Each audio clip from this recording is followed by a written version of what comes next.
Okay, so.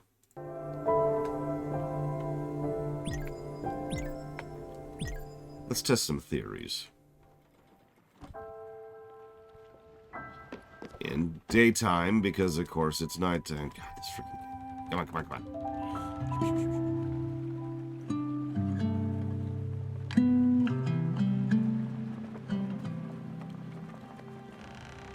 I mean, as long as it doesn't actively make you nauseous, Von Falkenstein, that's probably helping out. You know, another thing that helps me is toast. Good toast. Like, actually good toast. Okay, so, where are we? Where are we?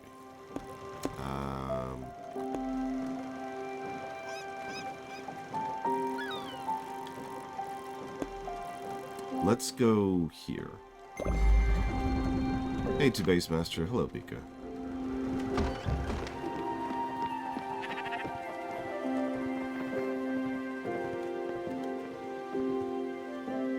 Hello, Yura.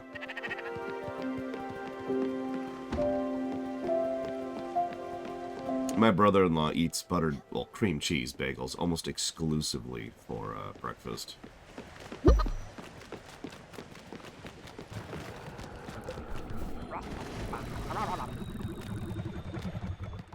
Let's try here.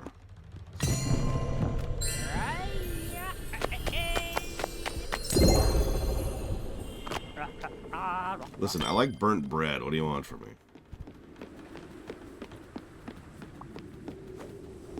Yes, Pika, and the thing should be updated, and if it's not, whatever. Fix it.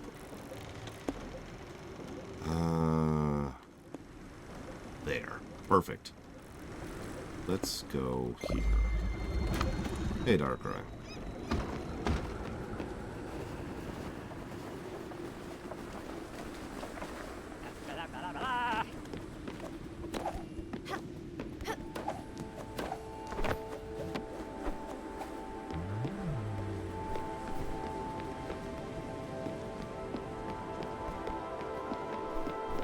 Oh, looks like it is updated. I might pull out the cheats for Dragon's Dogma to avoid some grinding. Which is pretty much always the reason I pull out the cheats.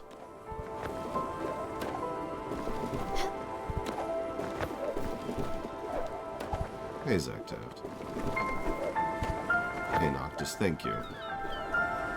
Alright, so, let's do our test, shall we? So, if we look at that screen, what I'm looking... I played this game for a little under 2 hours off camera, by the way, to get everything kind of lined up. But I've also been researching this game while it was running, and also did a little looking into a few things. So I wanted to just save this on camera. So if you look at that screen right now, you see 4 iron, 2 coal, 2 slate, and 4 mushroom, okay?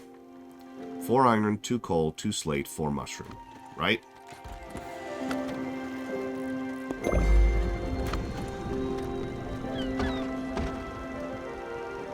Four iron, 2 coal, 2 slate, 4 mushroom. 4 iron, 2 coal, 2 slate, 4 mushroom.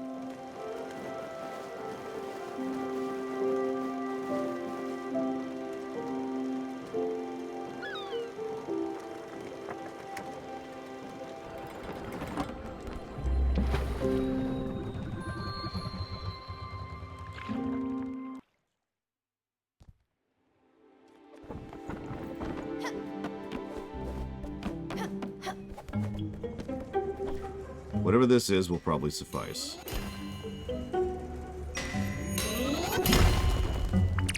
That was coal. Okay, we're gonna leave immediately.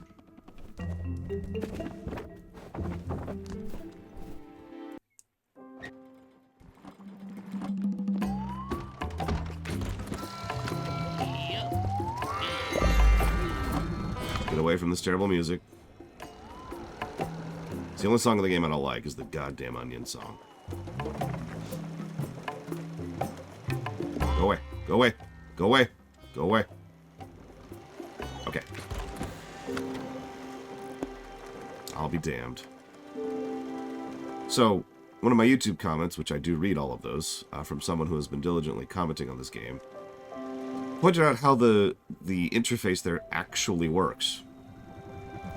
Based on the test we just did, you can now infer it. See, here's the idea.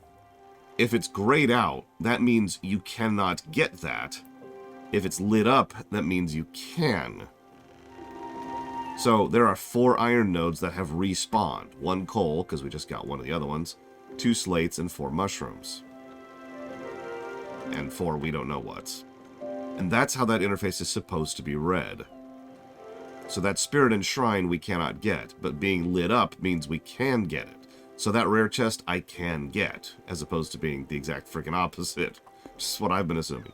We could go get the marble there at the mines. We could get whatever the hell is at that pier. Or the blueprint chest up at Loneburg. Or to the 2 rare chests and a sheep there. So yeah, lit up means available, and circle means currently available. Grayed out means no longer available. That does make sense when said that. I still think that's negative worthy. Because in a game that tutorializes the hell out of everything, nothing indicated that. And that is the exact opposite of what I've been presuming this whole time.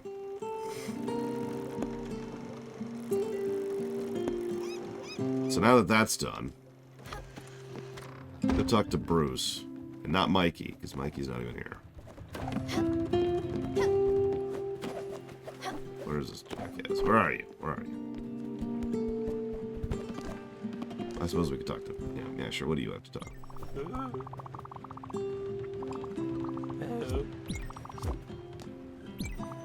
Come on.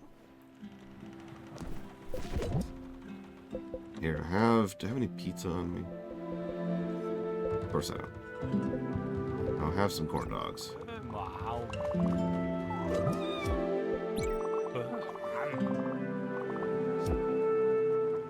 Okay.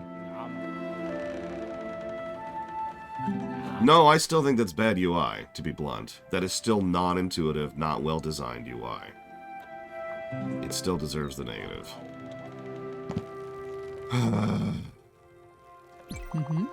Munchkin, I'm so tired. So old. I can't do it anymore. I can't go much further. Will you do me a favor? Please bring me there. Bring me to where it ends. Yeah.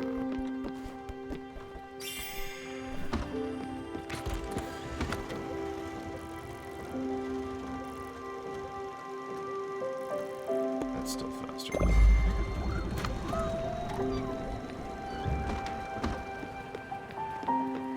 So, there's something else I've been told. It might be too late to really properly test at this point. I've been told that if you keep talking to them, oh, and I have no idea if Dragon's Dogma is a hard game, people. They will just tell you parts about their backstory. They keep making so much money. The money, there was nothing we couldn't buy. Her mom had never seen so much dough. She was a great lady, stuck in her old ways. She knew Mickey was putting himself in danger, but she didn't say anything since the house was paid twice over. I think that right there is actually the first bit of backstory any of them has ever given me. So, if you remember, towards the beginning of the game, I did try to talk to several people. Most notably, Summer and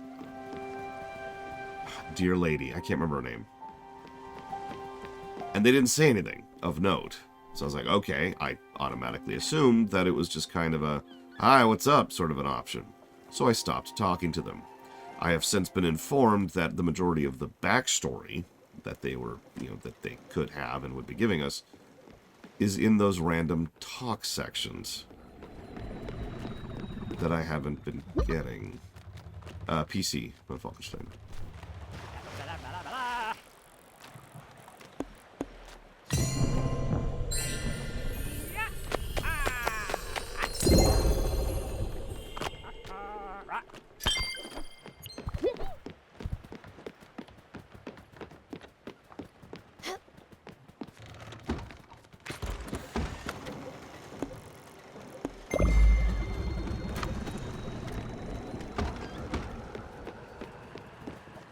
Actually, yeah, to be blunt, but which shop? I have no idea. Oh, you mean like on Steam? I'm actually pretty sure I have it on Steam. I'll double check. I don't actually have it installed right now.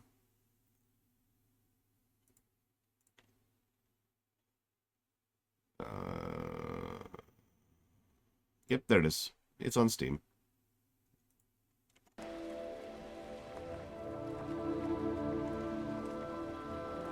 Yeah, running around and talking to all of them. You see why I'm bringing this up.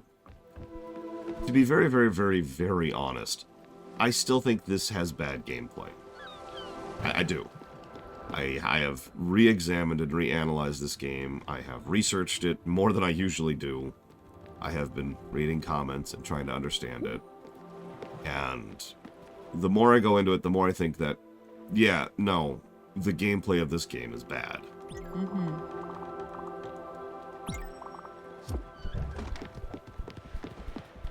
And I know that there's that old saying, you know, I'll put up with a bad game to enjoy a good story. I'm not sure that actually applies in this case. Because I think, thanks to the nature of this game, the gameplay is actively getting in the way of the story.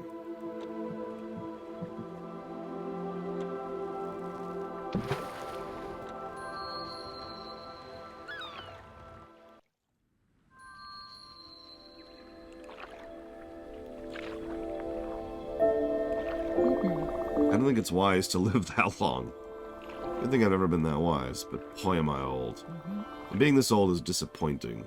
You just end up being ugly on the outside and rotten on the inside. And it hurts so much. Life is suffering. It is hard. The world is cursed.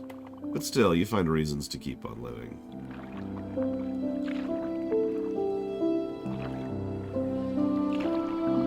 I don't regret a thing, you know. I don't regret the struggles. I don't regret the hardships. The pain, the sorrow. And I've seen so much of it. But still, I don't regret what I've done or how I've lived my life. I just wish the world had been a better place. A better place for them, for us. But surely a better place for you, my dear. I feel like a vast vessel with so many dusty rooms and cabins. I have so many of them. So many memories. Some of them are gone, but some of them will live on forever. In you and in others. Yeah, I have a theory about that too, von Falkenstein.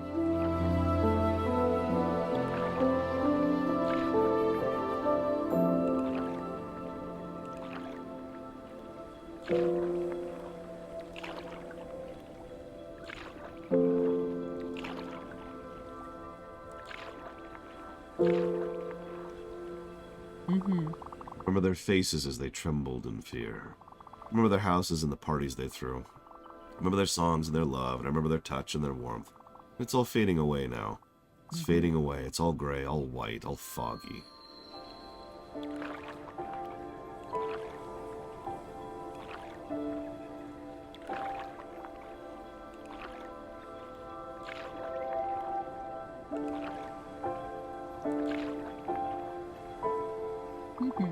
Is it all gone already? I don't see much anymore. You're still here with me, aren't you? You're still here, Stella? Don't forget about me, please. I don't care about anyone else, but you, don't forget about me, I'm telling you. Come back and haunt you if you don't. I can feel it coming. Just follow your heart and keep smiling.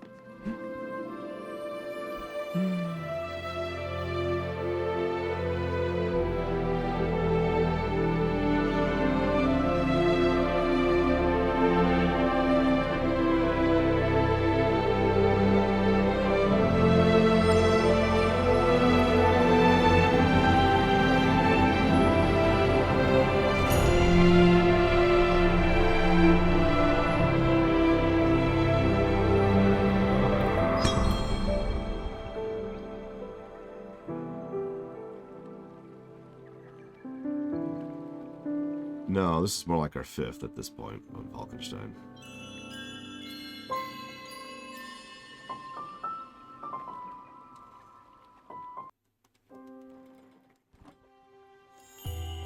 So I mentioned a theory.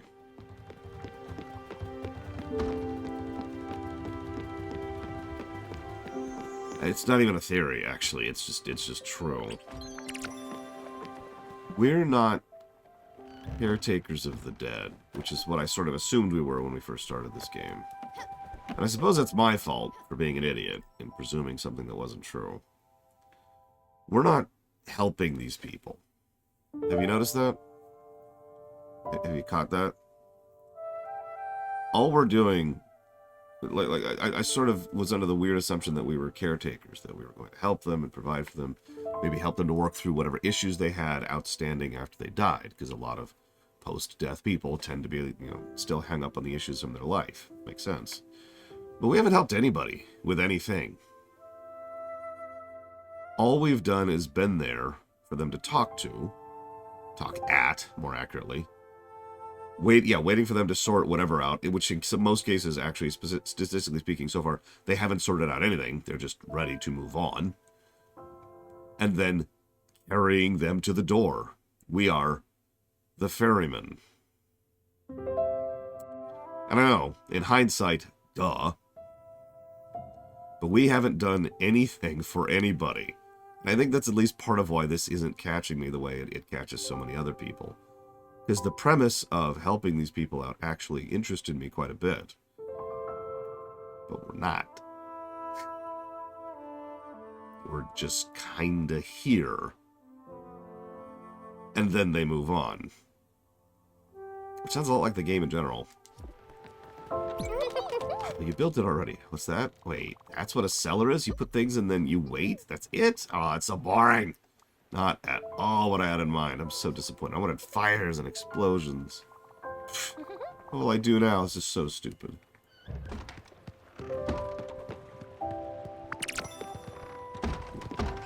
Did that count? Apparently not. Okay. Let's ferment some yogurt.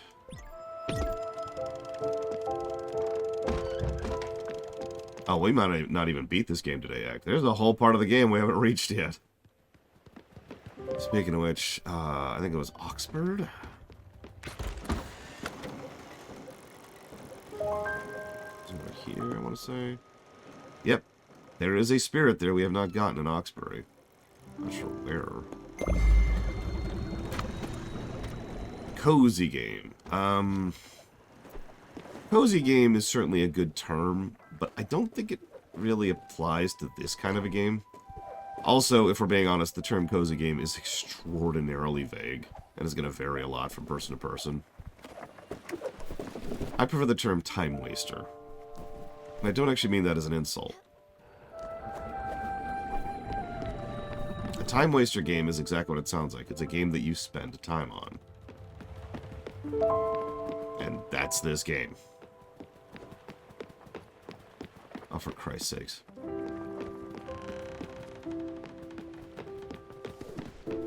Yeah, exactly, Darker. I find Mega Man to be a cozy game. And that's not actually me being hyperbolic. Mega Man 2 and 5 are my two big ones. Or Mega Man X1. Or Super Metroid. Cozy games. But a time waster game is a game that's pretty much exactly like this. It's a game you are supposed to spend time on.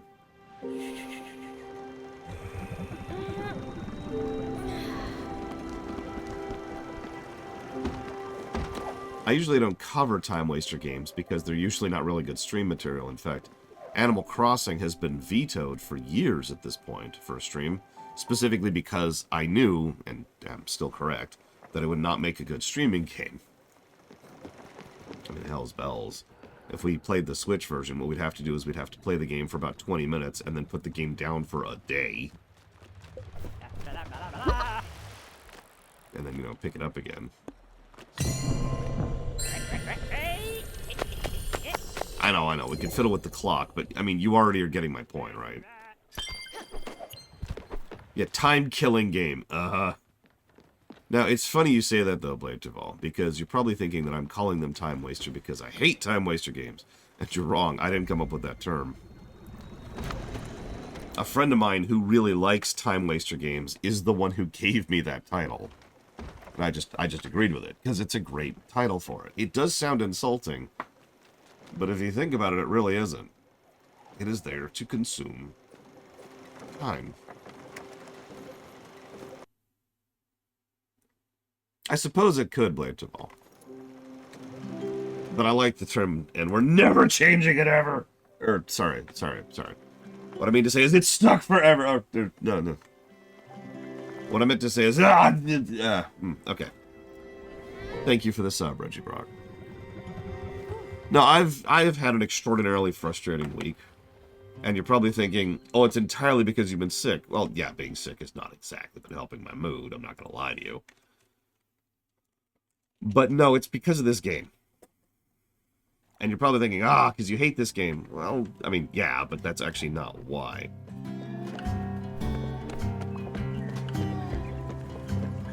It's really... this is going to sound so stupid. And I'm just going to try to talk this out while I look for this goddamn person. I have a tendency in all that I do to try and... You're just right here. I have a tendency in all that I do to try and appeal to, or to reach out to, or to just... How do I put this? To please as many people as possible. I think that's the simplest way I can put it. What is my shirt doing today? Good Lord. To please as many people as possible. And it's always frustrating to me when I effectively cannot. And that's the 30 go-to 10 I have been stuck in ever since I started this game. Is this game has gotten universal praise from everyone. Except me. And so what keeps happening is I have this mental check that I've built into myself specifically for the purposes of trying to ensure that I check myself, but also that I don't get stuck in dinosaur mentality, that I don't just get stuck thinking something because I think something. Is when someone disagrees with me, I immediately check my own thoughts. It's like, okay, hang on, let me double check. Let me go ahead and make sure here. Okay, am I wrong? Am I wrong? Okay. And once I've done the double check, I go back, right? But the problem is there's been such a nonstop cavalcade of praise for this game in every review I've read, in every summary or analysis or walkthrough or everything about this game has been nothing but praise, that I've been doing that loop several times over the last several days. Like, that's why I say I'm stuck in this loop of, hang on, am I right? And the worst part is every time I double check myself, no, I absolutely stand by the negatives I've given this game. I really do think this is a game designed by people who did not spend a lot of time on the game aspect of the game. I really do think it needed more QA passing. I think it needed better guidance. I think it needed a better designed interface, or a better explained interface. I think the specifics of the bottleneck resources could have been adjusted. So instead of needing 4 marble, we could have needed 1. I think the random loot generation could have been smoothed out, so that they always give at least one of the loot from that particular bundle. I think they could have changed the nature of how you interact with certain people, or maybe they could have given them like a little bit of a like a pop-up, not the exclamation mark, but just a little talk bubble that says, hey, I've got a new part of my backstory to talk about. And every single one of these stupid things was something that could have made this gameplay not just good, but I honestly could have pushed this above good. This could have been a well-scoring game. But none of these things are here. I stand by my opinion, which is why it's so frustrating. Because I don't want to speak ill of a game that people love. I want to please as many people as possible.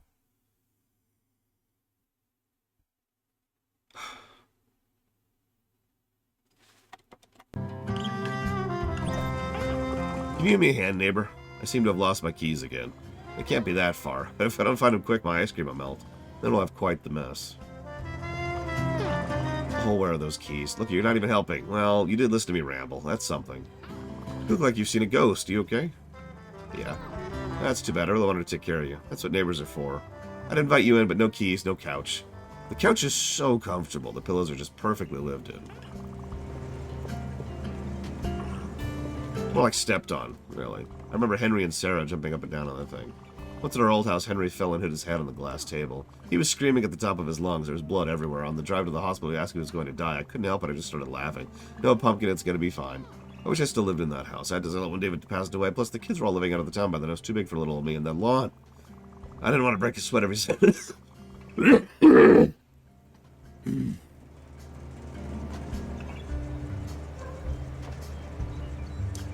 house. Did you know we had it designed by a professional architect? He was quite the sharp dresser. He always dressed in black with slick-looking mustache. A bit of a friend crush on him. I know. I'm sure if I ran into him, he wouldn't recognize me, or maybe he would. He did mention he had a photographic memory. You know what? Maybe I should ring him up.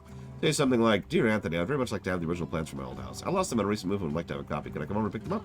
Wait a minute. Even better, you should go see him. See if he's still as gorgeous as in my dreams. If you come back with bad news, that'll save me a trip. His office was somewhere in Hummingbird. I don't know where the address, but you remember, I lost my purse and my address book in my mother's brooch. Oh, I don't want to think about it. The brooch was all she talked about.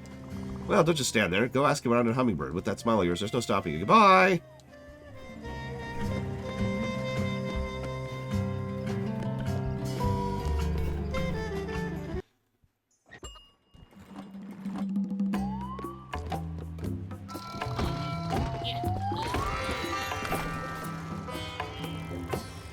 Hey, Justin. Hello, Act. Goodbye, Act.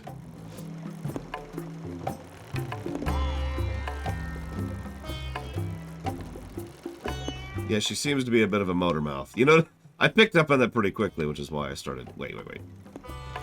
Is Hummingbird one of the new places?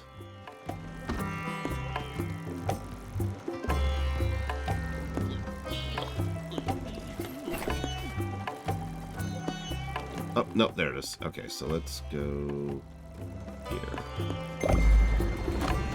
So Mike Camano said, what are other people praising? The music and the visuals.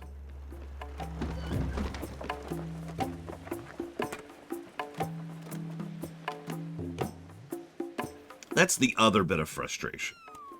I had to have a rather lengthy discussion with 3 friends and my sister because of how goddamn pissed off I got about that. I know, reviews are subjective, and it's not like most people take game reviews seriously, but I do. I actually try to do the best possible job I can with reviewing. It's something I care a lot about. And so it irritates me professionally when I see people give a review that is not hyperbole, good visuals, good audio. And that's speaking as someone who is an audio-visual guy, by the way.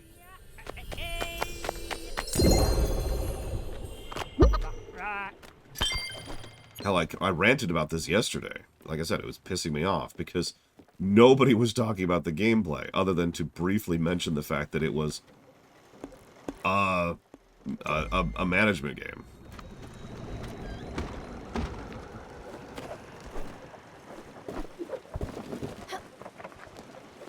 And if I'm being completely honest with you guys, I had a bit of a... I don't know what to call it. Panic is the wrong word. Lack of confidence, I guess. It basically am I the problem moment. I think I did actually mention yesterday on camera. What is my shirt doing today? Because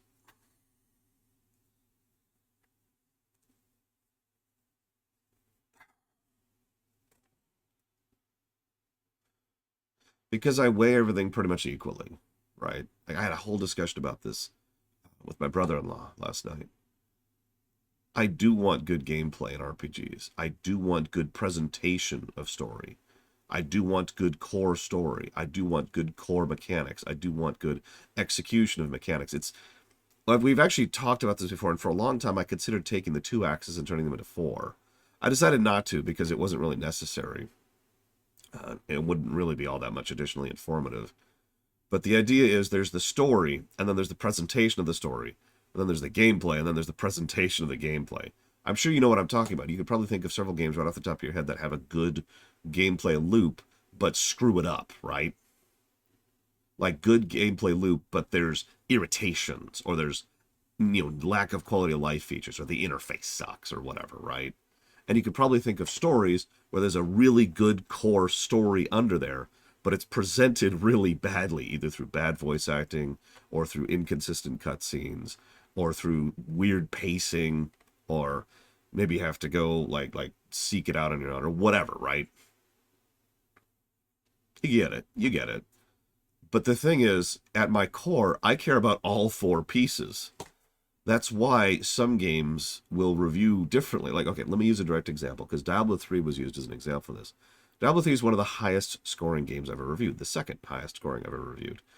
And the reason why is it nailed 3 of those 4 points. The story presentation, the gameplay, and the gameplay presentation. All 3 of those are fantastic. The only thing it stumbled on was the actual core story. And even the core story, there was still some good stuff there. It's just the plot of D3 was very lacking, right? GTA 5, which surpassed D3, nailed all 4. Good story presentation, good gameplay presentation. Right? And if you look at any game on that list, its final golden number is explained by how well it nails these 4 points. But the reason I'm bringing this all up with regards to the crisis of confidence is because, near as I can tell, I'm the only person who actually cares about this crap. Most people tend to, in observation, tend to care about the plot, for example. Just the plot. Doesn't matter how well presented it is. I can't tell you how many times I've seen like a summary or a discussion or someone mentioning how great this particular twist is or how amazing this particular moment is. And when I finally get there for myself, it's not. Oh, sure, if you think about it in a vacuum, it's a good moment. But actually the thing on screen, because they didn't present it right, because they didn't nail the execution of it. And then we've got something like people caring about emotional beats, regardless of how significant or well constructed or well anything they are. Like this game, to be very blunt, this game has some really good moments, and it does, and I've even given it several moment positives. But at the same time, I've heard people give near universal praise for every single time you send someone through the door, which I just don't agree with. Because I think people don't really care about that, right? They don't care about the execution of it. And again, I feel like that's my fault. And see, that's the point, Mike Cremano. You probably don't know this, but I was raised by people who told me constantly, every day. Here, I've got a list. They told me that I was stupid, that I was worthless, that I couldn't do anything right, that I was a failure, that I was selfish, I was always in the way, and I was always a bother. And that was my childhood. And I still struggle with that. 30 years later, I still have issues with that. And it's why I have essentially cut off my biological family at this point in my life. Because yes, that's not great. So I look at something like this, where it's so clearly that I am outside of the box from every other person. And you could probably understand why I look at this as a what's wrong with me framework, right? Clearly there's something wrong with me here. And that's why this has been hitting me so badly these last couple of days, because I look at this game and I'm like, what am I missing? What is wrong with me? How am I this stupid? And so I've been trying. That's why I've been putting so much of myself into the game and into researching it off camera and into trying to do whatever I can to understand this game and to know this game in order to be able to do a fair goddamn review of it. Because it would be so easy to look at this and say, nah, I'm done. Like, to be very blunt, if this was not my job, I would have put this game down Saturday.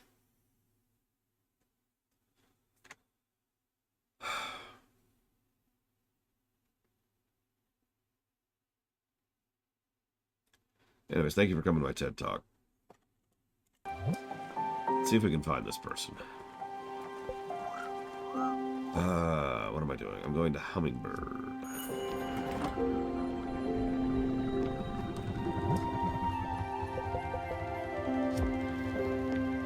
need to find someone... Well, that's because Star Trek Shattered Universe sucked. And I could just say that, because nobody cares. Nobody cares about Star Trek Shattered Universe. Imagine for a moment if Shattered Universe had an 89 Metacritic. Had near universal praise. I received a comment about this game that this helped them get over the death of their mother. Like, how do I react to that? What? You woke me up. I was taking a rejuvenating momentary nap. Yes, my name is Anthony. I'm indeed a very successful architect. With, might I add, impeccable taste. What can I do for you? Beverly? I've had so many clients over the years. I can't possibly remember them all. Then again, I've had so many drinks as well, and I can remember them all. Some I enjoyed, some I despised. C'est la vie. Not sure what it means, but I always thought it was a great way to end a conversation.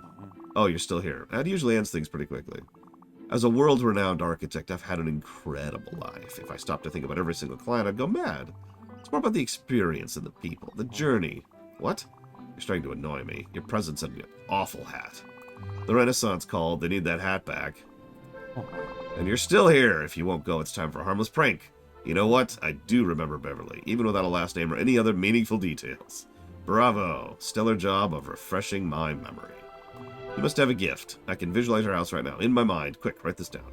It was an incredibly tall house, very narrow. It had a massive clock, loud enough to wake the whole neighborhood. Also, it's all coming back to me. There was hay inside. She wanted a real barn feel to her house. Humans being animals and such. It's quite the unique project. Well then, that's all I can remember. The mind was a mysterious bedfellow. I'm gonna shut my eyes now and take another nap.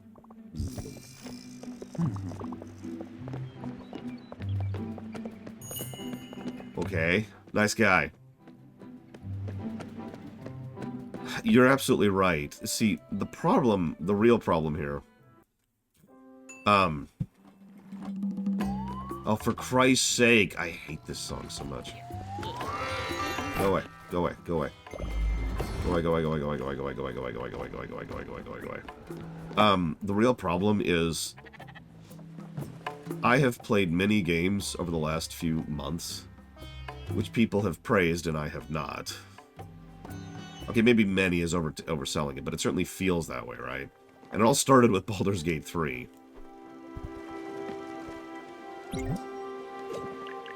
And I think that's really kind of the issue I've been running into. Except for Ori 2, which was just awesome. But, you know, that's whatever. God, that was a damn good game.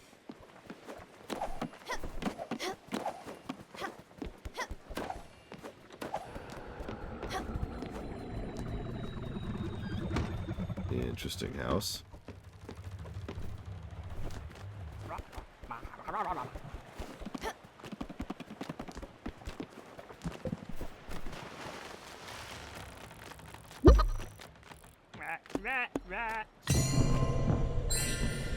I mean, yeah, I've seen people praise Baldur's Gate 3 like it's the second coming of Christ. And it's a damned good game, but holy crap, people. Rein it in a little bit.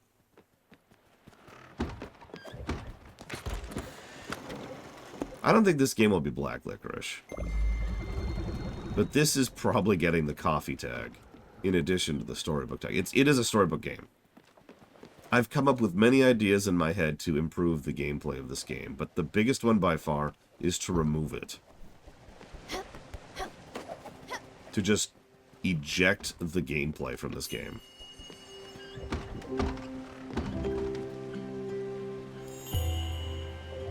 Like, I legitimately think that would improve this game.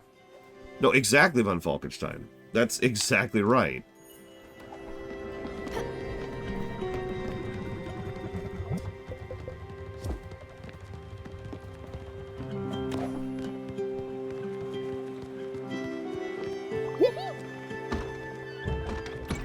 That was so boring. I almost slept the whole time. Hey, I have an idea. Something will turn it around. I want to do a play. A theater play for everybody aboard. I have a story I want to tell. It's going to be great. So, you got to invite your favorite friends. You can decide how many people you want. Find the best audience. Okay. Invite your favorite friends. I don't really have anyone on the ship right now to do that to. I'm just going to go.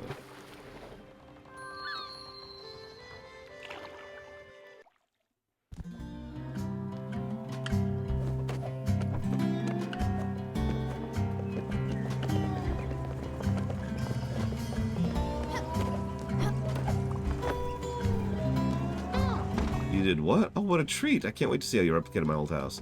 It won't be filled with memories, but we'll make some new ones. Oh, sweet pea, you went above and beyond. More importantly, how was it? How was Anthony? Do you still have that spark? That certain genetic qual? Oh, you know what? Don't tell me. I'd rather see him for myself. Your words don't do him justice. You remember my friend from back at home, Carol? The one with 4 kids, the one who had that car accident, Carol? She would always talk about her crushes. She would go on and on and on about the Greek gods, and then a person they were all shaped like celery and had bad posture. There was nothing to write home about. Carol had the wrong taste in men. Her husband was not the cat she claimed he was. Enough about Carol. And her poor choices. We should go see Anthony. I'll bring you along to chaperone this little escapade.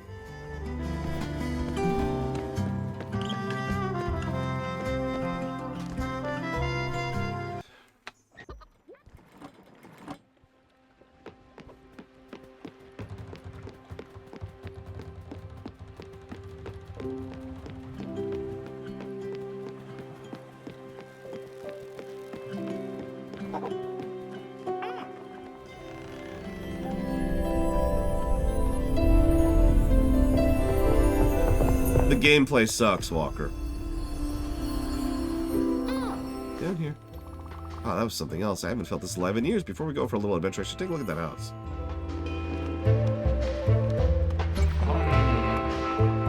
Yes, I invite you to the theater. I invite you to the theater.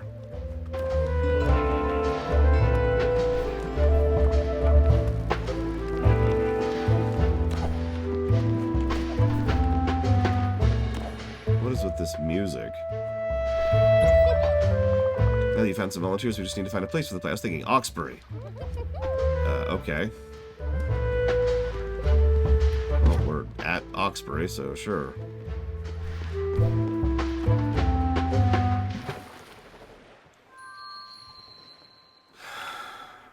You know, I don't want to sound negative towards people's opinions. Again. But I think at least part of the problem with Baldur's Gate 3 is people get vague. You know what I mean by that, right? Let me use a direct example. So I was talking to my lawyer once, right?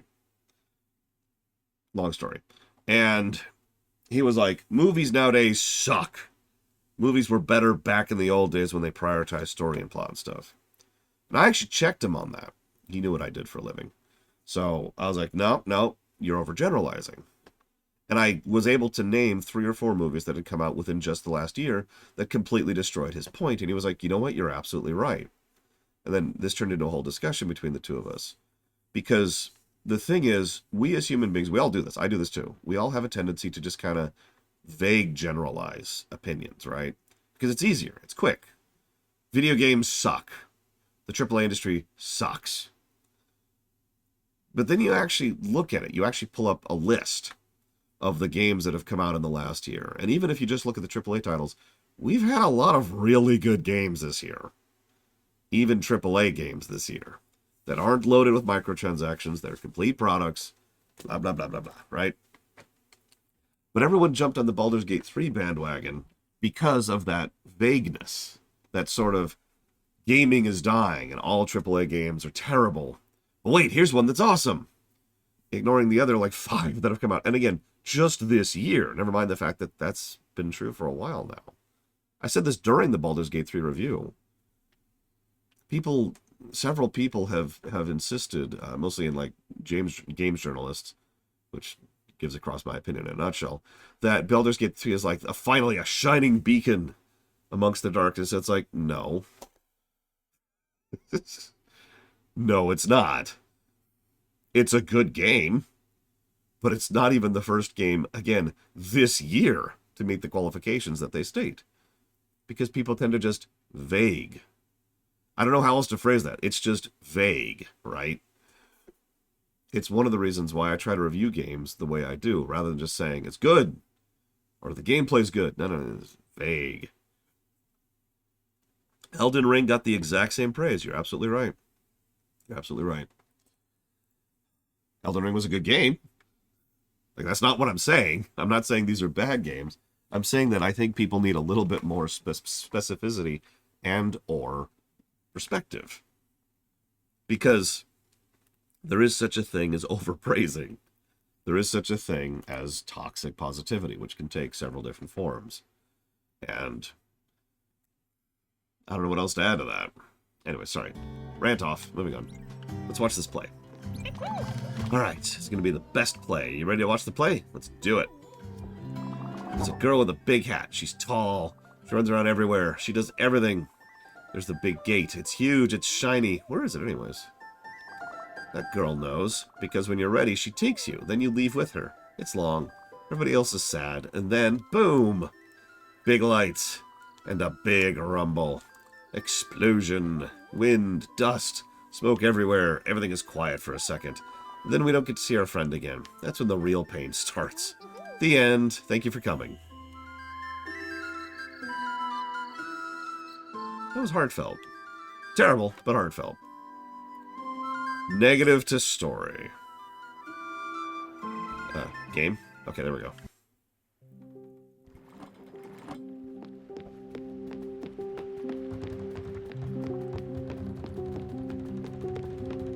I mean, it's a play done by a 5-year-old, or however old this kid is. And I hate to say this again, but this kid is clearly dead, and he's clearly a kid, and that clearly sucks. That's amazing, right? I'm sure everyone liked it. Please go ask around. But wait. Don't ask about it. Don't make it obvious. Just be cool. Yeah, sure, kid.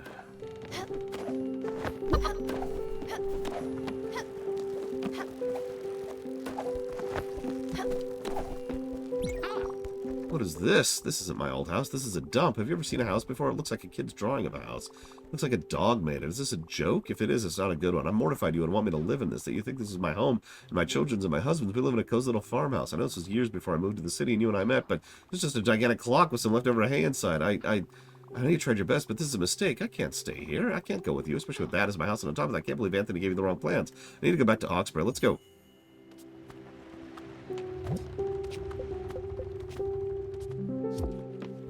Okay.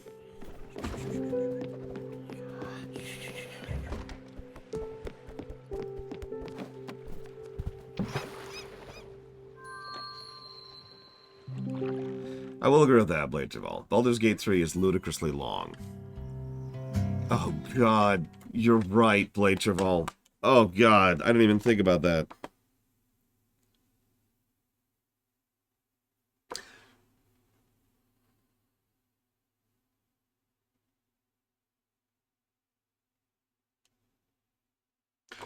People value how long a game is as a primary aspect of quality. I've ranted about this so many times, I'm not even going to go back into it. But people like longer games. So what do you want to bet that at least part of the multiplier on the overpraising of Baldur's Gate 3 is because it's a 100+ hour game?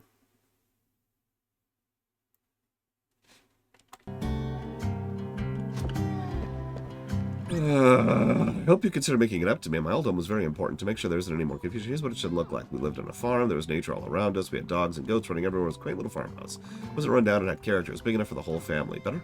That should be clear as day. I hope it'll be right this time. And chin up, Sweet Pea. It's only a setback. As you know, I'm allowed to be bossy because I'm very old.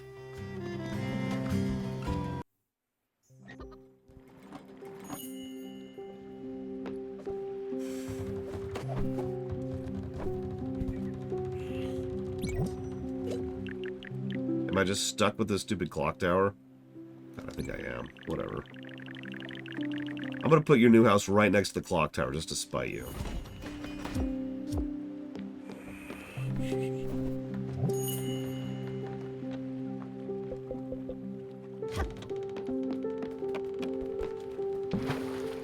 I used to understand that mentality, Walker. And then the SNES came out and proved me wrong about it. That's a lie. It wasn't until late SNES era that I started getting out of that mindset.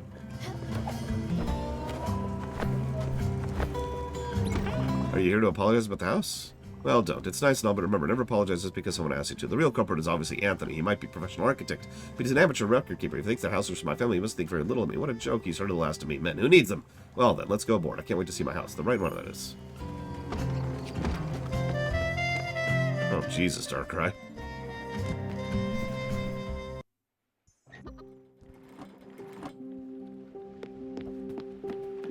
I mean,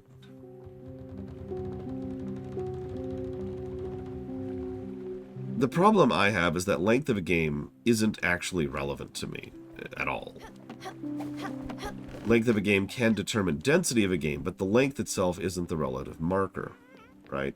And she's just, oh, that's actually really cute. Look at her, look at her. Look at her in her bed.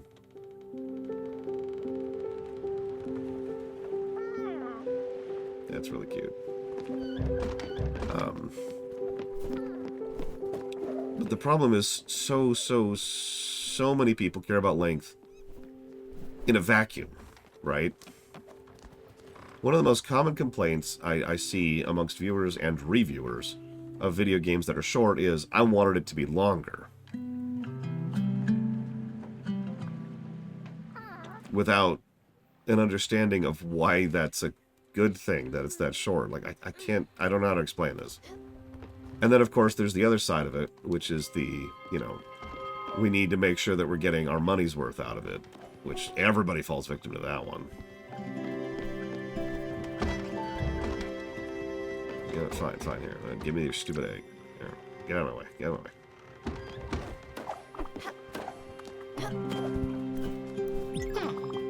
I could have stayed at home and watched the ocean. Okay, so I have a quest to talk to you, Beverly. You want to talk to me now?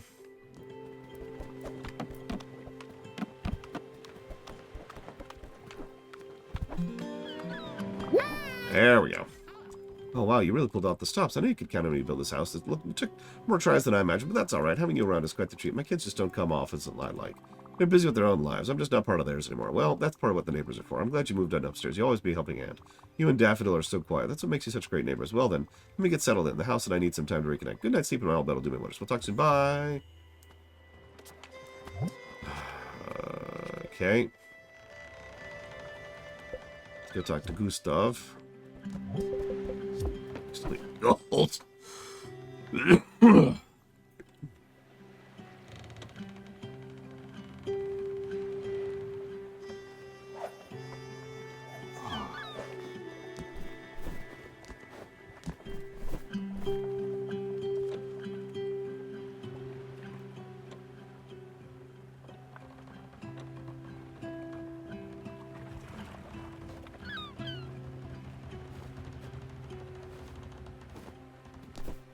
I hope the Mushroom Kid...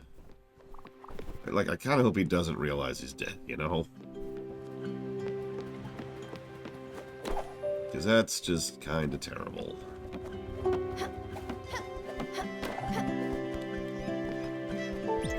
It reminded me of my college days. Early, naive experiment with the form of theater. Noble, vibrant art. Living art and performance is not my forte, but I support the concept. The little fellow was technically awful, but his heart was in the right place.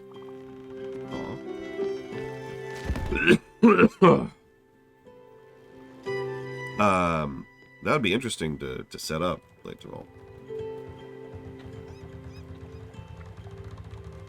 on. I mean, I hear that all the time, Wandering Doll. It's just...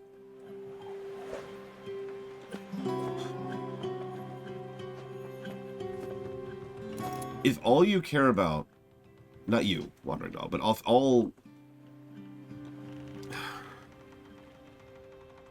Games, this is not hyperbole, games tend to have a mandate of being a certain length. And it's the reason why so many games have padding in them. Stupid side quests, or annoying little irritations, or things that drag the duration of the game out. It's because they have been given mandates to make the game at least X amount of hours. There's a reason this game has such and such hours of content as a back-of-the-box feature. It's because... they're trying to appeal to people like you, Wandering Doll. But the problem is, it's not X amount of good hours. It's just X amount of hours. When the only requirement becomes the time and nothing else, we have the problem we've had for the last 20 years.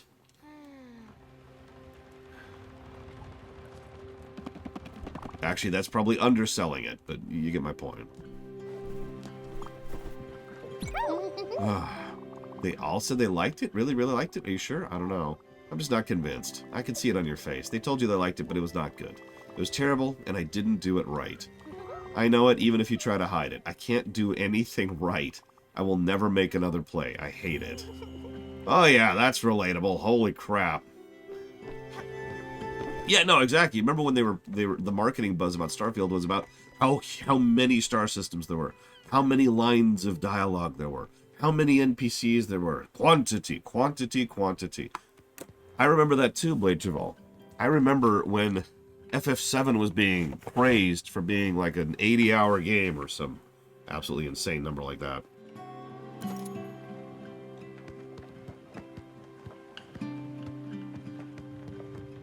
No Man's Sky did that too. It's really, really, really common.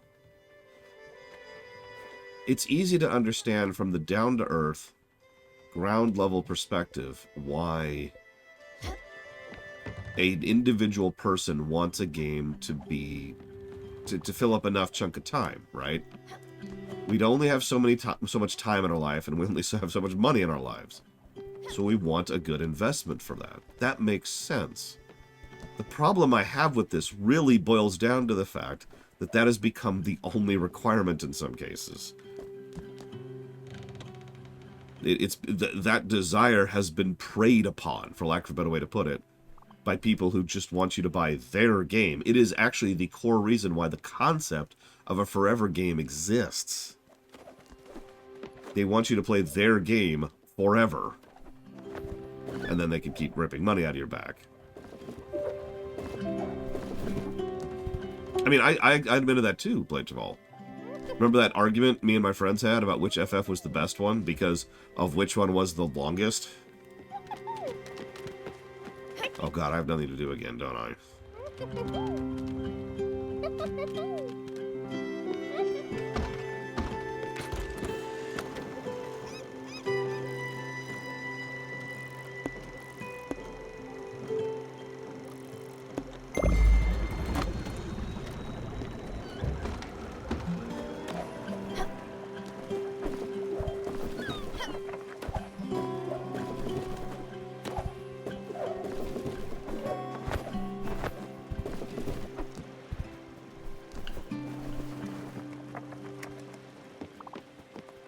Tetris actually, most Tetris games do actually have an endpoint, yes.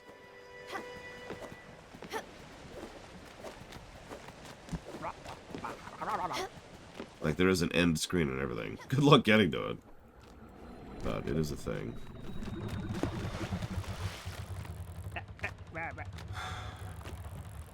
I think the other problem here is that I'm old. No, hear me out for a second.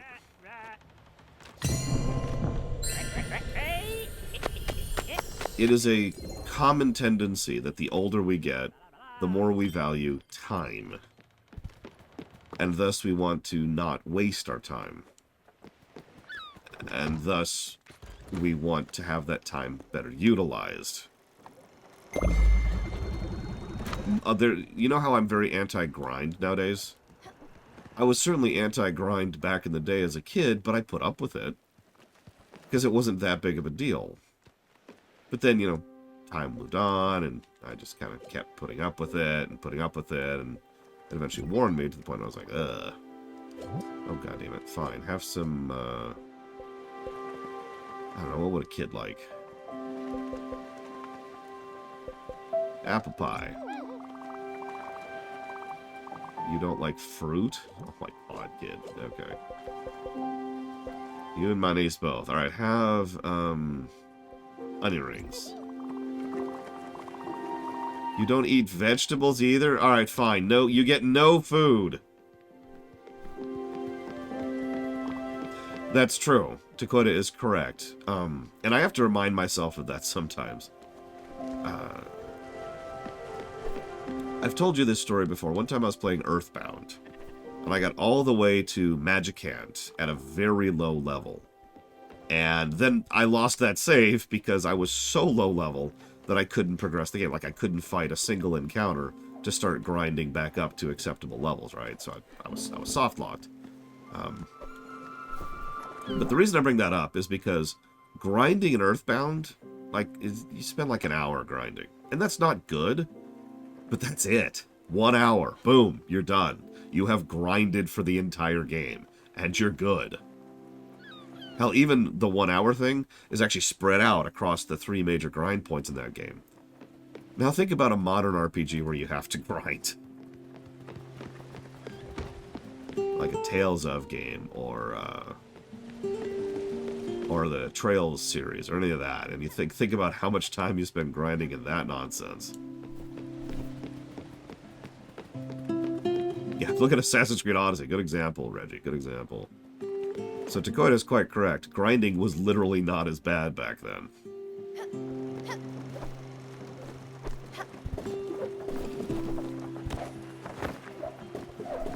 Oh man, Xenoblade. That's not even that recent. But you're right, Xenoblade was another kind of a grind game. Disgaea. I haven't played Disgaea, but I have been told that, yeah.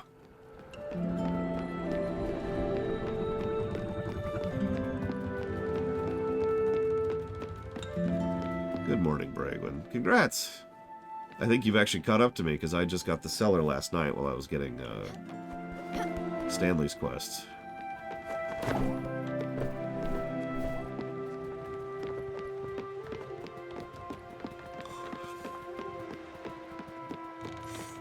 And now I put the controller down, because I've run into the wall again.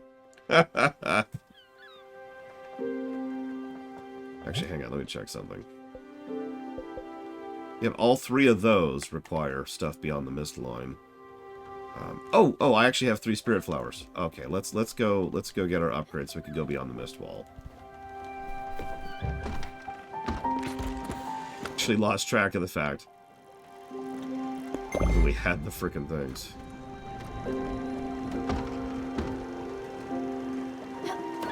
Interesting, Lord Hermo. I am aware of what's happening right now in Israel.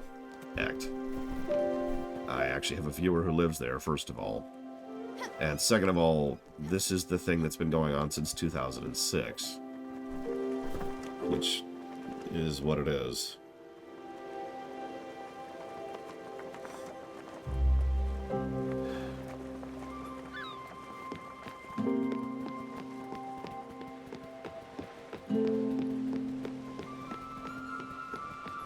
Yeah, I have nothing good to say about that.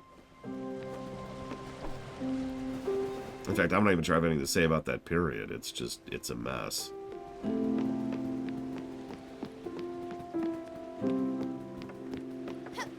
Yeah, the 2006 thing I mentioned, which I actually looked up, by the way, is just this particular phase, this particular sliver of the conflict that's been going on since World War I. And the Sykes-Picot Agreement.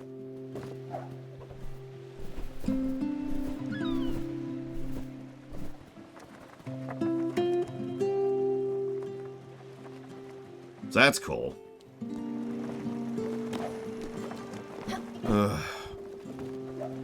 Yeah, my heart goes out to the individuals on the ground. And unfortunately, I have no power to do anything for them. So all I can do is give them a hug and say I hope it's going to work out when it isn't. Which, to bring that right back on the topic with the game, have you noticed that one of the only things we can do for most of the people in this game is give them a hug, and then, well, life sucks, and also you're dead, and that's it.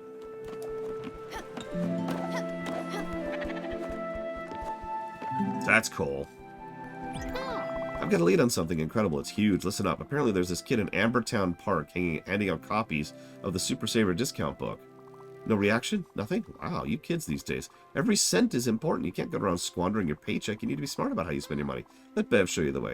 Say you want to buy something. You going to pay full price for it? No way. You need to be chasing deals. That's what my mom used to say, and that's what I'm telling you. You just need the patience to pounce at the right moment. You need to be more like a tiger, Sweet Pea. Let's say you've been eyeing an archive room B2522 for your boat. Ready in Edgeboro Lane. Is the only one who's got the blueprint. Are you just going to go walk up and pay full price? Yes! I hope by yes you mean no. No way you should be paying full price for anything. You're going to wait around and find a pay away less. That means take a detour to Amber Park before buying something at Edgeboro Lane. So be it. Don't just go buy that archive right away. It won't be worth it. Not until you can shave a few glims off the asking price.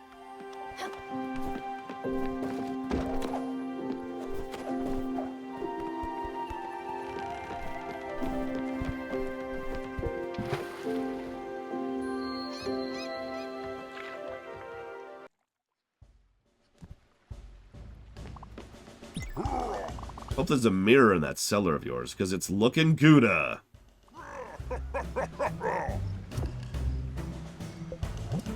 No comment.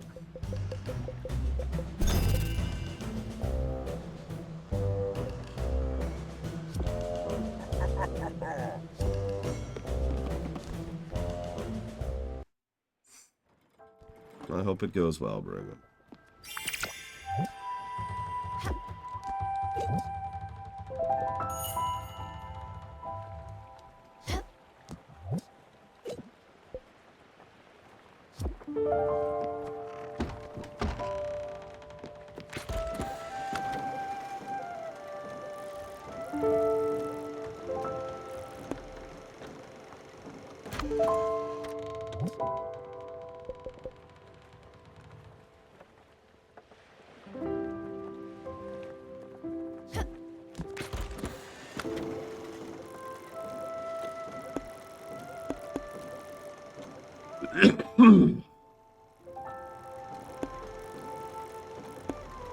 You know another thing that would not go amiss when it comes to, like, interface design?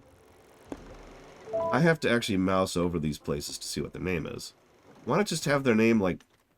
Damn it! Why not just have their name visible on the map? Just like a little text right there. So when you're just glancing around the map, you could just see where places are. An actual filter, sort, and search button would be even better, but, you know, indie games, right? So, sure. Just put it on the map.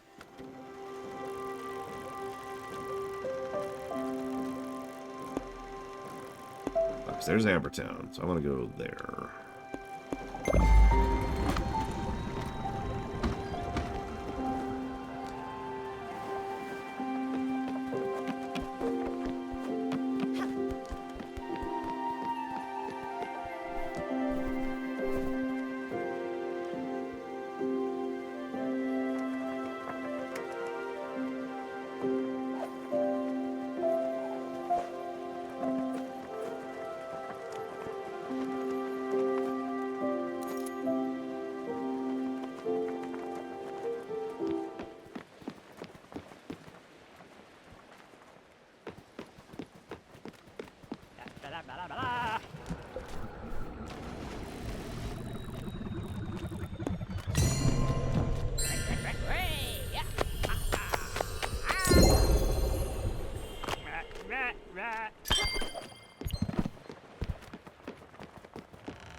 Honestly, Wandering Doll, no.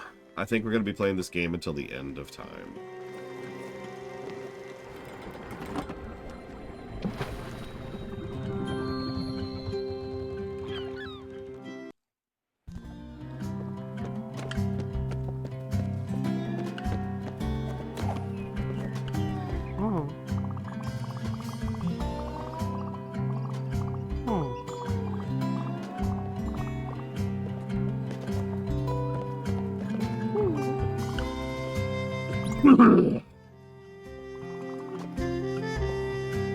The Super Saver discount book.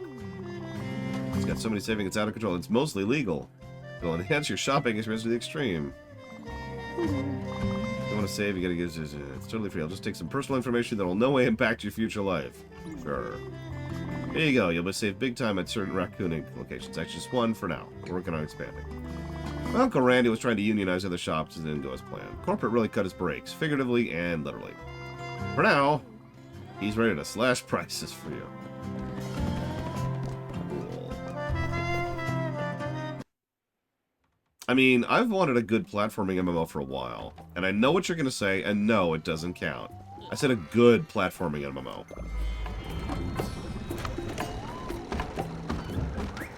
What? Here, have some fries.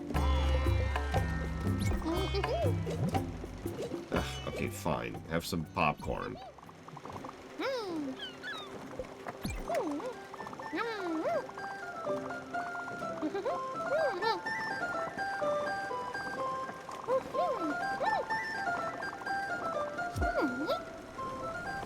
Kid.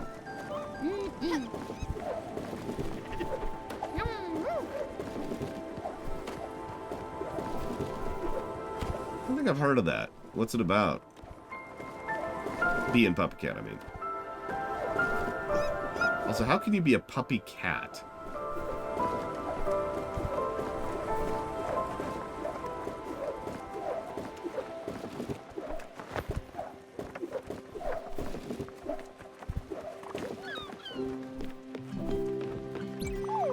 I've been thinking about my play and how people didn't like it. It's okay.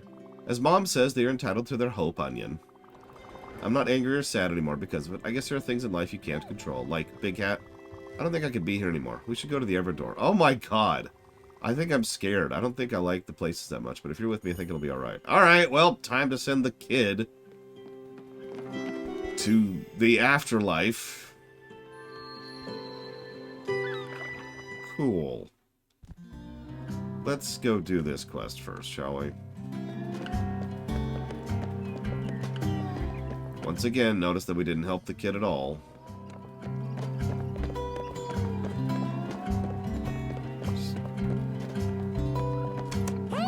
Where'd you get that coupon book? I told my nephew to stop handing those out. I'm on the hook for a lifetime discount for every customer on the face of the planet. Randy, why don't you give Claude a job? That's the last time I listened to my sister-in-law. Yeah, if you don't tell me when you get the discount on everything. Not that I have a choice. Enjoy your shopping experience, and remember, my name is Randy, and my stock can't be beat except by you, apparently. I want that, please.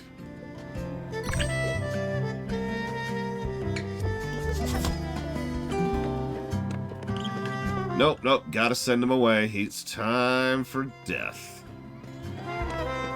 Except it's not death, is it? I keep calling it death, but I don't know what else to call it, because it's like after death? Perma-death? I don't know. Death Part 2, The Deafening? I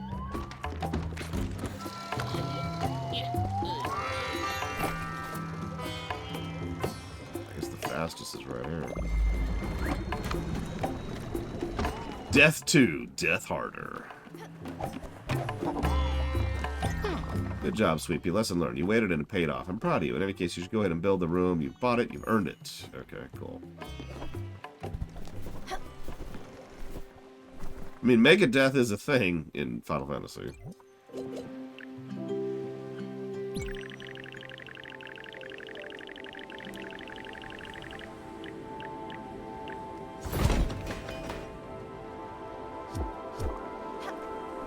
Turbo Death is a term I use all the time. Describe actually dead, which I suppose would qualify here. This looks great. This reminds me a bit of my late husband's David's classroom. Obviously never met him, but he knew him as a high school teacher. I already knew that. The room, it's just very similar. You should go inside, take a peek. Maybe see if the projector still works.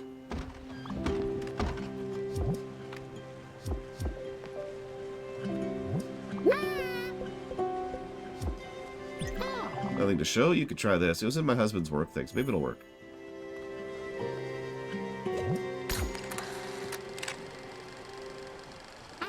Oh, wow. David was a math teacher. He taught at Chelsea High for 20 years. We met on a blind date. New bachelor snatched up quickly in a small town.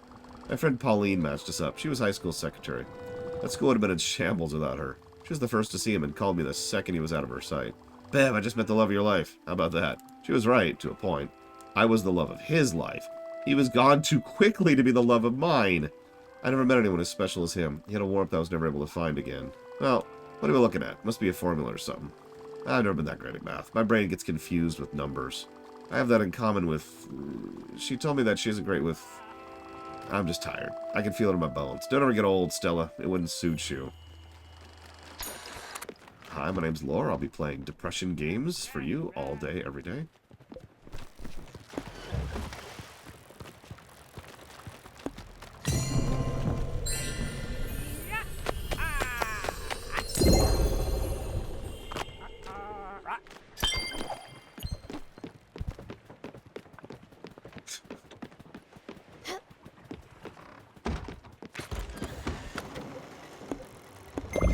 Like, our city is just, or our boat is just really well designed. Have you seen that new super cruise ship they're actually building right now, Wandering Doll? It's unironically larger than this in both height and width. It's kind of crazy.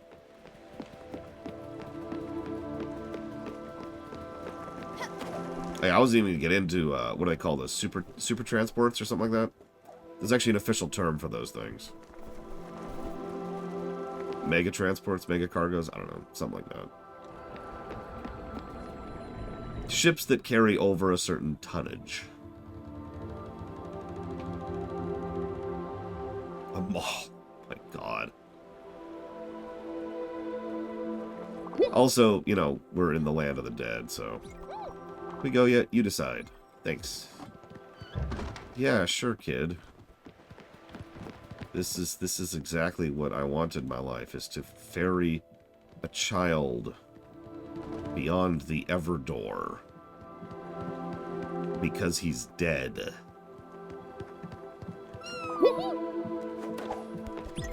I liked it when it was just you and me, doing experiments and running around chasing dust shades. I forget to do that sometimes. I won't be there, but I'm sure it'll still be fun. On a sea of blood. Because nobody's ever given me an answer for why the frickin' sea is red next to the damn Everdor. People can be mean. Really mean. Why do they have to be? My mom is mean sometimes. Just like your friends after my play. It makes me sad when people are mean. And sometimes I cry when I'm sad. But then I remember what my dad used to say. People are not really mean. Sometimes their intentions just take the wrong path. I don't hate your friends. They're not bad people. That's what my dad would say. They just do bad things sometimes.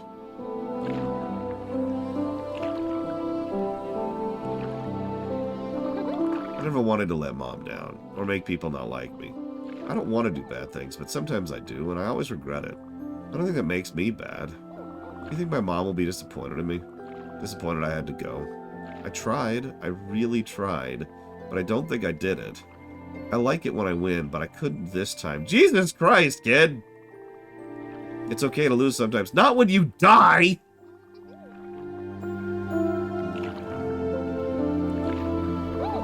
I'm really trying to be brave, but I'm really scared.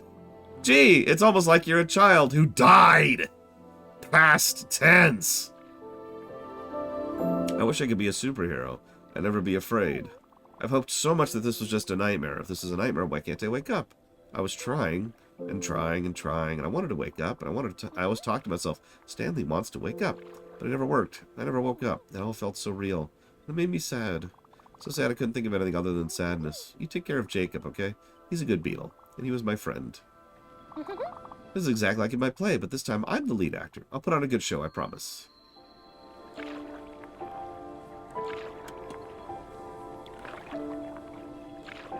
I swear to God, if there's not some beatific, amazing afterlife waiting for this kid, I'm going to crawl through this hole and punch God in the face until he makes one.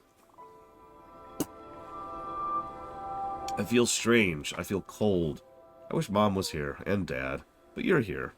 I really like you. I hope it's like falling asleep. It's not!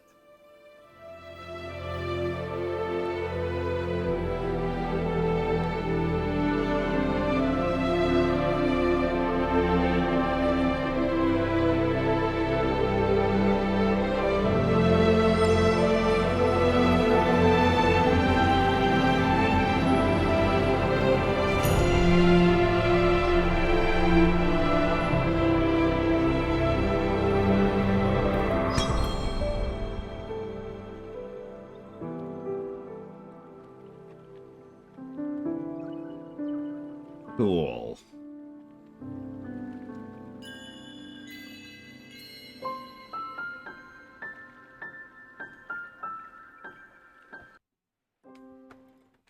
Well, yeah, I'm gonna go AFK and go kill myself.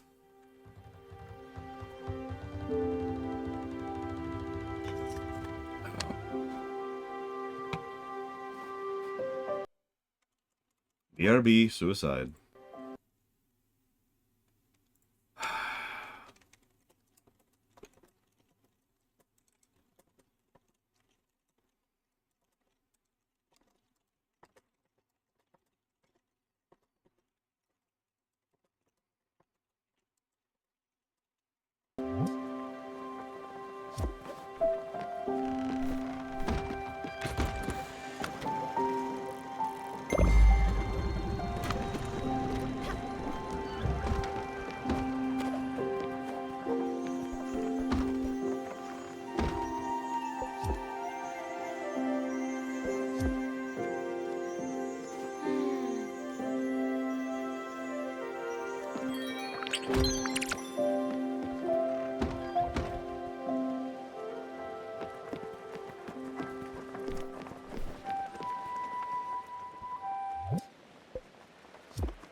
Yeah, we'll go south first.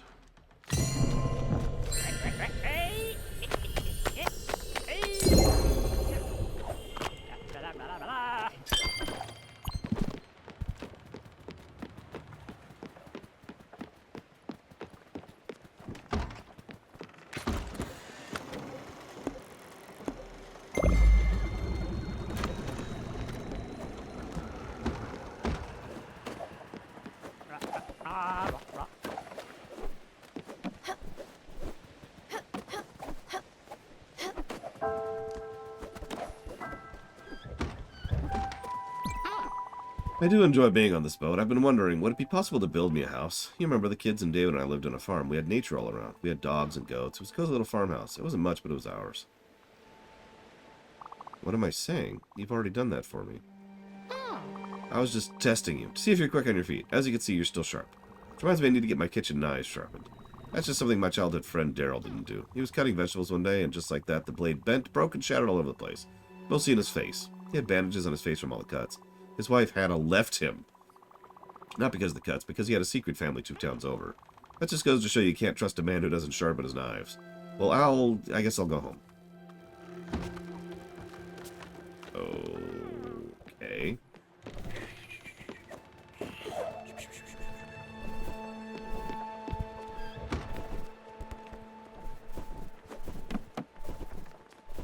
Yeah.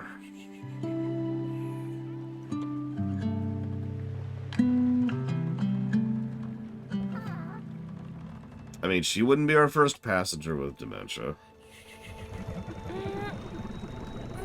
Sounds more like anaphasia, though.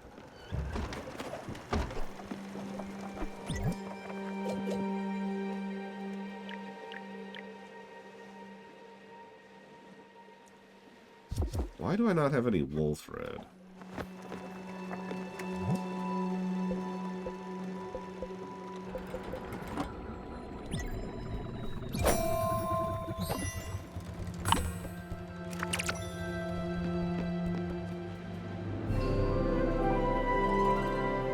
Nice place. Yeah, Bruce Willis is quite gone at this point, which really sucks, but, you know, whatever, I suppose. As long as there's anything we can do about it.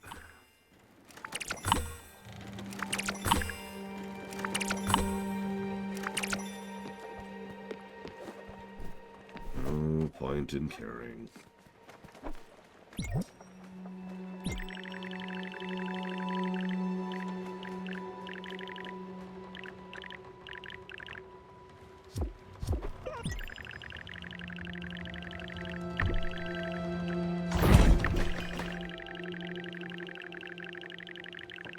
just to defy physics as much as possible. There we go.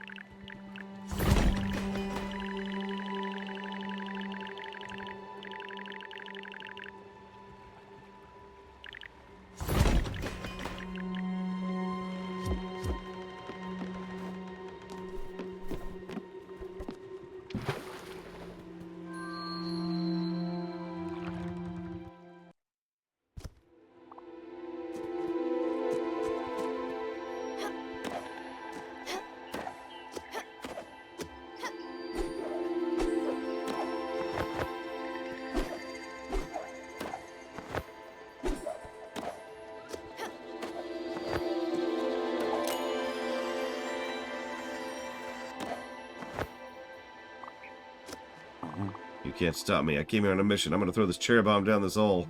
Why? Because I feel like it. Dad can't stop me. This is the great outdoors. He doesn't know this. Nature always wins. Wow, I just made that. Take that, Dad. I'm my own person. Could you do that again, please? Thank you.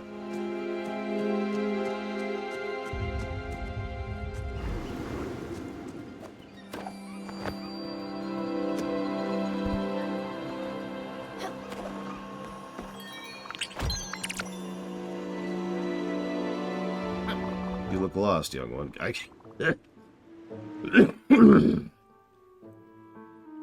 can show you what you've been missing this whole time. Let me come aboard. My teaching starts now. Okay. That's a bit perfunctory.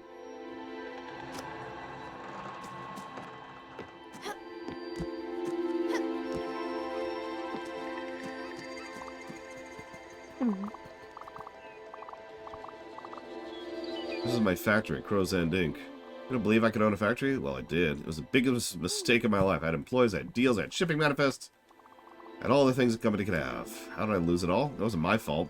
It's those damn Theodores. Look at us, we're raccoons. And then they take your territory. They smile at you while you're doing it. Wow.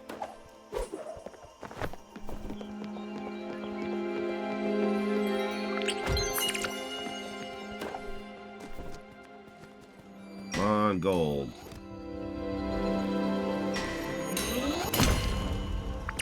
Alright, we now have gold.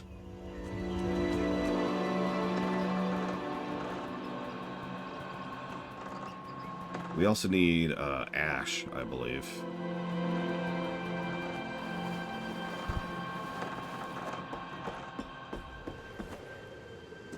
But I notice I can't chop down any of these trees. Damn trees. Whoa, that's water.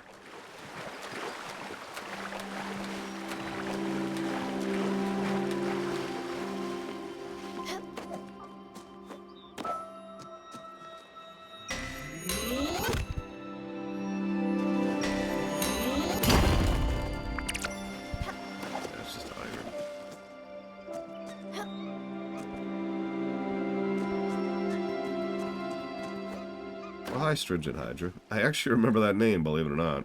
Although it has been a while.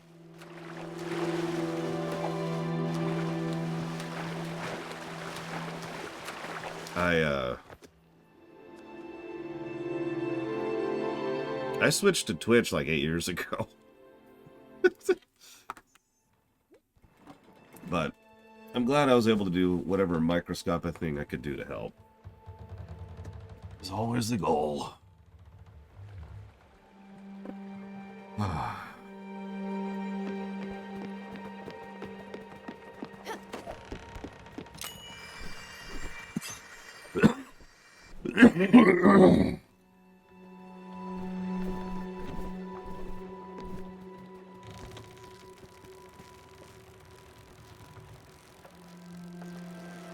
think that is a good thing, Spartan. Look into my eyes. This is serious business. Okay.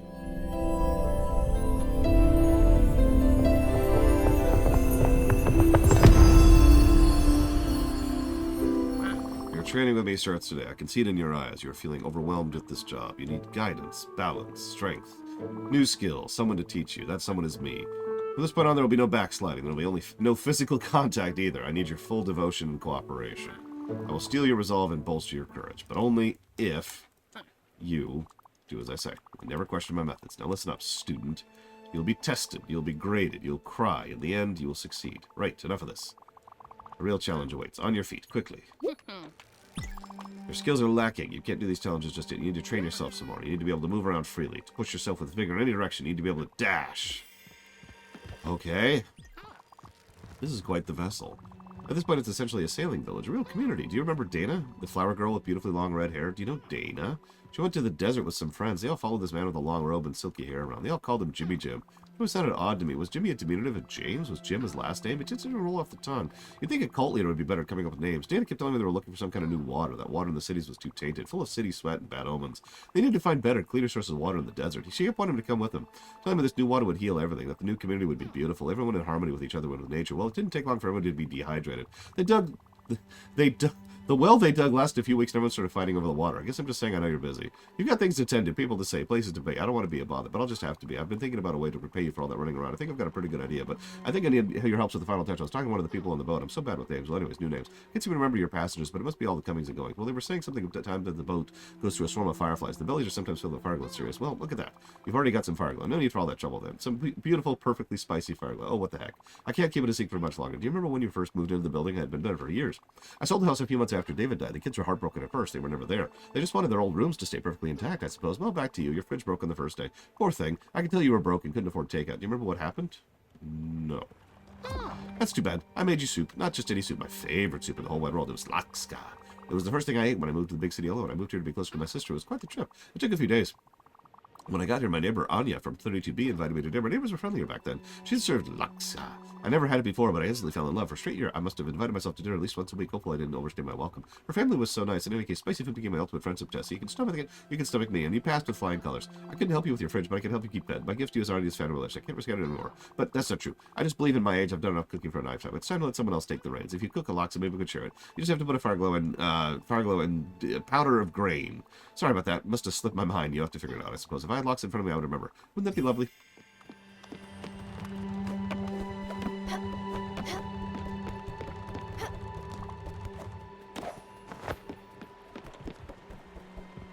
You should see me when I'm not sick, Justin.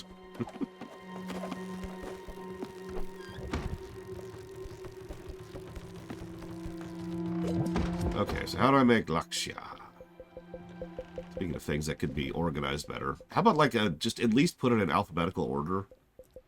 Anything? Instead of making me just look randomly. There's no organization to this list.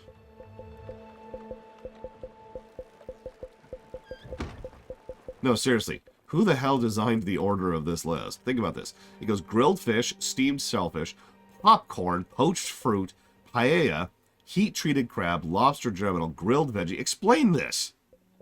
Explain this order. Anyways, I'm gonna have to Google this. Let's go look it up. Look up the awful stuff.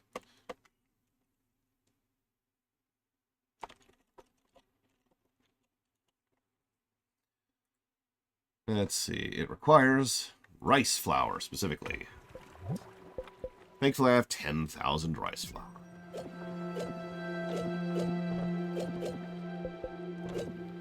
And also everything. Where's the... Oh, there they are.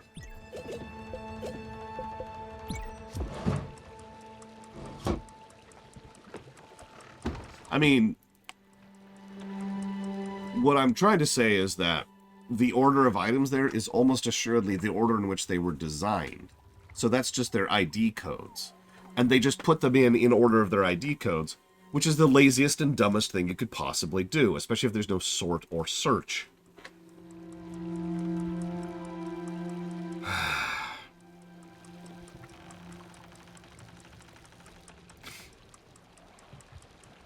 Anyways. Listen, it's not my fault my old and awful stuff sucks. I almost deleted it off YouTube. I wanted to. I still want to, actually, but for some reason people asked me not to, so I decided not to. Alright.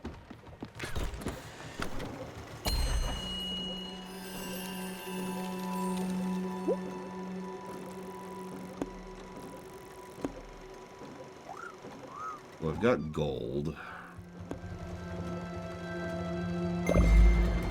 Let's hit one of these crate spots, see what we can find. We need pine, gold, and I think that's it, actually.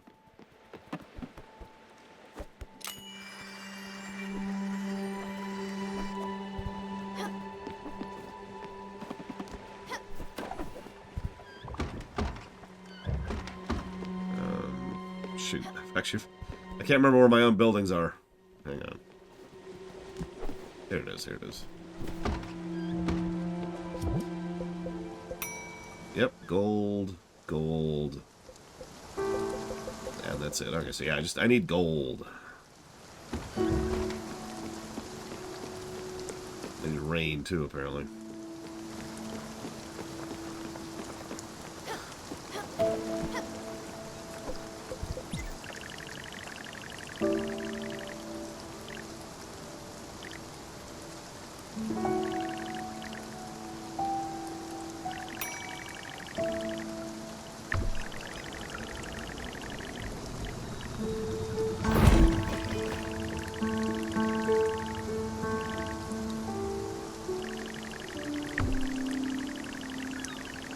Listen, why wouldn't I have a smelter here? I don't understand the problem here.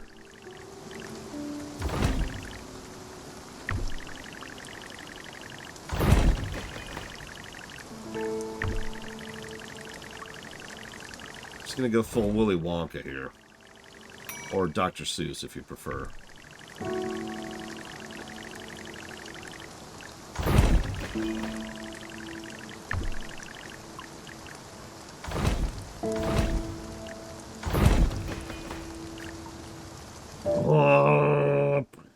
Oh, God! Don't worry, I'm just moving your house. It's fine, it's fine. I could technically get to those buildings, yes, but that's not really the point, as strange as that probably sounds. Okay, there's pine. And electrum and rose gold. Okay.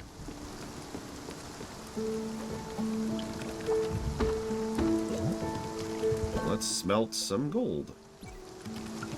Just one is fine.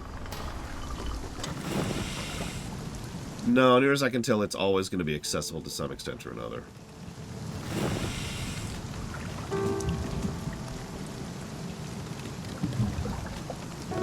Wow, okay. This is going to be an irritating one to smelt, I can already tell. Yep, that's going to be very irritating to smelt. Wow, okay.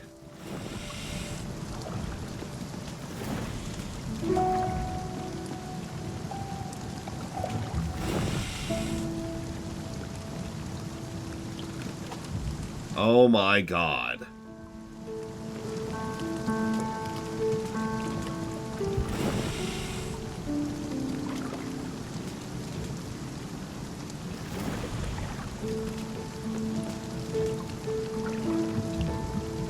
Hang on. Give me another minute or so.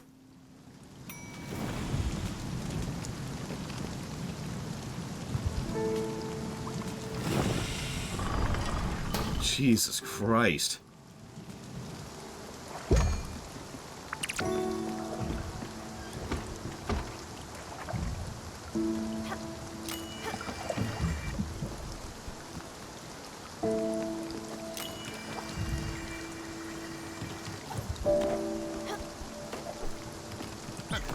What are you wearing? You need to take pride in the clothes you wear. The way you dress will always be the world's first impression of you. The world will judge your book by its ugly, periwinkle cover. If you wear that, I'm afraid I am saying you have poor taste. You have access to a wardrobe. No need to wear that particular monstrosity. Let this be a lesson to you, a lesson you should have already learned. I'm going to walk away now. I don't think I can take you seriously looking like that. Okay.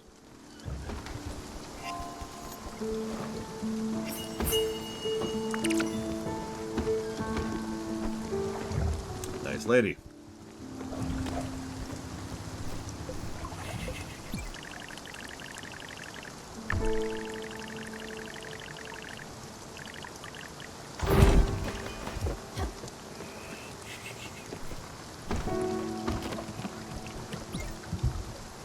Thank you, L1LE1. I don't remember how to pronounce it. You've told me. I don't remember. I'm sorry. But thank you for the sub. I do always appreciate it. If you give me a minute. Okay, so it's L1LE1. And that's going towards Live, Alive, R, 16, and Civilization 6. You got it. Thank you. Well, I haven't made 10,000 ingots yet, although I suppose I should make 10,000 ingots, because we're well past the cheating line by this point. I have long since given up any possibility of doing this game legit. It has not earned that from me.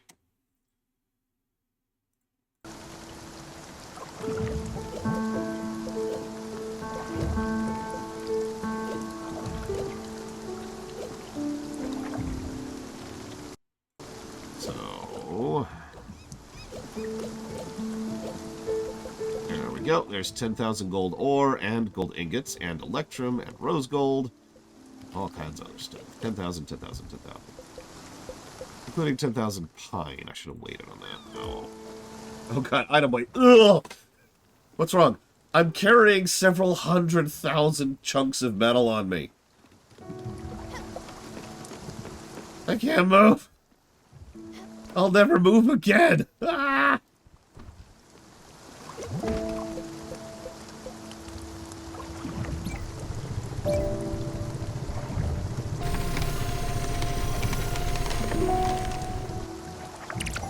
There's ash and pine.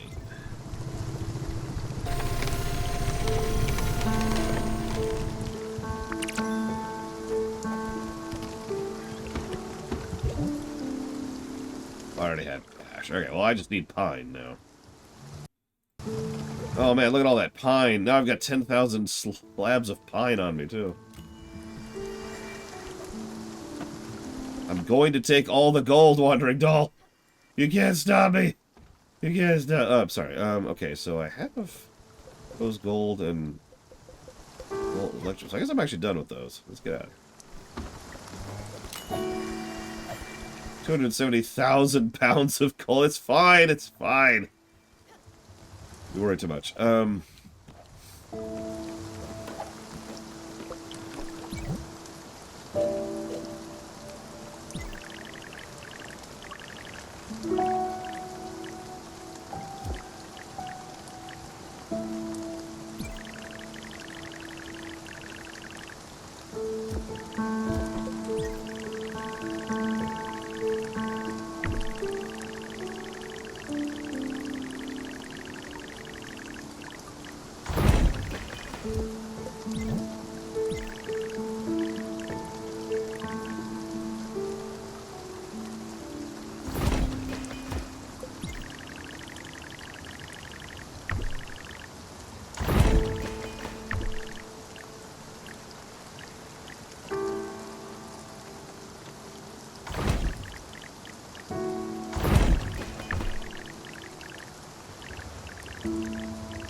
That'll do.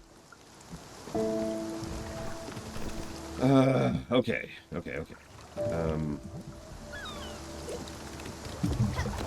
Oh yeah, I could finally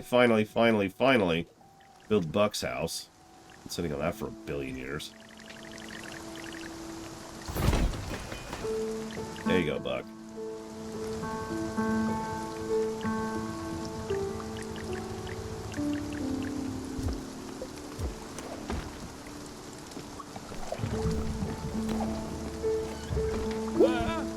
That is a goddamn pigsty.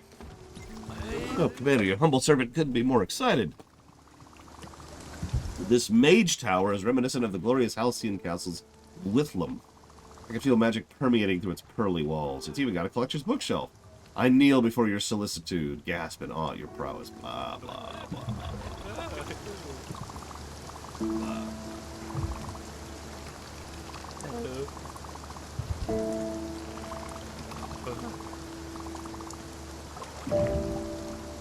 M. Darrell is a multi-classed warlock paladin plumber gnome from a dysfunctional marriage who watched his whole family get eaten by gelatinous cube.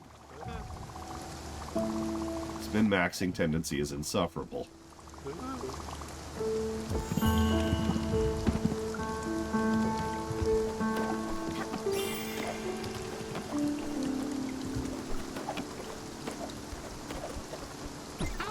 You get all the spices right. It smells amazing. Alright, let's give it a try.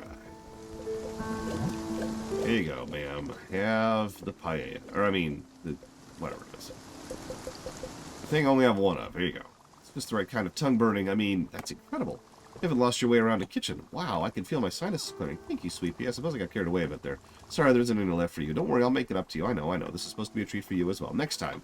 Well, then, do you have a minute? Like I was saying, I've been having this dream. Don't worry, I'm not a monster. I won't start telling you my dreams. Well, maybe a little. So in my dream, I was using the projector in archive room B2522, and I was transported inside the images. The first image was, oh, right. We went sightseeing in the city. We rented an apartment for a whole family. It was so luxurious. We had the whole week planned out. Museums, parks, restaurants. Obviously, Henry got sick on the first day. I remember staying by his side, knitting. The only thing he was able to do was draw. Poor thing. He was really obsessed with this cartoon show back then. It was probably just giant robots and men in tights. The apartment was somewhere in the old Central District. Okay, cool. Yep. Okay, cool. Let's go.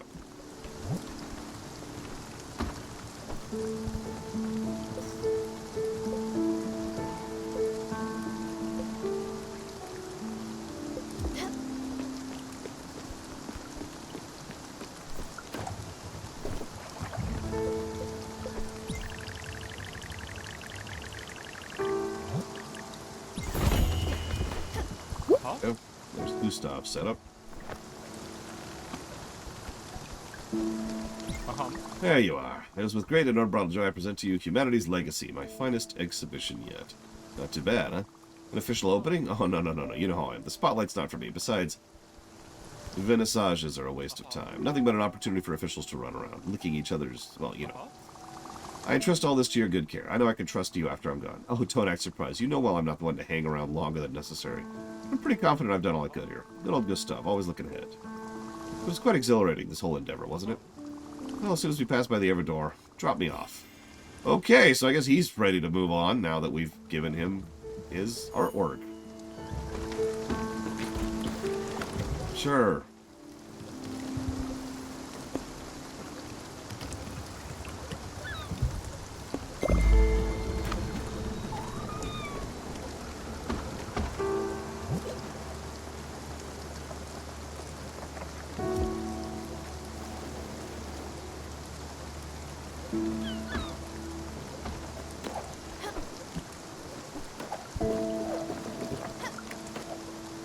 This is my fault. I should have been moving this whole time.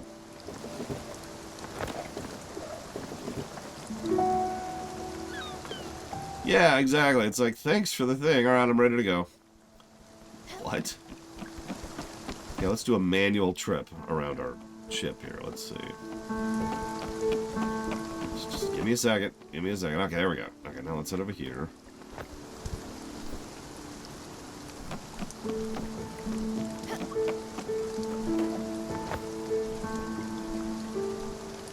See, we can reach these. It's fine. Oh, God.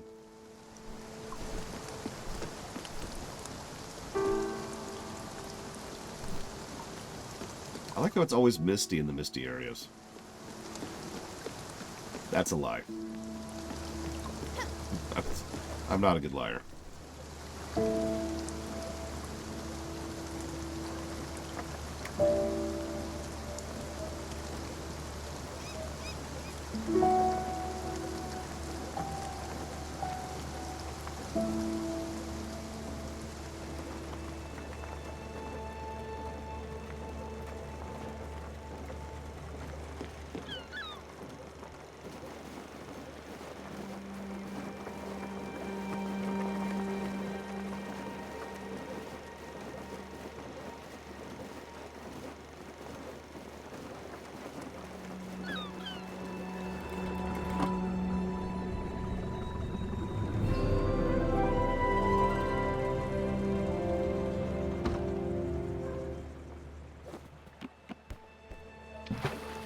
About a year ago, I invested in one of those little cover lid things you put in the microwave.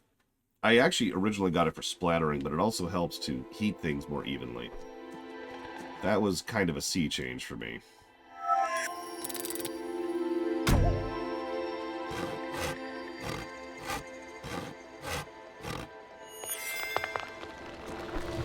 It's a little plastic cover you put over whatever you're cooking in the microwave.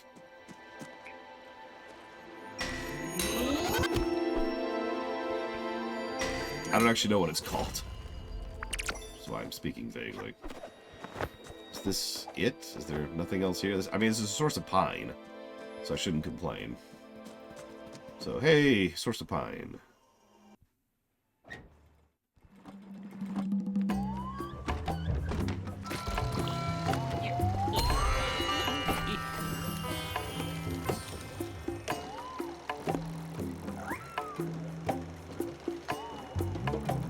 Let's do this. Yeah, I can't actually complain about that. If I wasn't cheating, that would be a good spot.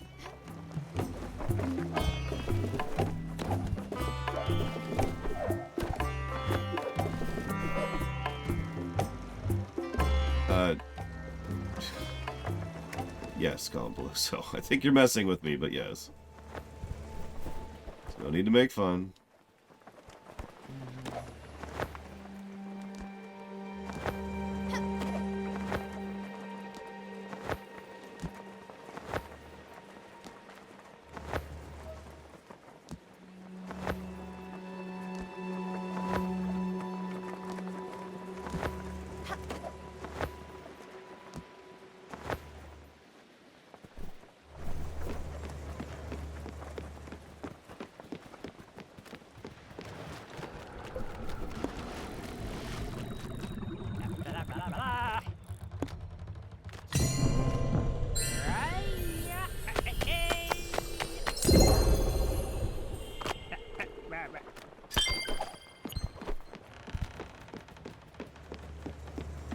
I do like a good stew.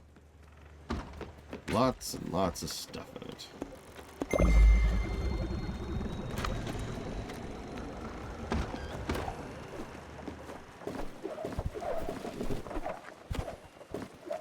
It's a meat. I mean, honestly, there's a lot of different types of stews I've had over the years. But I always kind of enjoy just the classic. Meat, potatoes, carrots. Bam, bam, bam.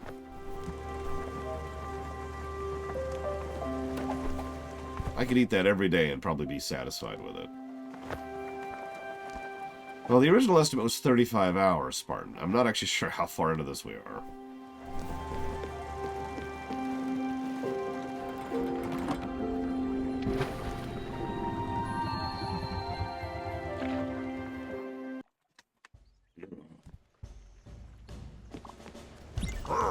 You've got a cow on your boat.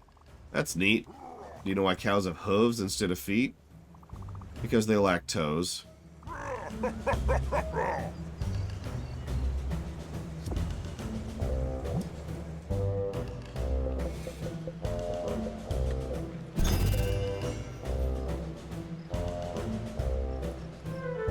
Diamond, Exp Potion, and one more Spirit Flower. We're about to get the Spirit Flower.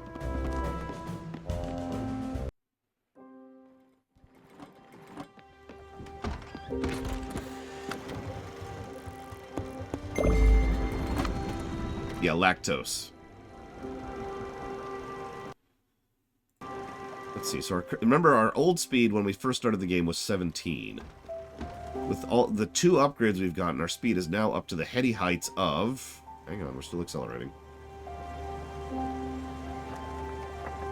28.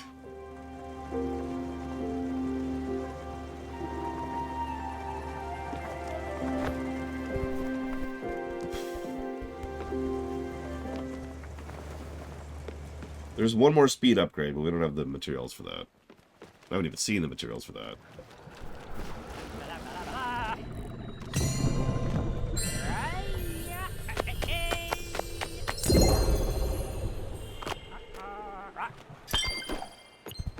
Or I could cheat it up to quad 9, although I've been told that's a mistake. When we cheated it up to triple digits, it was having trouble. I'm not sure what quadruple digits would do.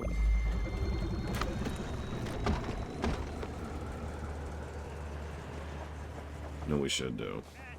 We should just cross the entire map and see what happens. Do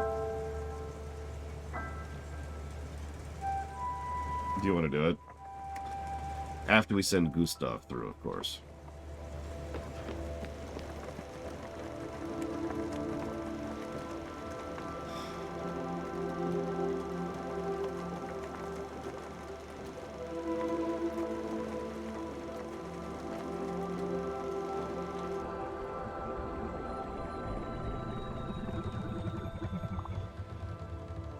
Yeah, damn it.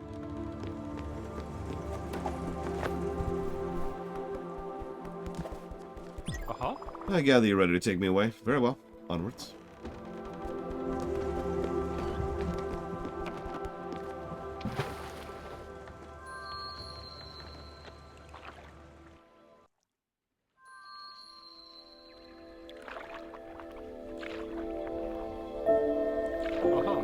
Seems to me you were quite surprised by my request to leave. Seems to me you still are, but you have to understand, Stella, that everything is but a meaningless arrangement of atoms. Everything you've ever known, seen, or experienced, fortuitous circumstance. In the universal chaos, humanity emerged, not a tiny bit more purposeful than the rest, but with an incredible faculty, that of creating meaning, however fleeting it might be.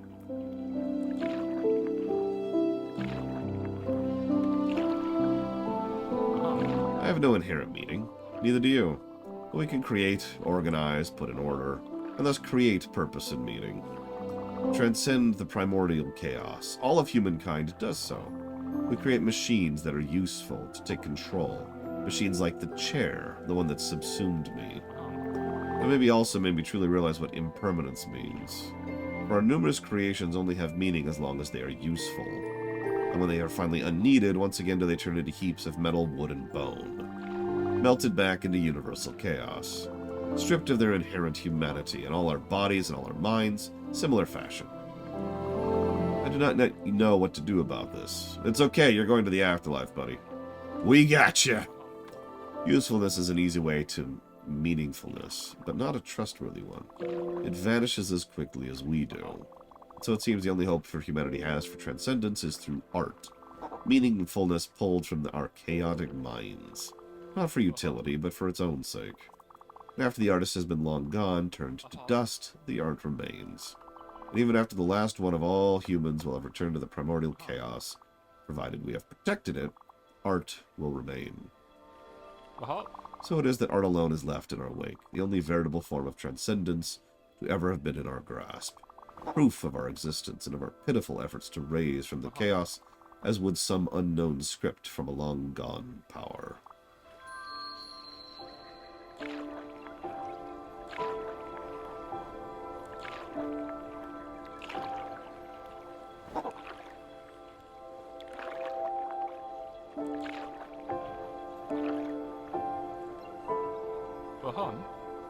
Oh, we're here. Well now. Ozymandias beckons. Let's go.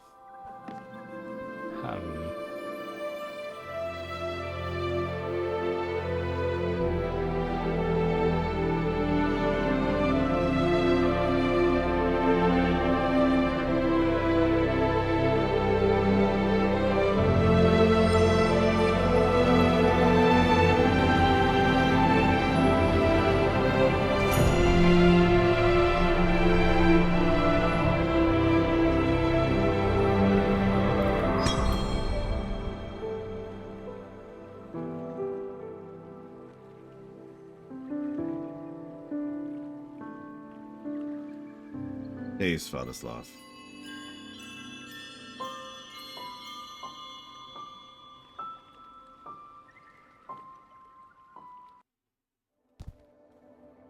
Oh, great. What do you want, Hades?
Yeah, there's us dying. I mean, we're dead. Yeah, I get it. We died. That's why we're here. You know, in the place where dead people are.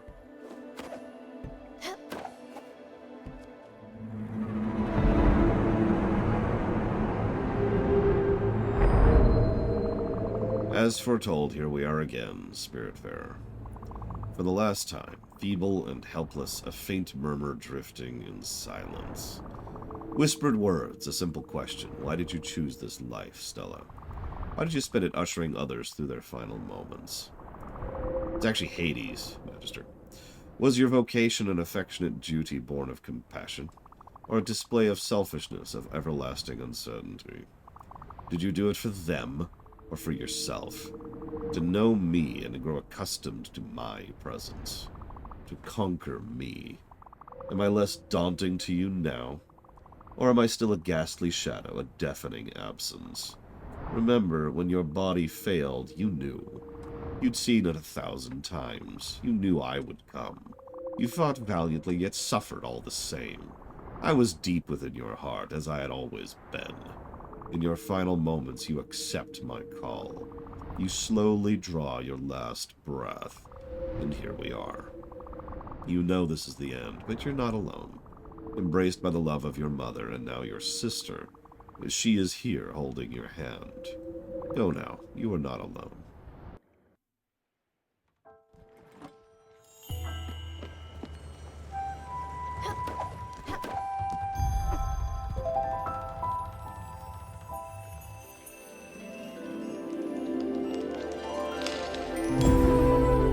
I know. I'm late. I couldn't get off work earlier. Parking in this part of town is a mess. And this place, it's a maze. Listen to me. I'm going on about the parking, and look at you. Are you awake? How are you holding on? Can you hear me, sis? Can you say, Lily is my favorite sister for me? Well, it's true. I'm your only sister, so you don't have a choice there.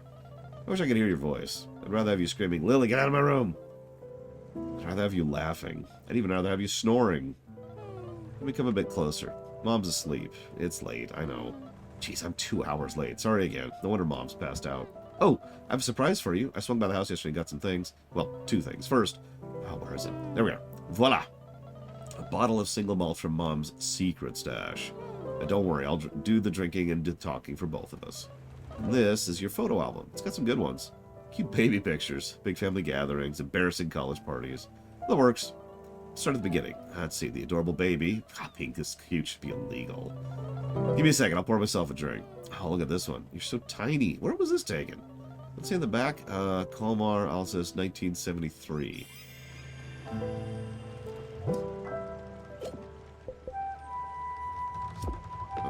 Huh.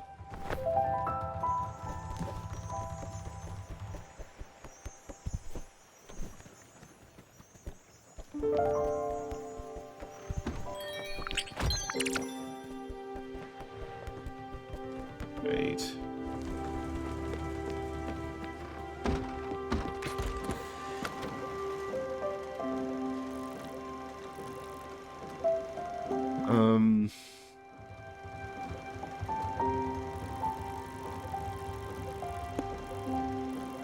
Okay.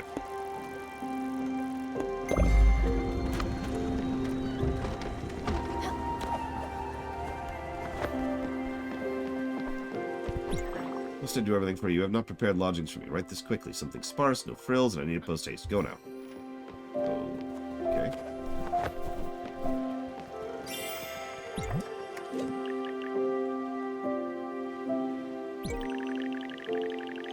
Oh, here's your cube farm, lady.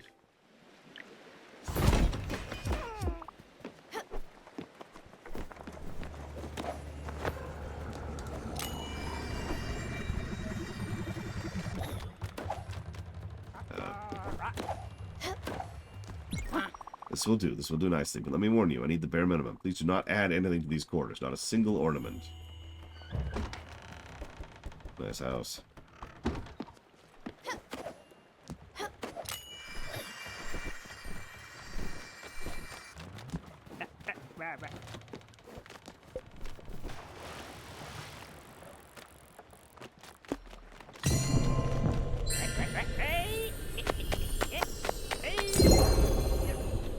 I can't afford a house, Reggie.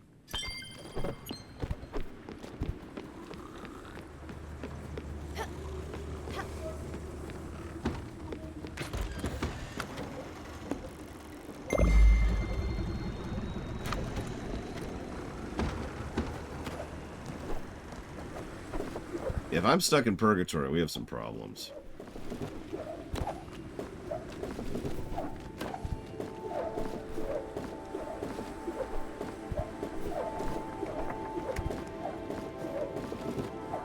That's just my life. I have to keep streaming until I finish the queue. Then I can finally move on. But it's something horrible, right? Like I move on to get devoured by eels or something. I don't know.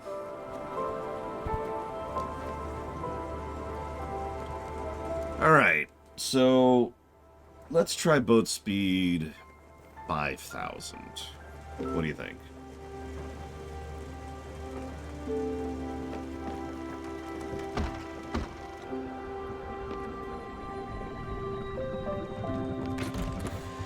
So we're going to cross the entire map. All the way over here.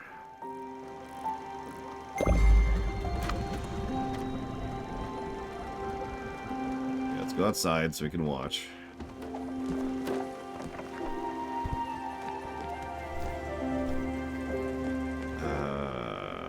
I guess over here so we can like see the water passing by. There we go.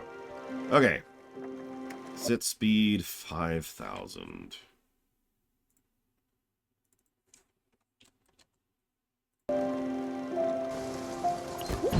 And we're there.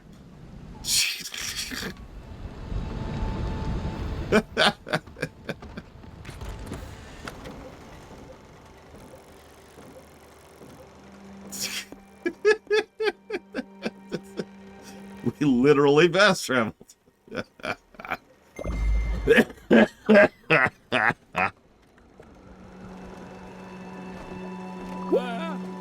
What? What does old Johnny Silverleg see? I'm trying to character control it. Your kin is more to the vessel kept as this.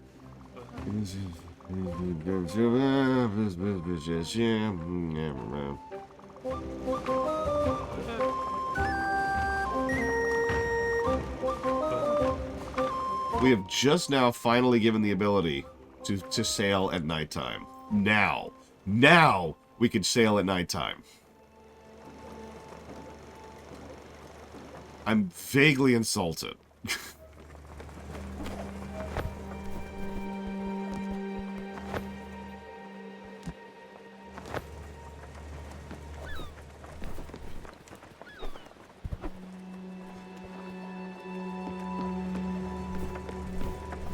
Yeah, the game is trolling me at this point. Hey, you can now travel at night. I'm literally at the point where I can end the game at any time, by the way. I could at any moment go and end the game. No, I'm not going to, because it's a review. That's the point of a review. Let's do as much of the content as we can. Yeah, PFR. But I want you to realize that.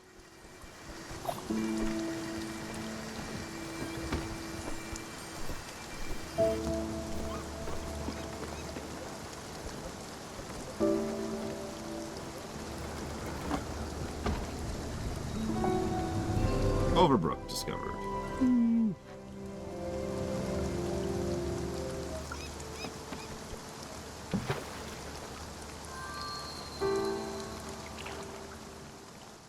It is extraordinarily tempting, Svatoslav. I'm not gonna lie to you.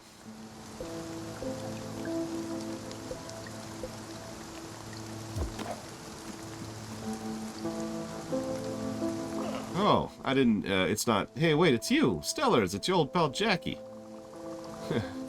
Is that a Charon vending machine? Coming to the rescue once again, aren't you? Well, let me tell you, I have no idea what happened. I was hiding, I was taking a short break. Yeah, from my shift. I saw this old beat-up vending machine. Funny, I never noticed before. But anyways, as soon as I approached it, the whole place got foggy. Weird stuff, weird stuff. Maybe something broke somewhere? Anyway, not much we can do until management sends a maintenance crew. I really can't work like that. I can barely see. On top of that, the machine's almost empty. Damn, management probably never refilled it, lazy bums. One thing I could say is try Choco Blasters, although I forgot my wallet in my coat. Do you think you can maybe get it for me? I swear I'm good for it. I'll pay it back, please. Sure, fine, whatever. Thank you.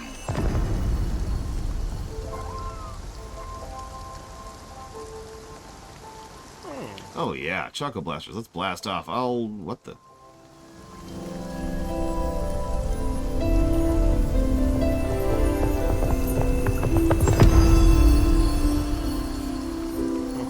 That was far out. Did you see the machine? It was all glowing and crap, like that fancy thing you're wearing on your belt. Nice bauble, by the way. Now, about that Choco Blasters. What? It's already half eaten? What? That's just gross. Never mind, I'm not hungry anymore. I wonder why. Anyways, whatever's going on now. Back to the grind. It would be fun. A tour of the place. You didn't come to Overbook for nothing, right? Let's Jackie give the VIP. I knew it. You're always a sucker for these kind of things. Teach your pet and all that. I'm gonna read you like an open book. Alright, let's go. If you get scared, just grab my arm. Hey.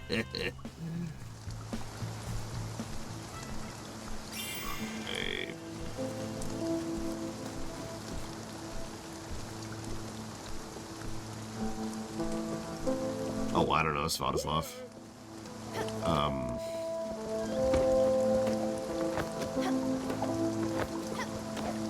20, maybe 15. This is the general admissions wing. It's used for, hey, that's Jamie. Jamie, hey. Hey, Jackie, what's up? Nothing much, nothing much. Just give my pal here a tour of the hospital. This is Stella, by the way. Jamie, don't mention toes, okay? I hear she's got 6 of them. She's very sensitive about it. Really? Hello, Stella. Nice to meet you. Thanks for telling me. I wouldn't want to. Oh, there, made the lady mad. Relax, Stellars. It's just a goof. You smell like flowers and candies and newborn babies. Hey, that rhymes. Right, Jamie? You're right. Yeah, good one, Jackie. You're right. Thanks, Jamie. Talk to you later. Sorry about that. I'm kind of a local star around here. I can't get enough of old Jackie. Everyone loves me so much, I suspect some of them are faking illness just to stick around. Anyway, let's move on.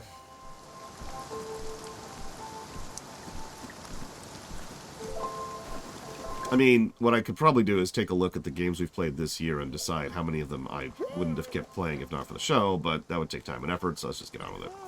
Hey, what are you up to? An orderly, finally. Is anybody working in this hospital? Stop drooling and do your job. People are hungry and the place is filthy. People are supposed to get healthier, not sicker. What? Nothing to say? Never mind that guy. He's an idiot. Hey, I'm right.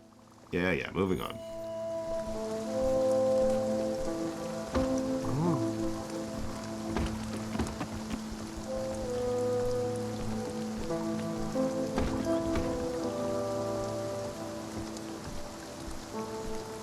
You know the answer to that, Mr. Red. I was pretty honest about that answer. Remember this guy. Really, what was that about? I'm out here busting my ass every day, every night. Pays crap, hours are worse. On top of that, I got this entitled jackass up my crack with his crap. This place is filthy. I'm hungry. What to do? Can I tell you how to do your job? No, I don't, because I have some manners, and I don't know the first thing about shoveling crap. What? Oh, what's this? It's a room of very special patient. Very trouble, very difficult. There's no way up anymore. Ladder was broke while I was getting a snack. Can't do much about that until management gets here. She'll be fine. I can release the time off. She really is a handful.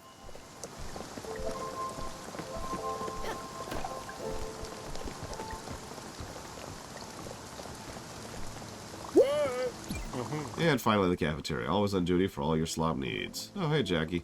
Back from break? Yeah, I guess I am. Need anything? I wanted to grab a bite, but apparently the kitchen's out of supplies. Yeah, figures. I swear these idiots are going to starve us to death. I'm sure they're on a cruise for a corporate retreat. Hey, don't worry, Jackie's on it. I'm sure you are. Thanks for watching out for us, Jackie. Yeah, don't mention it. Where can I... Oh, Stellars, you always were so helpful. Couldn't happen to have some of the kitchen supplies in that big boat of yours, will you? 5 bags of rice should do it. Yeah, sure thing. Done. As they say. Are you gonna let me give you them, or...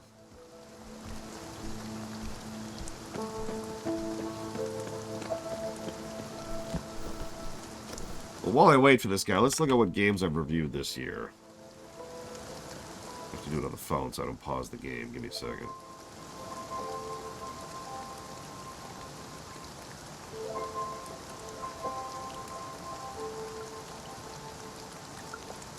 Is he coming? Is he gone? Is he dead? He's dead. It's over. Game over. Let's go get to the ship. Alright, so let's see. Games. that I wouldn't have bothered with if not for the show. Just from this year. Let's see.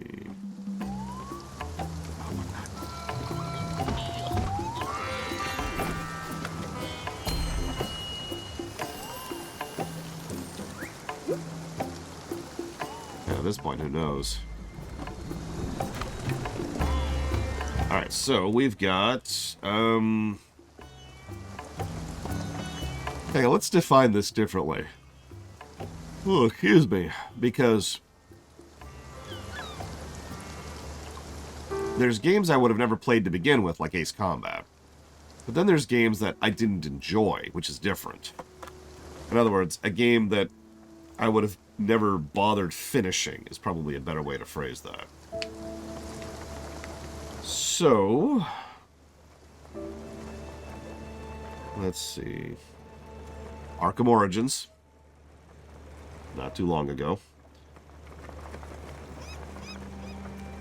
The first Shantae game, and honestly, the second one as well.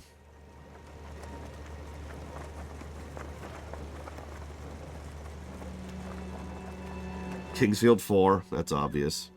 Last Guardian, Misadventures of Tron Bonne, Mega Man Legends 2, Thomas Was Alone, Dawn of War 2, Dawn of War 1, Diablo 2, Diablo 1. This is a larger list than I was thinking. Subnautica Below Zero, Chaos Gate Demon Hunters, and that's all the games from this year so far.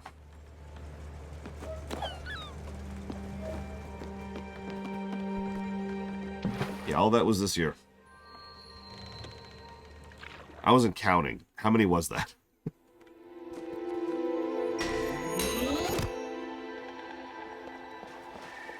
I was wondering that too, Blade of All. Unfortunately, and the more I've thought about it, the more I stand by not giving any music positives and giving bug negatives, because it was bugged, and that was the experience we had, right? Like, there was no fixing that, it just happened. It's one of those weird questions. Do we review a game as it should be, or a game as it is?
Oh, okay.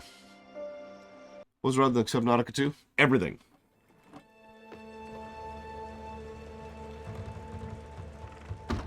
That's your without spoiling answer. I hope you enjoyed that.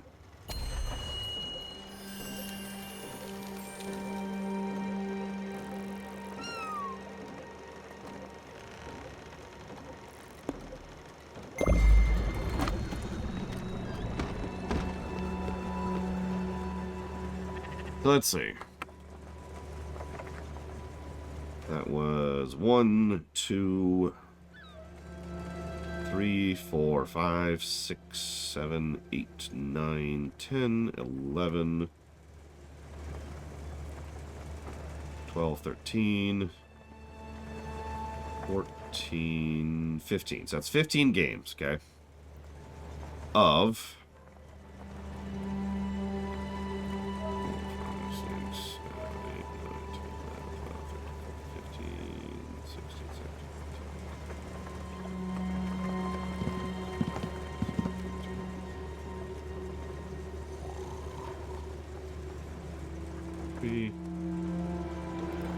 49. 15 of 49. There's your ratio.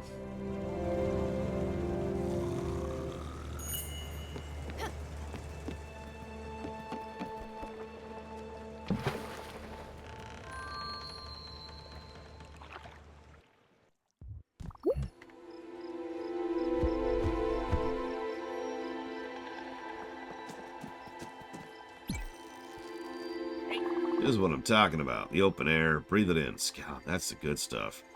This reminds me, you should have these. Mickey says he doesn't want his. You can have mine too. We don't need them anymore. Listen, I think we need to rethink your role in our organization. If Mickey don't mind, I'm going to need you to run point on some things. You'd have to have a more involved role, if you know what I mean. I'll fill you in when we get to the boat. Go do your thing. You've earned it. We'll hang back. Cool.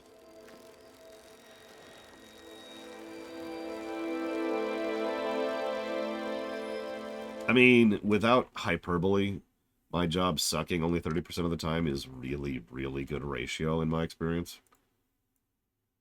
Like, I work my ass off. Not to get defensive about that for a second, but I do.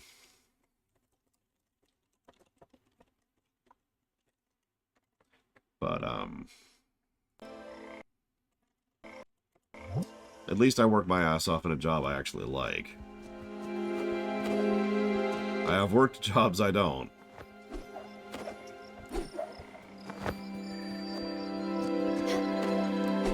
Most of them. Most of them. That's how that works.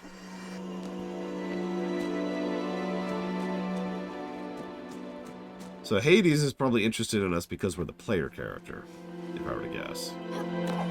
It's a rare and unusual condition that afflicts 1 out of every major characters in a video game.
Oh my goodness. Okay.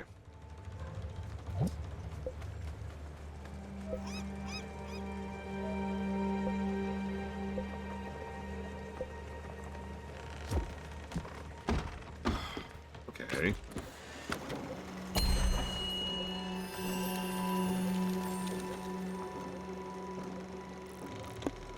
It's okay, I'll just kill you, Svatoslav. It's fine. Great, so there's a friggin' shrine here. Of course there is.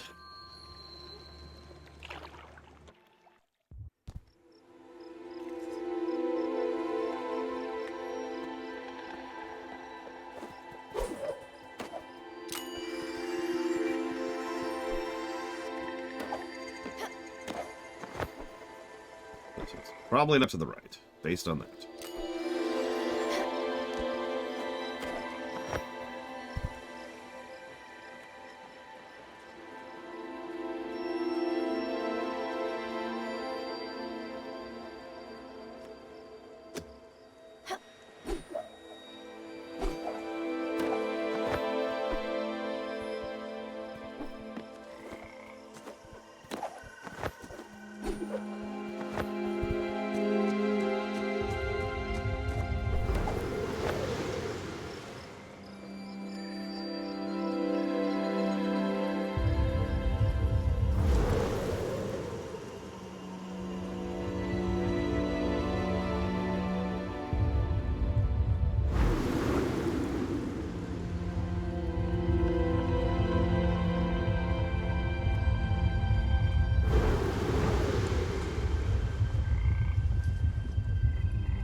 seem to be in top physical shape. Now the real challenge can start.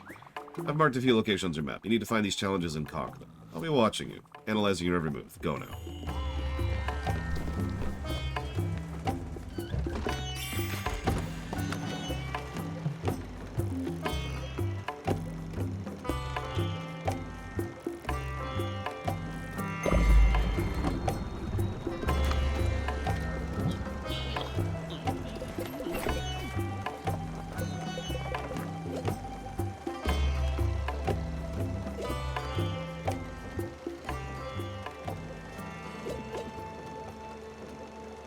A good question, Master. I don't know.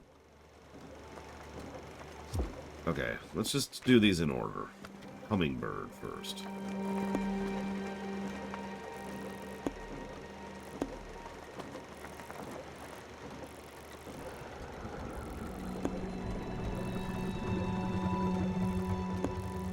I definitely remember where that is. Oh, okay.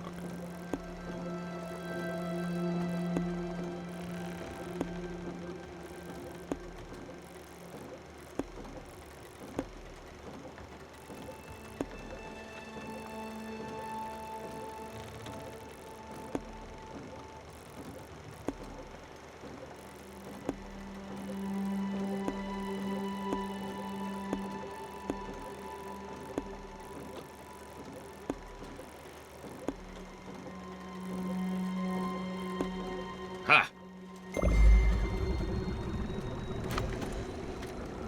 There's faster ways to do it, but I mean, honestly. Let's just engage the warp drive. Oh, wow. Okay, hang on. There we go.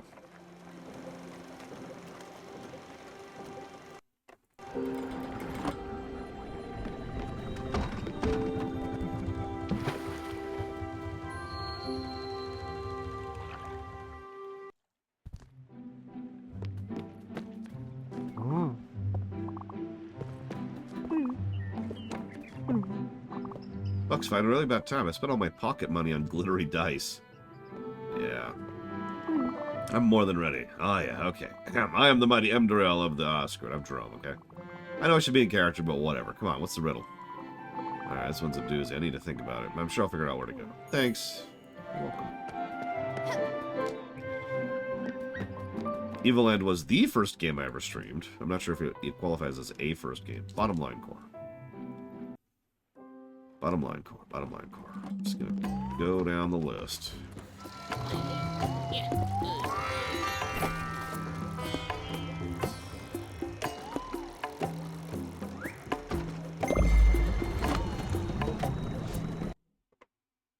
And we're off. And we're there. My first game ever was Pac-Man. Or, more accurately, the first game I ever remember was Pac-Man. Sitting in my dad's lap at a pizza place. I was 3.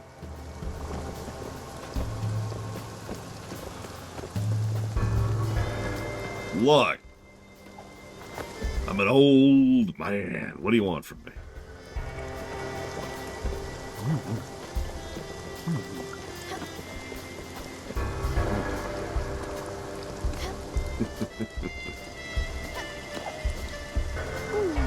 Buck sent you, finally. Oh, whoops, sorry. I mean, glad to finally make your acquaintance, Commander. I am Waderick the Bard. It was I who composed the Ode to Flabbergon the Drunk. I who solemnly performed at the court of Queen Fluthian for her wedding. I'll be the chronicler of the Silver Company. I love this character. Yeah, you can count on me. I'll meet you at the Naked Mulberry as planned. In the meantime, I'll scour the elder archives of the great library of Wallablool in search of very precise information. I also need to tell my mom. Okay, see ya. Listen, all I'm saying is that my life sucked when I was growing up, and therefore, everyone else's life should also suck. That's all I'm saying.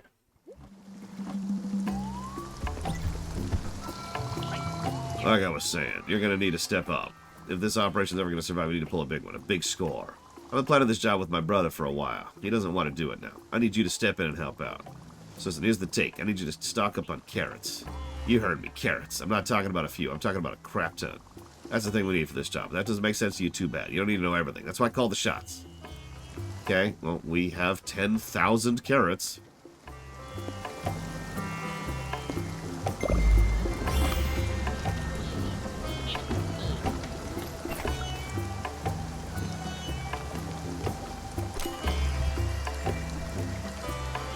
I mean, honestly, isn't that just prototypical boomer behavior? My life sucked when I was growing up, therefore... Ah, come on, the job wasn't for carrots, it was for peaches. Who wants stupid carrots? Like, I would use carrots for this job. That's stupid, you gotta fix this mistake quickly. The job depends on peaches. Okay, I now need 100 peaches, which if I was doing this legitimately, would drive me to insanity. Fortunately, I actually have a peach seed. Unfortunately, it has not grown.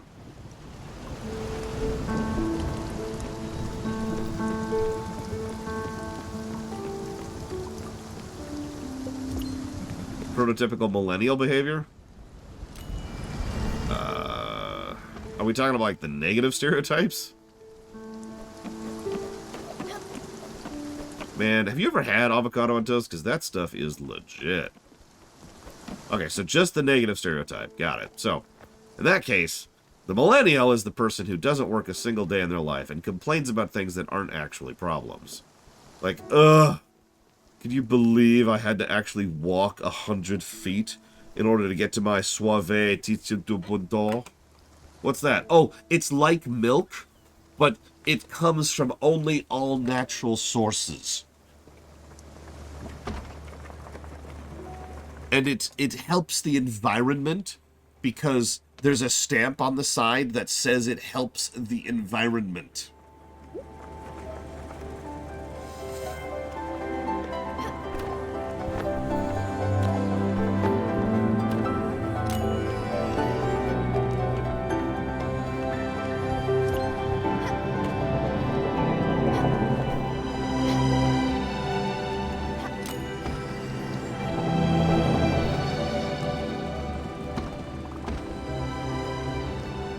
What's the difference, Compaloosa?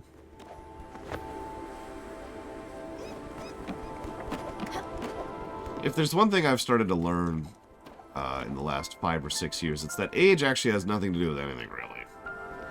I have met old people who are perfectly cool, and young people who are obstinate dicks. And everything in the gradient. People are people.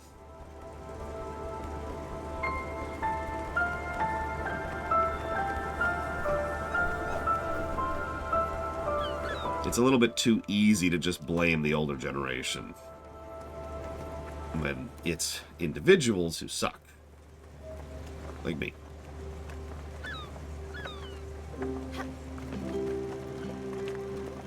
Aliens? Well, speaking as an alien robot, I've never cared for aliens myself. They're coarse, they're irritating, and they get everywhere.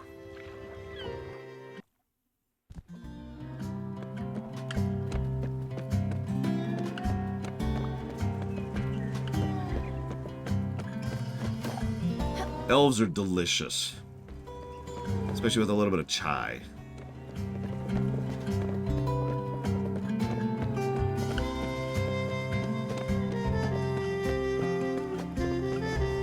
I'm starting to think it's not a blue person. You don't like chai? Okay, whatever.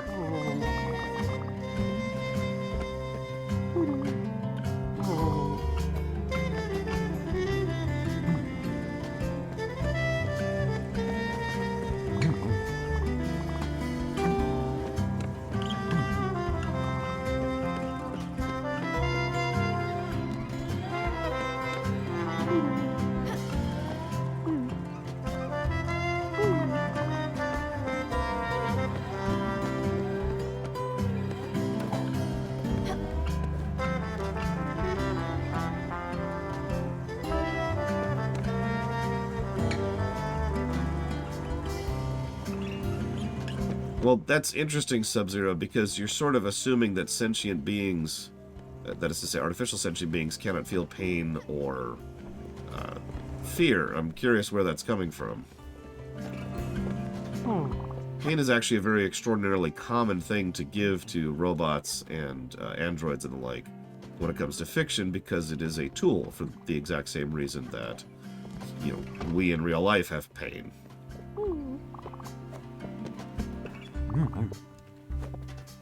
As for fear, well, fear is easy to understand too. All you have to do is understand the possibility of not wanting something, regardless of who and what it is, and you now have the conditions for fear. Ergo, the Geth can understand both fear and pain just as well as we can. Does that make sense? Corn for dessert. Interesting.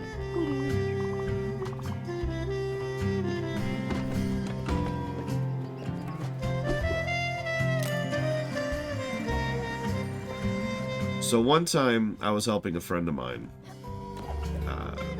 set up her Blood Elf character. It was the first time she'd ever played WoW. This friend of mine was older than me and a bit of a cat lady. Not in a negative way. She owned a lot of cats. That was what she did because her husband was away. I don't actually remember what the deployment was at the time, but her husband was deployed at the time. So she stayed at home with the cats. So, for those of you who don't remember the Blood Elf Starter Zone, there's a cat. In fact, there's a lot of cats. It's the critter of the area. And I was trying to show off the cats, because she was like, oh my god, the cats, they're so cute, and blah, blah, blah. And I ended up right-clicking one by accident. If you don't know what that means I killed that cat. She didn't forgive me for that for like a week.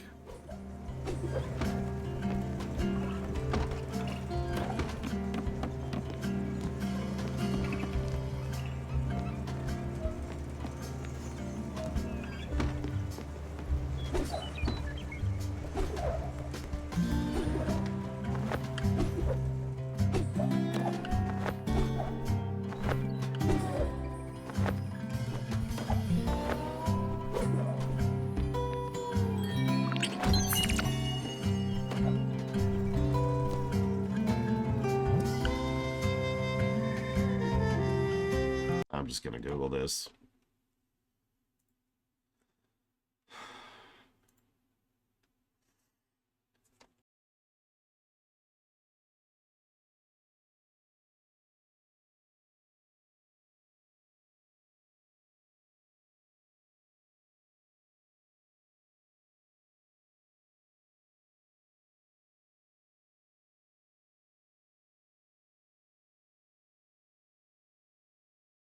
Okay.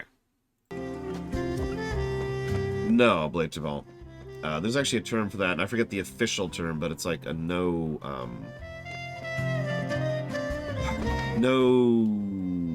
friction and zero friction game. That's what this is.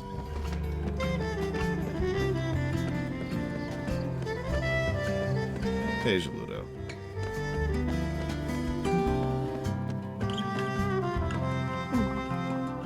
Ha, finally. No, I won't bow before you. I know you are, though I respect your reputation. I am Elperin, Ranger of the 7th Moon. We bow to no...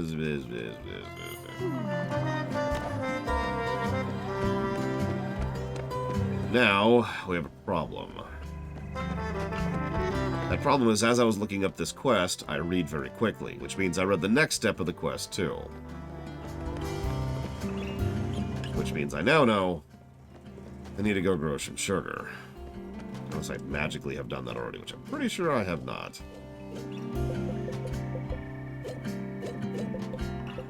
Yep, no sugar. Cool.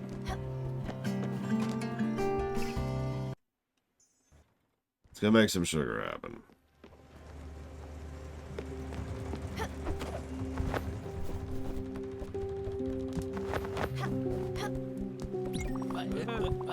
Yep. We need to bring the bunchies, which means we need sugar.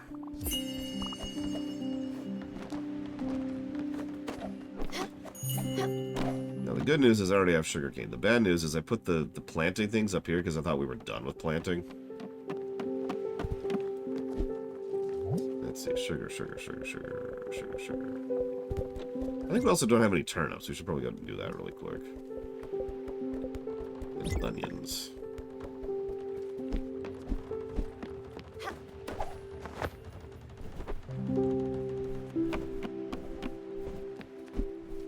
Let's see. There's the sugar. Is that it? Oh, and tomatoes.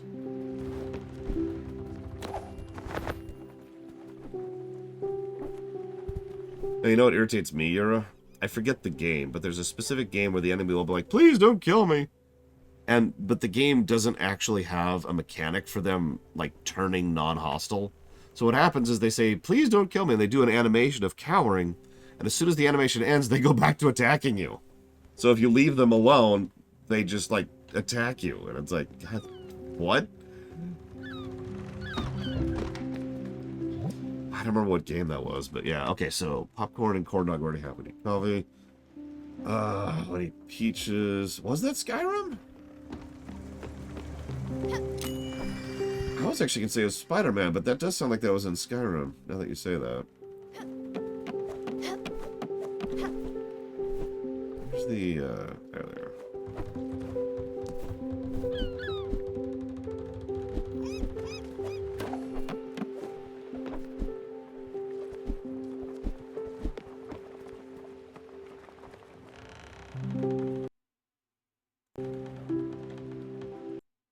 Anyway, so our peach tree just grew.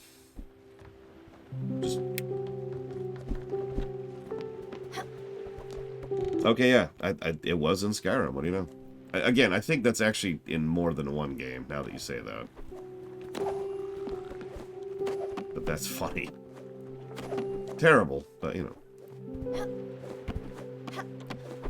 I wonder if Starfield does that.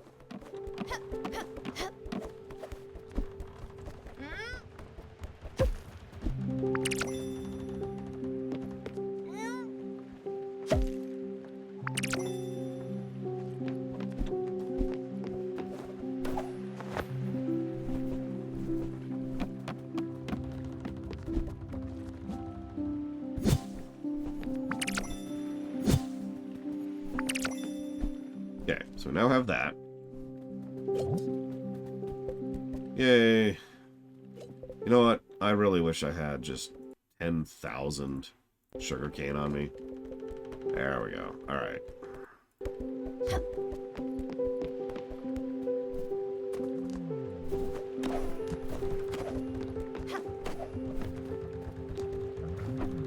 Oh god, where'd I put the...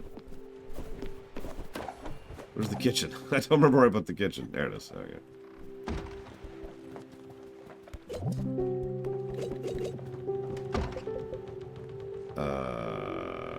It's sugar and something. Hang on, what am I putting together?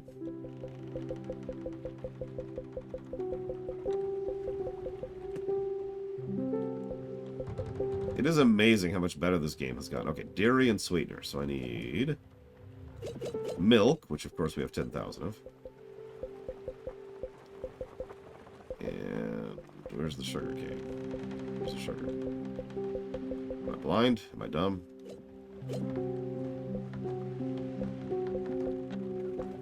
Where's the milk? Where's the frickin' sugar?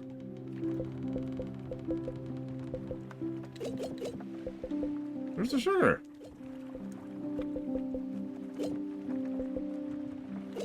I just harvested it. Where is it?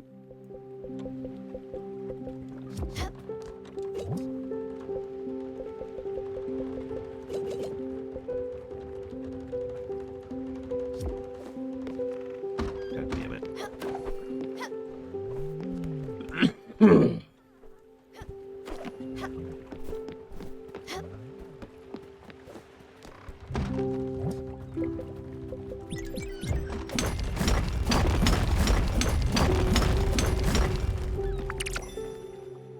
We now have sugar. Yay!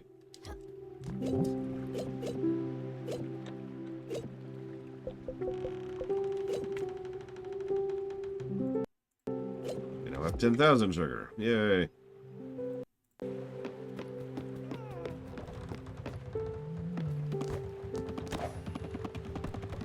When Starfield first came out, all the negative comments I heard were essentially, I can't believe this isn't No Man's Sky, which... And? Was my response to that. Of course it wasn't.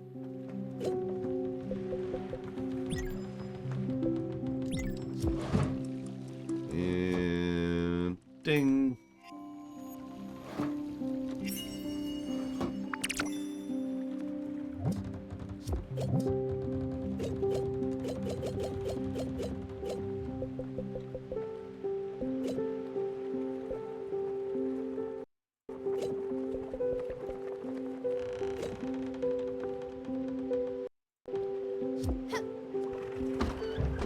You know what's going to be funny?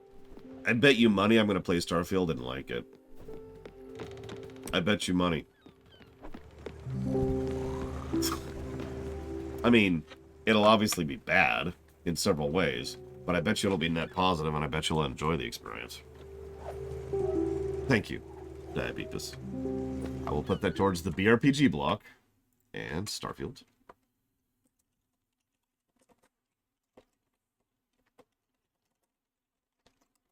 And the Mario Kart block. Done and done. Okay, so where are we bringing these to? Oh, we're just giving them a block. Okay, whatever. Now I need peaches.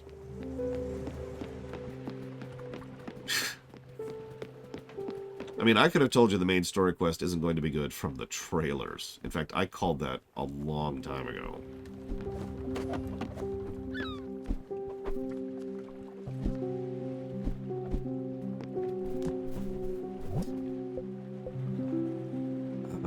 Okay.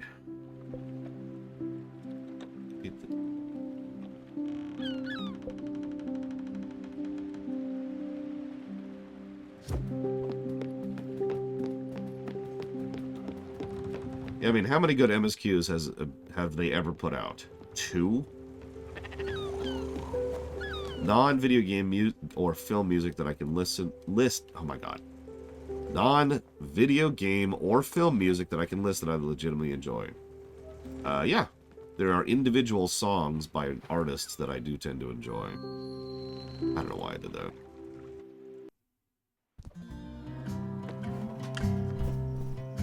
Well, ESO isn't by Bethesda. At least not by the core Bethesda team.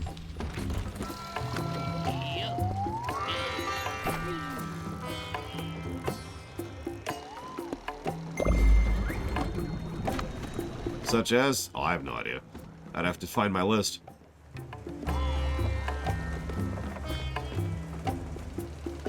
I actually have a playlist that is just for songs that are non-game and non-film.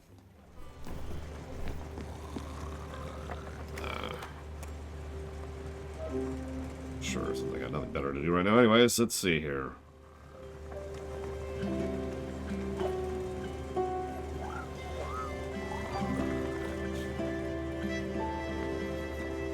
A couple of Dwayne and Brando songs, a couple of Big Bad Bosses songs, 2 Eiffel 65 songs,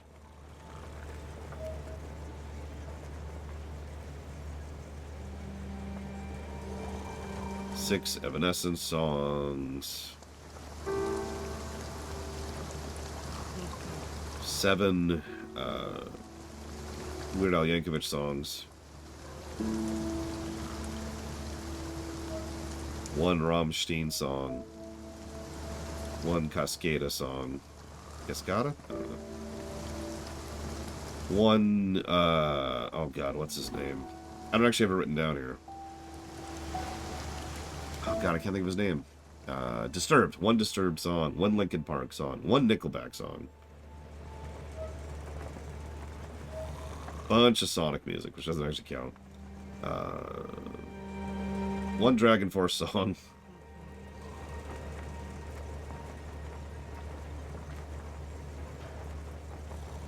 One Eagles song. And 1 Marilyn Manson song. There you go. Ugh.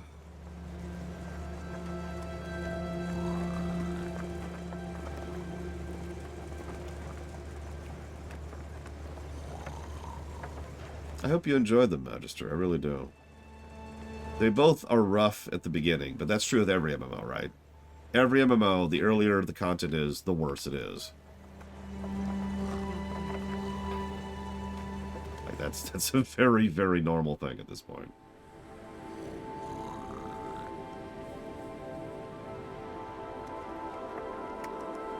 Is Fallout 4 a good game? I've never reviewed it.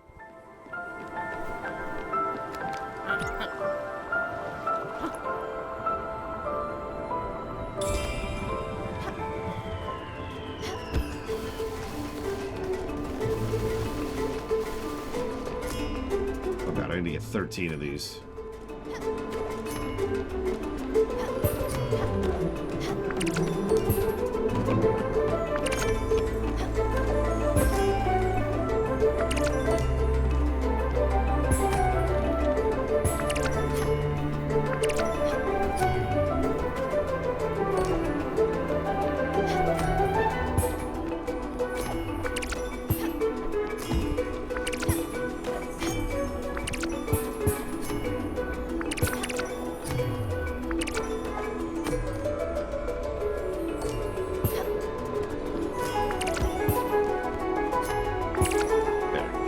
Done. Very good. Hotel California. One specific take on it, though. It's a recording of a live performance that my aunt happened to be present at. It's the only take of that song I've ever enjoyed.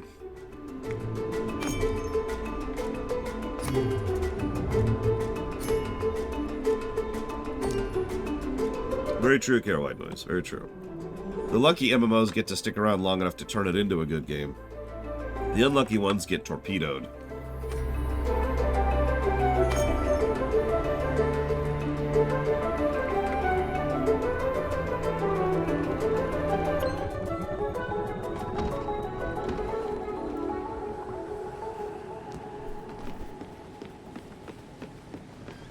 I think the singer did a better job, and I think that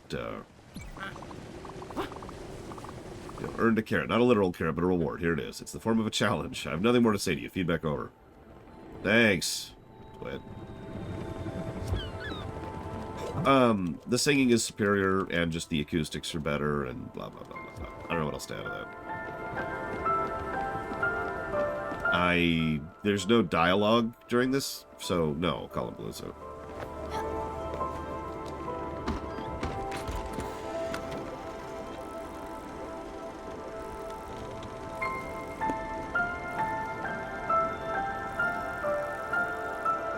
No, Magister. In fact, I haven't even played all the way through ESO.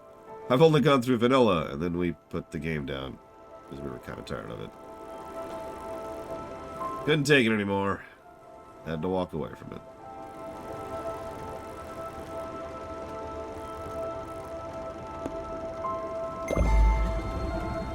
Sure, this should only take us a second or two. We're just going to cross half the map. Alright, here we go. Alright. Alright. Yep. Wow, this is actually really slow. Considering we're going 1,000 speed right now.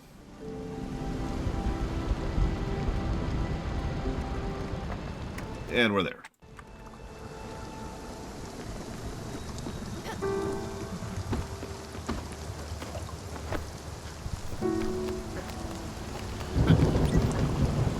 It's an easy one. A little bit of rain and thunder. Your survival probabilities are rather high. Just don't let your guard down. You won't end up like grilled chicken. Remember, use dash. Yep. Okay, cool.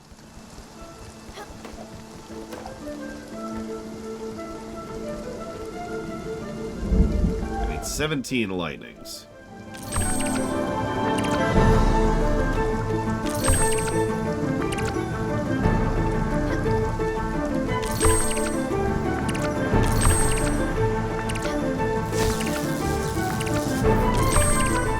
I will say this, I have, by coincidence, also played part of Vardenfell in ESO, which is, I believe, the second... Well, it's like the 5th expansion, but it's the second real expansion. And even that is a noticeable jump up in quality.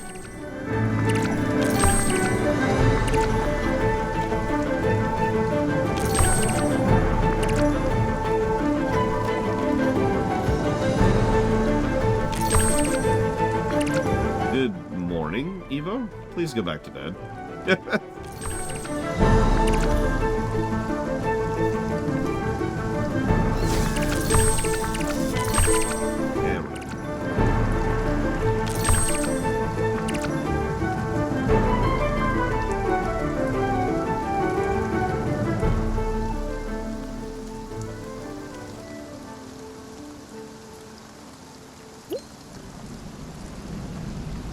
Well, I know exactly what that feels like, Evo, because that was my week for the last week. So I hope you get over that as swiftly as friggity possible. Not bad. I wouldn't put it on a leaderboard on you on a podium, but you've got some talent. This should be a good reward. I don't have anything else. Go away. I knew it, Magister. Yes, most of them have been sent on to the void at this point. An EMP that hit the Earth wouldn't actually cause as much damage as you'd think. Oh, don't mistake me. It'd be bad, but not like life-endingly bad. It wouldn't be an apocalypse scenario, let's put it that way. So the first thing I do is I take over the world. No, Euro. We did vanilla, and then we started the Thieves Guild, and then immediately put it down for sucking. Then we started the Dark Brotherhood, and then we immediately put it down for sucking. And so now we're on Vardenfell. Any questions?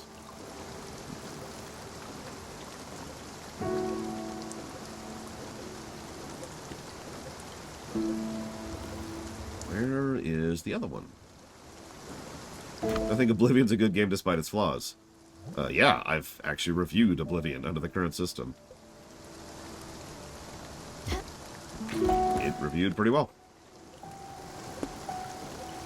Take that guy as my target all the way back over.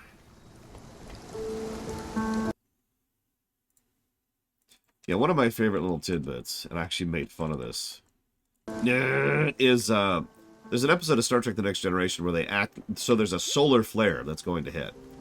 And everyone's like, oh my god, there's a solar flare. And they all treat it like it's going to be some life-ending, planet-destroying disaster. And I found that vaguely amusing, because do you have any idea how many solar flares happen regularly in real life? Like, if I Googled it right now, I could probably... let's just see it. Hang on. How long ago was the most recent solar flare? Let's just do this right now.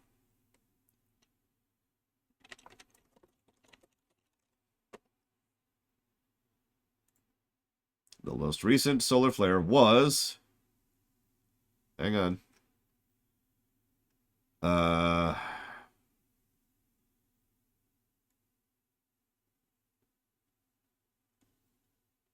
Hang on. I'm trying to understand the timeline here. It was today, is the point. In fact, there were 1, 2, 3, 4, 5, 6, 7, 8 solar flares today. I think I've made my point.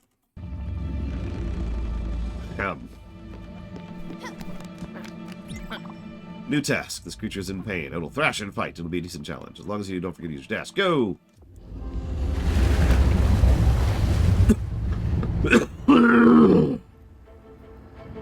That's vaguely funny. Call him Peluso.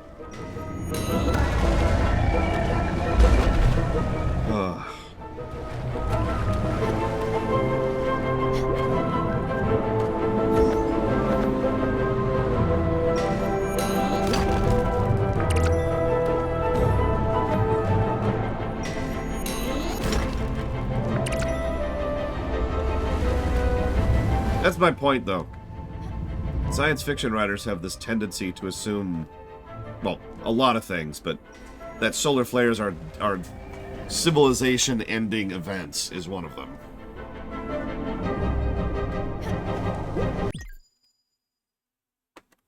Oh. Excuse me. I have an itch in my ear, and I do not like itches. That's actually why I use Q-tips. I don't know if I ever told you about that. It's not to clean my ears up. My ears are perfectly clean. Because I use other methods to clean my ears.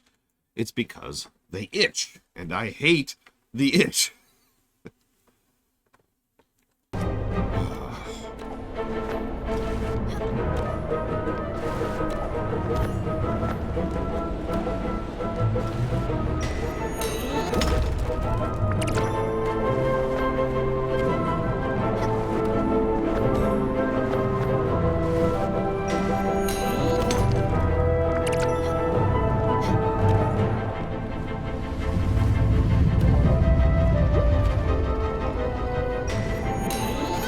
I mean, I am doing better. I'll not call myself well, but I have been worse this week.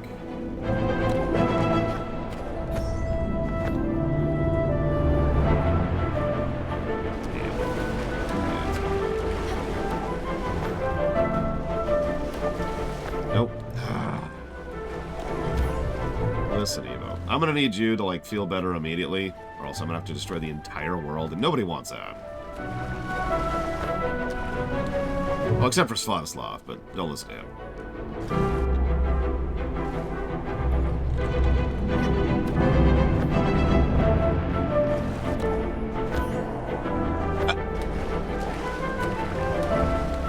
Okay.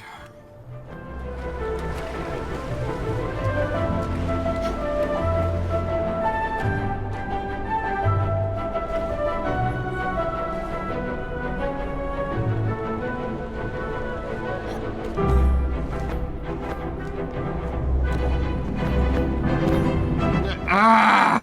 God damn it! Okay, okay. That's alright. That's what it is.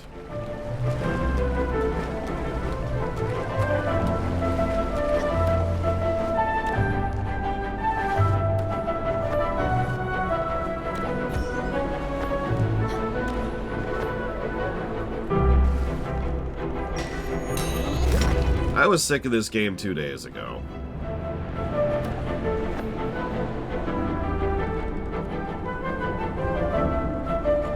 As I said, I would have put this game down Saturday, if not for my job. Although, also, you want to hear something funny? I am currently at a stage where I could put the game down. I have the quest to go finish the game.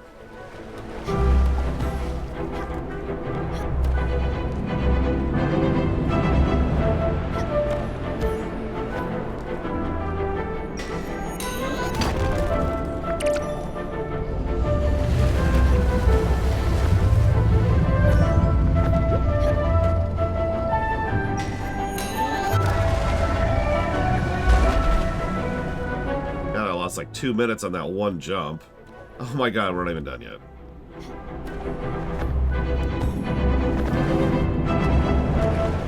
Really? Game? You're just gonna be a dick about it. That's just where we're at with this.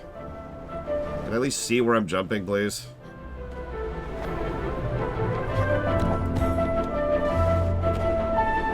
Oh, you son of a bitch. Not you, Directy.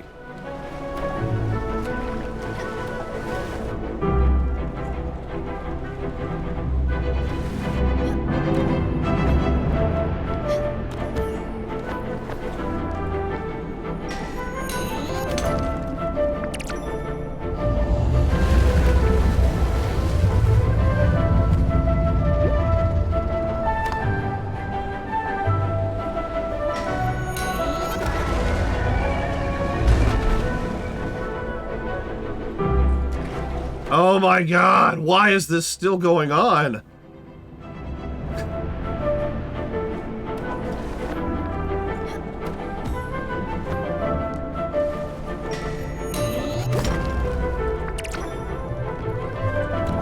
It's the tagline for the entire game.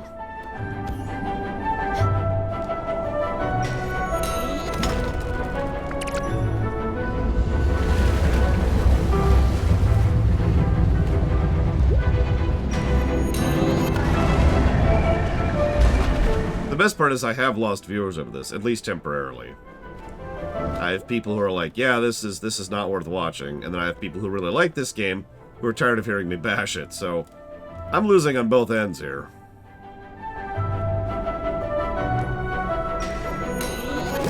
Yes, this is the Cancer Dragon again.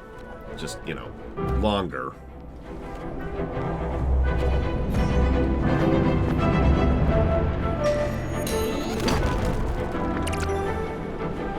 Whoa, game, camera. Whoa there.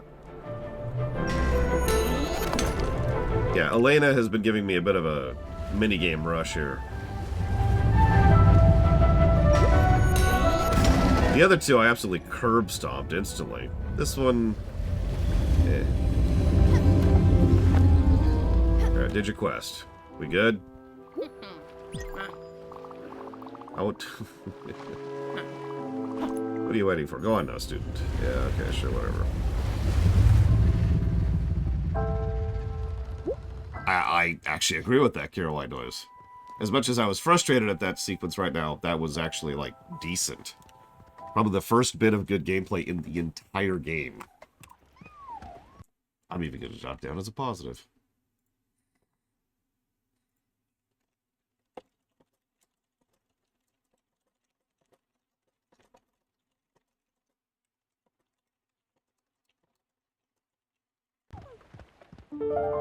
Okay. What else? Okay. My peach tree grown yet? Hey, it has. I've got 4 peaches.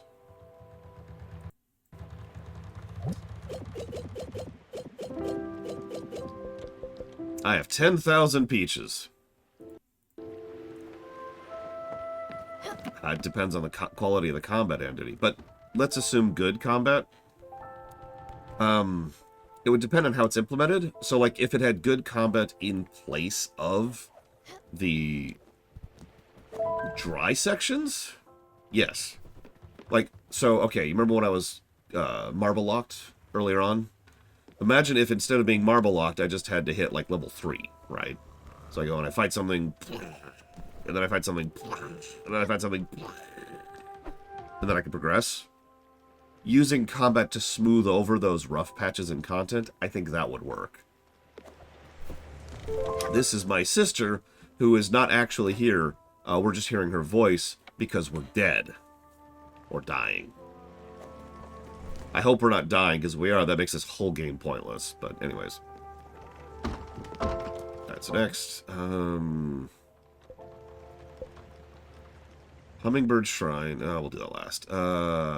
40, negative 50. Let's do that.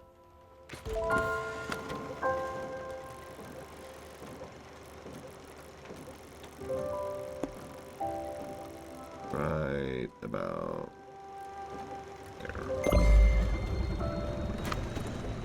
Because if none of these events are actually happening, then first of all, it was all just a dream, which is a bad trope for a reason. But second of all, it would mean that none of this accomplishes anything. We're just dying, and that's it. We're cuckoo in la cabeza. No, no, no. Oh, we're here. We're here.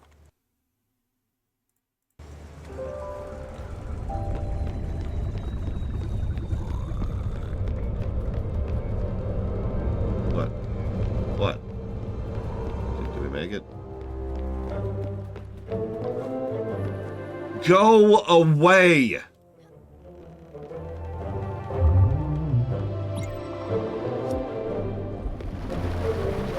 Get out of the way of my ship. Yes, I did, Evo. Hugs and kisses from Grandma. Okay, sorry, that's an old joke. Can I go now? Am I even there? Hey, there's my treasure. Jesus Christ. Frickin' turtle.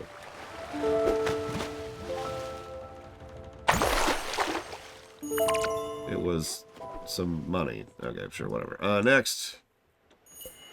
3469.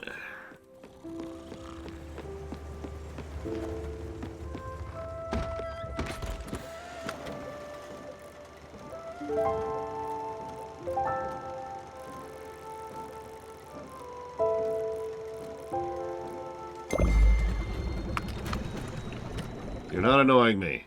I was continuing the tone as a joke. I am continuing to use this tone as a joke. I have no sense of humor. Any questions?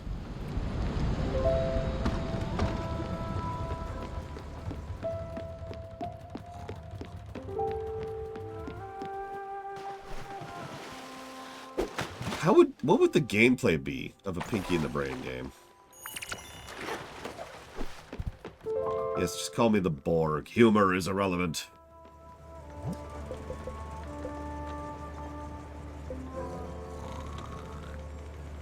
Okay, let's do Old Central. Old Central. Where the hell is Old Central?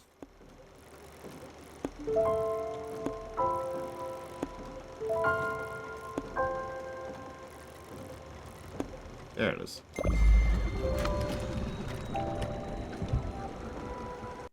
Hang on. Whoops, whoops. Let's speed up the ship a little bit. And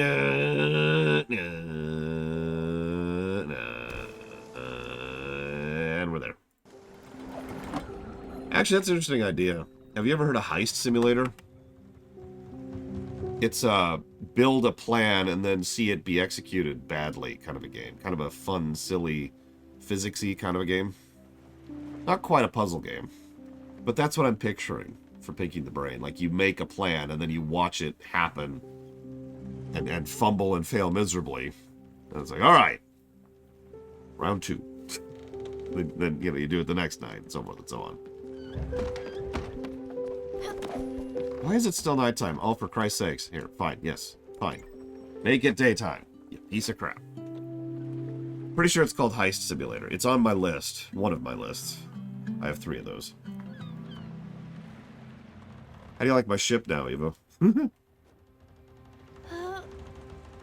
If you didn't see it, tough. It's already gone. Alright, let's go. Talk to you in a minute, Atlanta. Nobody cares about you. Bye.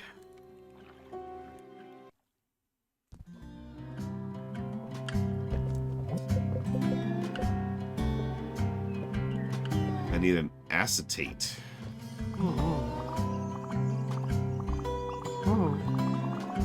Okay, that's terrible and awful. Alright, so what else we got here?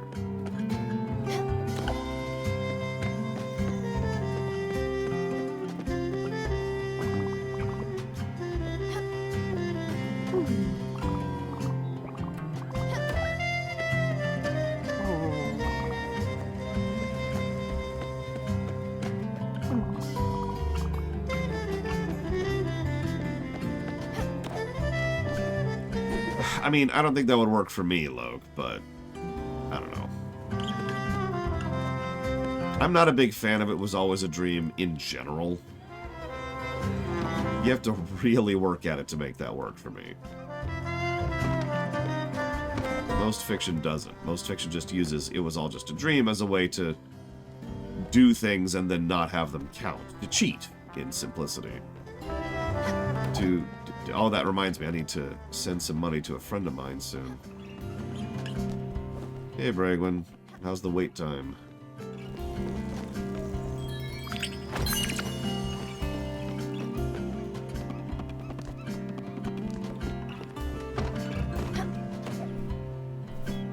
It could also be dying and real, that's true.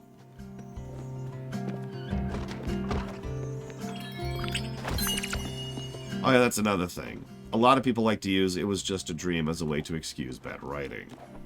I don't mean like that's at a dream thing itself. I mean like there's inconsistencies, yeah, but it doesn't matter because it was all in their head. No, you were a bad writer.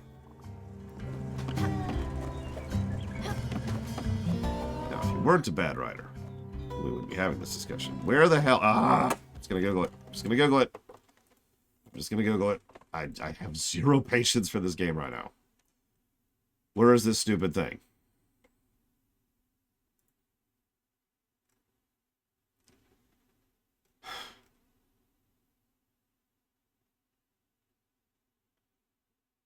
Oh my god. I just pulled up. Yeah, no, exactly, Evo. Like, there's such a thing as well-written stuff in, like, a dream sequence. Of all things, My Little Pony did that once, where there was a dream sequence which very accurately and very well designedly followed dream logic. And that was awesome. Like, that whole thing, that whole sequence was great, and that was well written.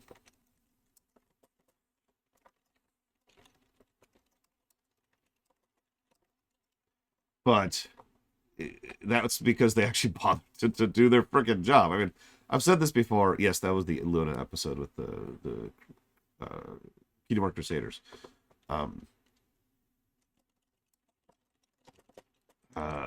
Be righteous. And Untitled Goose Game and Unfactorio. Thank you. Thank you, Evo. This is your penalty. This is your punishment for donating. Because I'm going to bow. I'm literally, my face is up against the keyboard here.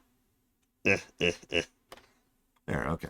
Thank you, Evo. Please stop giving me money. All right, so I pull up the walkthrough, and the walkthrough's like, here's how you get to this item. And it's just, this is insanity.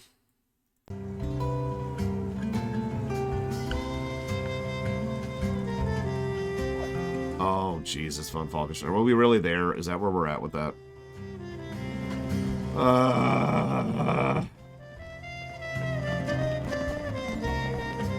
Yep. Yep. Listen, Evo, you did donate to me, so you kind of had it coming. I'm just saying. This is all your fault. All right, so we need to go to the dumpster. Yep, okay, so we go to the dumpster. We need to get to the air conditioner, which is right here. Okay. We need to get to the right to get over here. Get inside. Go 2 floors up. Go 2 floors up. There we go. Go back out.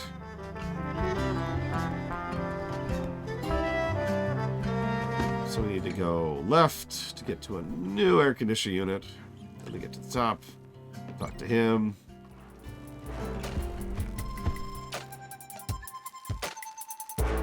Yeah, door's locked. We already tried. Big guy couldn't smash it open. Whoever lives here has pretty tight security. Must be loaded, which means there's something worth stealing inside.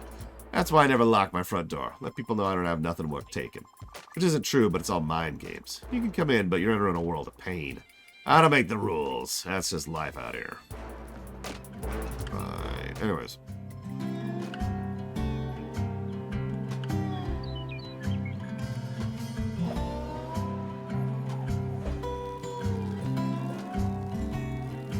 Okay, so I need to find a bouncy thing over here. Oh god. Oh god. I think that was it. I think I just failed at it. Ah, I gotta start all over again.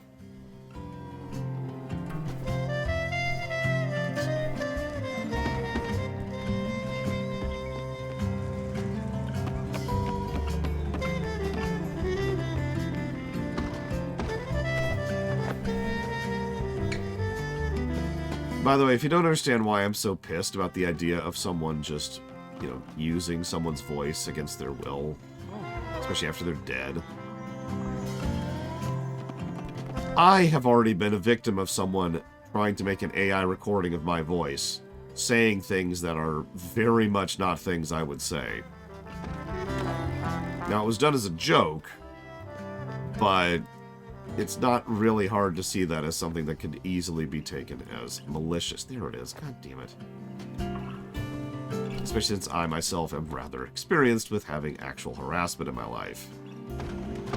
So, no, I tend to come down pretty hard on the AI voice thing. Forgive me. No, Dash will help. I'm just an idiot. As usual. Okay, so here's the bounce.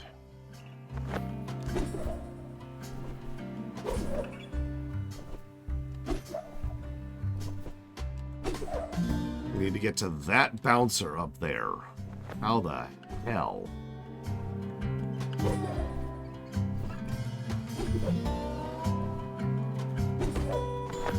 No, loader, I do not. Copy wrong only works as long as you're willing to enforce it. That's why music tends to be the most copy wrong thing out there. It's because the license labels spend millions of dollars constantly. Is there? Hey! Walkthrough was wrong. Yay! Enforcing their copy wrongs.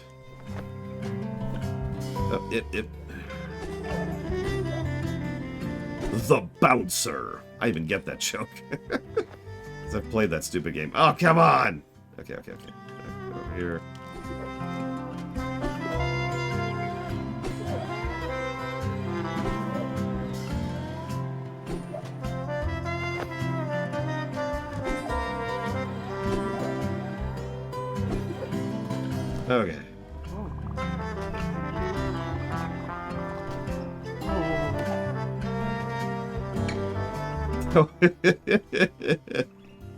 Yeah, I've actually played the bouncer. In fact, I've done a video on it. It was an interesting rumination, to say the least.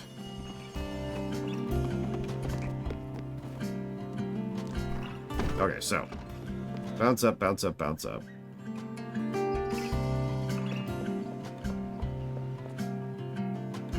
Okay, here we go. We have to land blindly somewhere to the left. Oh god, we've gone too far. Okay. Where's the frickin'... There it is! God damn it! Ah! Okay. Now we gotta do that all over again.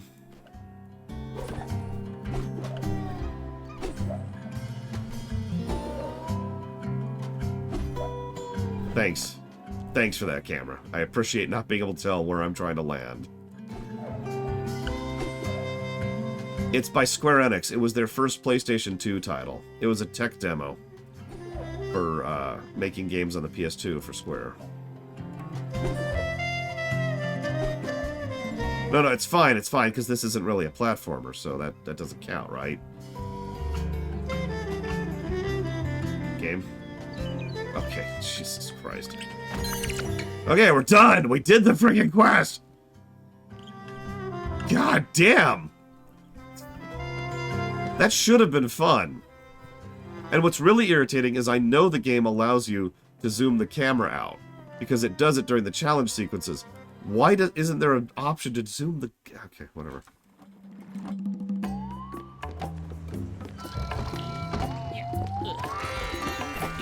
No, Colin Palooza. That's more of a coincidence than anything else. Alright, so let's just get away from this stupid music.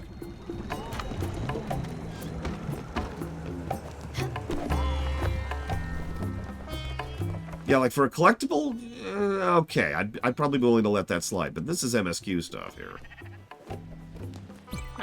Made good on your promise to find these valuables. I know these bring back memories. Your ring from a past marriage. Those coins from your brother. You need to stop thinking of such things. Your past will always bring you shame. Your past will bring you down. Your heart needs to guide you forward. I need you to do something hard, perhaps impossible in your current state.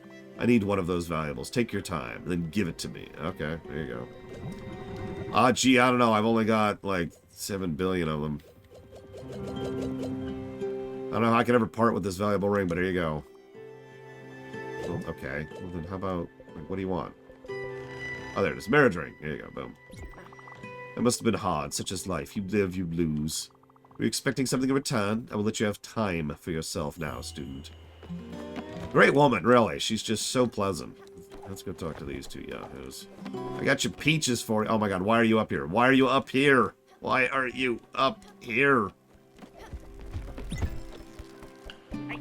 What's your problem? You ruined this whole operation. The buyer's very specific about his cargo. What am I going to do with carrots or peaches? You're the worst partner I ever had. You can't even get a simple order straight. My brother would never mess up like this. I don't think this is going to work out. Let's go. You weren't ready to step up. I shouldn't have trusted you. Ah, crap. Listen, let's go. I know a place. It's called the Everdoor. Sure!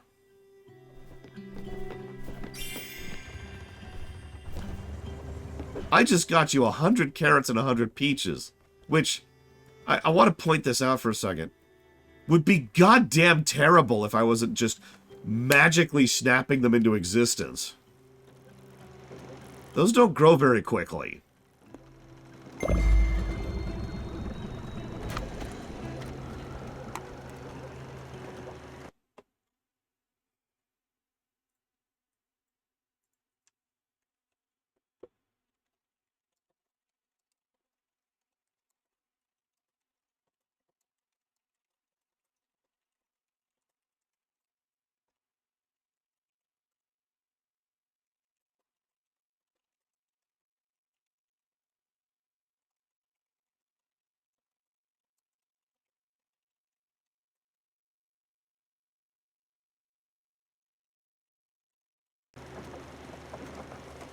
Okay.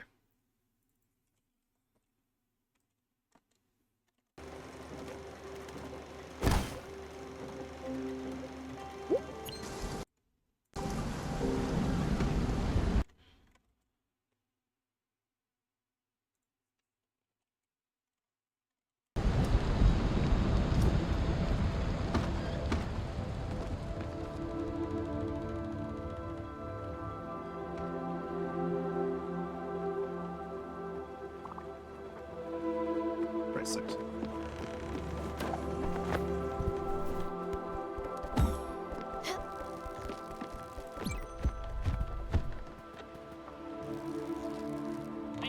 We need to talk. I've been... You know how I've been. Want to go somewhere? Alright. Yeah, you're dead. I get it.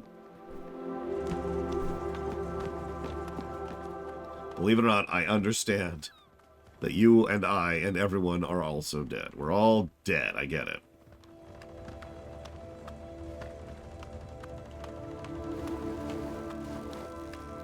Yep, I just got to keep rolling this ball up this hill. What?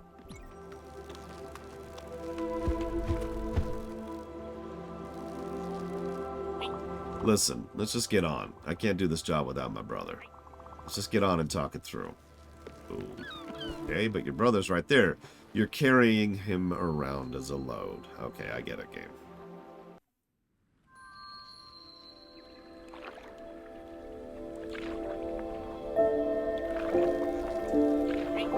I didn't plan this life for me and my brother. He used to call me the talker. I could talk your ear off, never shut up. Right now, I don't want to talk. I can just be like my brother and take a moment. Pause and listen.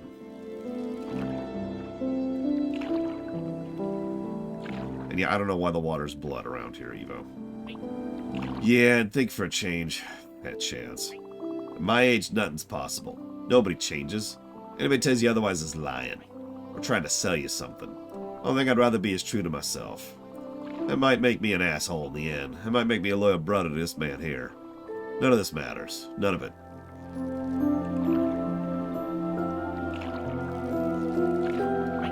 You know why we're here?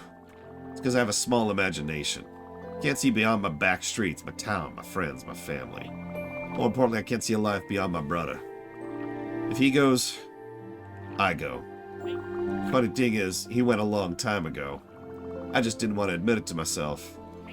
I was holding on to something from the past. My reputation, my house, my car, whatever it was. It was nice while it lasted. It just doesn't change nothing. Anyway you slice it, we're still Maria's kids from South Broad. Nothing ever's gonna change. Not even in the end. Yeah, his brother was literally a load. That's interesting visual storytelling there. Alright, Mickey. Deep breaths. Sounds like he committed suicide, too. Got that.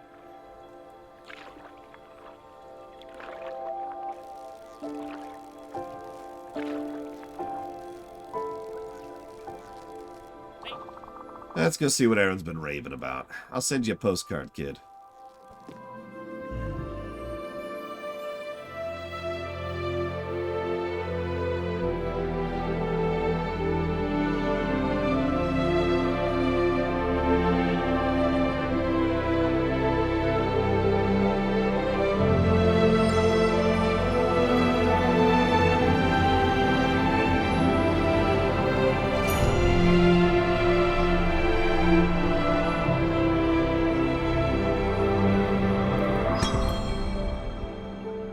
It's not like we can do anything else for them. We might as well hug them.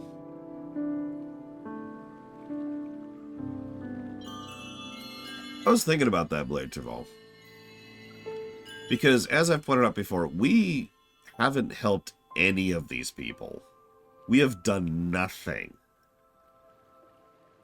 But if this is Charon's way of helping us cross over, that would suddenly make a lot more sense. If this whole game is for our sake.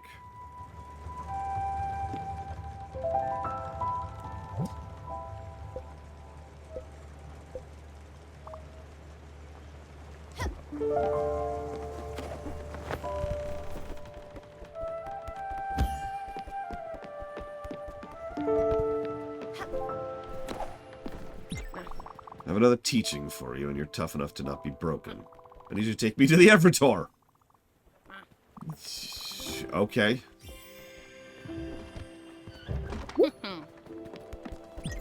We are here. I know I've been working you hard lately. I hope you understand. Everyone needs a little bit of discipline in their lives. For someone who takes others to the afterlife, you're holding on surprisingly well. I do have one last request for you. It won't be an easy one, considering what we've been talking about. Will you make the journey with me?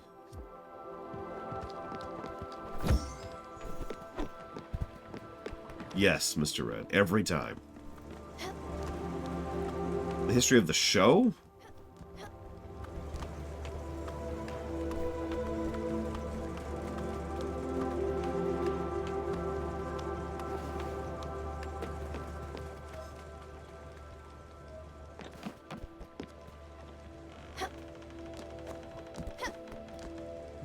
I think I would have tried to push the switch to Twitch much earlier in the show's history. Even that I'm not sure about, though.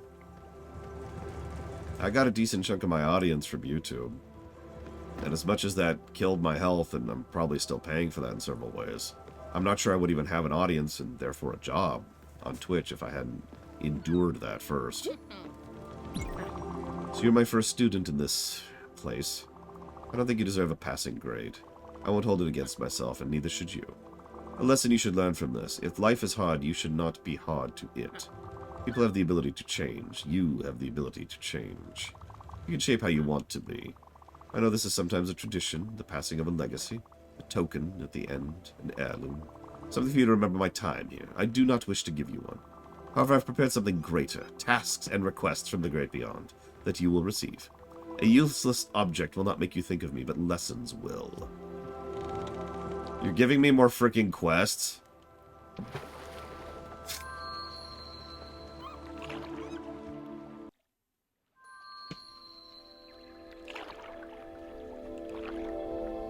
We're not doing those.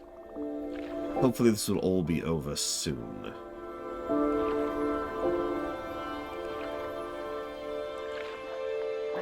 Let me think of something.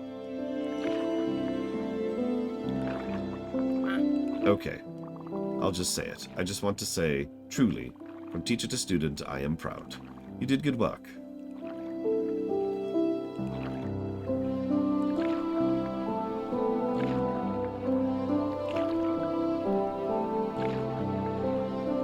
Is that it?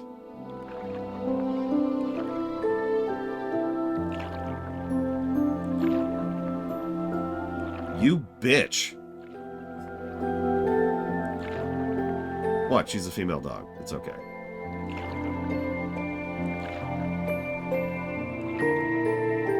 Oh god, that would be horrible, Playtorval. Her name's Elena. I assume it's a she. Oh my god, that really is it. That really is it.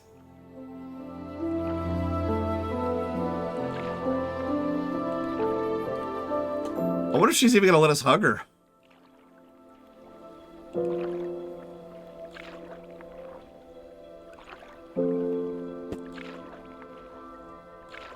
It's very in character. And as usual, we haven't helped anybody. I've been thinking, when we get there, maybe, just maybe, we can hug. We'll see how I feel. Oh, okay. Okay, sure, sure.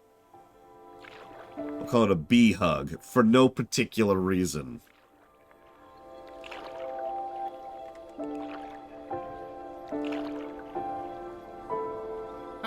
This is the only time I would let you. Come on. No.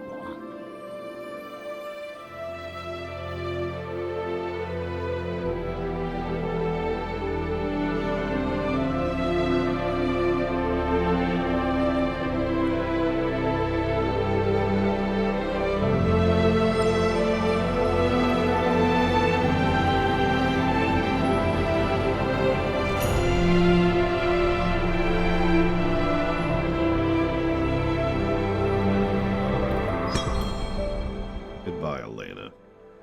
You do not get a plus to story. No, exactly, Trihexia. All we are is a wall and a pair of arms to these people.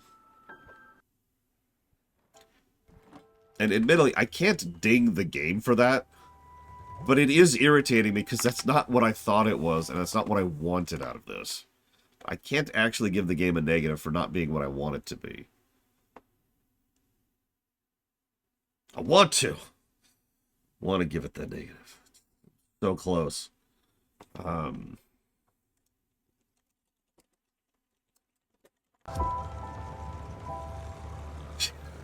You're dead. Negative to story. No! Alright.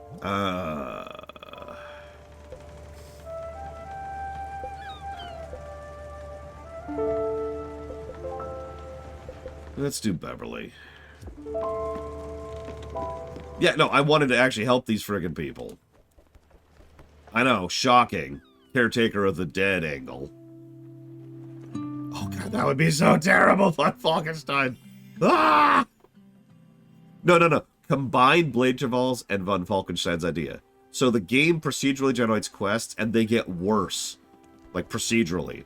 Like, it's like, do these 3 dumb tasks, but then the next one is, do these 5 dumb tasks, and the next one is, do these 16 dumb tasks, and it just keeps getting worse until you get into, like, the 65,000 range.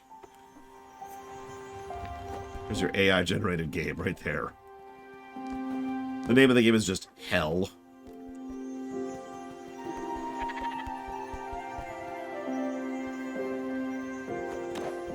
What am I doing? Archive room. It's over here. It's right here. Let me use the archive room thing, please. Game. Yeah, we played Hades, but no. This is the real Hades. This is the Dark Souls of Hades. That's what this is.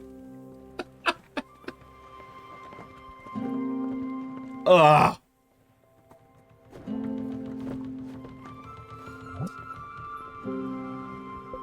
Can I please? I got a letter from Elena. She's gone. She's past dead. I can't interact with anything all of a sudden.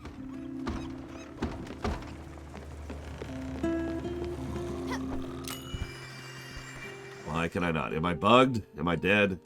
I don't have any cheats on. Use the frickin' thing. Oh my god, I can't use the thing.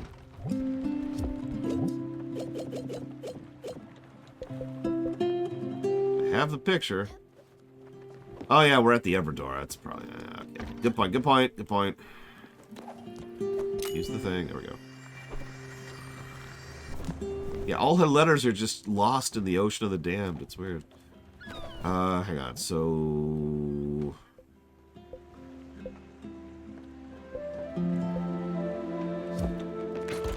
where's the Hummingbird Shrine? So we gotta start thinking about that. Hummingbird Shrine. Is it down here?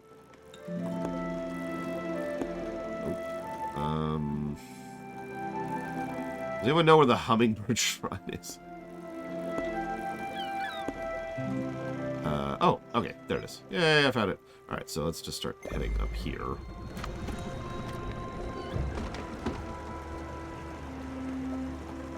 Let's wait until the... okay, the water's no longer red. That's good.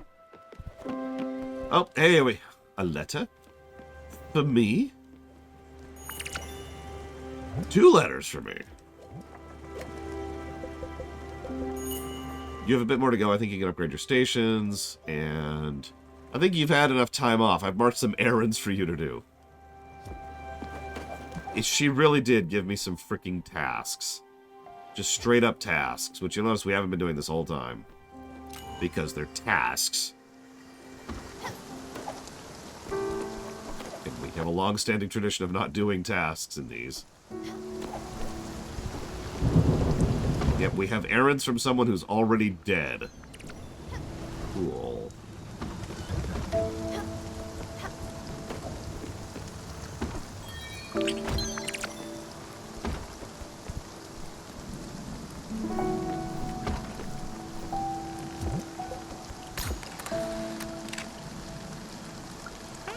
Look at that. That's not a giant robot. That's me. I look so young. Oh, wow. He was drawing me knitting on that chair. Oh, Henry. Growing up made such a sweetheart out of him. Before that, he was a little monster. The kind of kid who's noisy when the show is on, but calm during the commercials.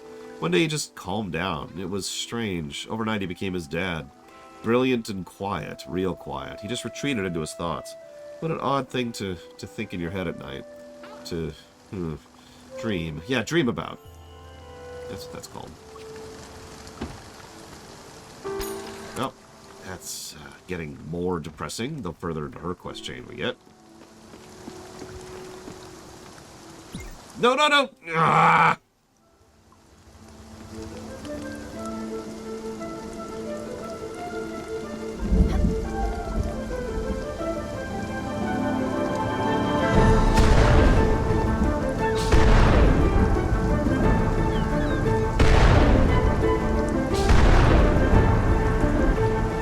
It's my fault. Sorry.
Okay.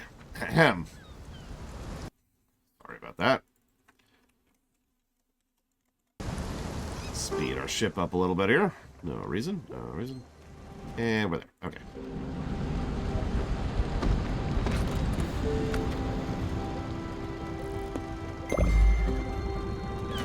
Just have to do this at night. Whatever. Where's Puck? Duck. Buck. Luck. Buck. Buck is his name. Where are you, Buck? Oh, Jesus. Where is Buck? Buck.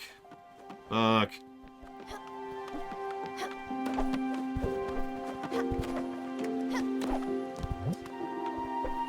Where is he?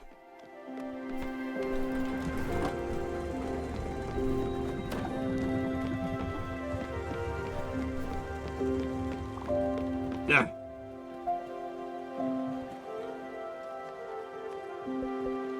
Okay, so you want a toffee. And then popcorn, I believe, was another one. And I don't remember the other one. Or not. No, come back, Buck. Come back. I'm sorry. I'm sorry for everything. Come back, Buck.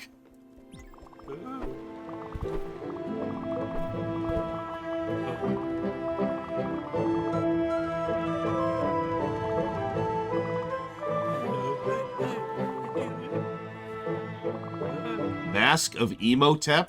You actually just called one of your campaigns the Mask of Emotep.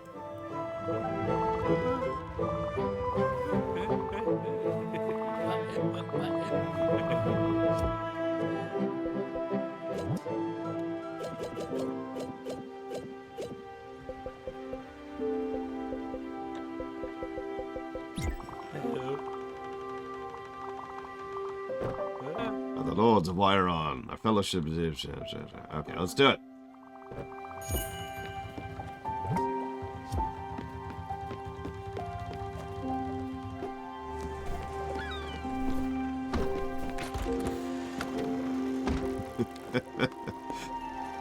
That would be funny if it had Brandon Fraser in it, I'm not gonna lie. I mean, I freely admit that when I was younger, I reached a point. So, I have a lot of experience GMing, like a lot. And you know what one of the things is that just completely kills a game?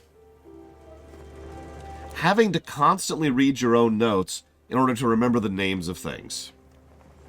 So I started using shorthand names, usually stuff from something pre-existing that equated to what I needed it to be.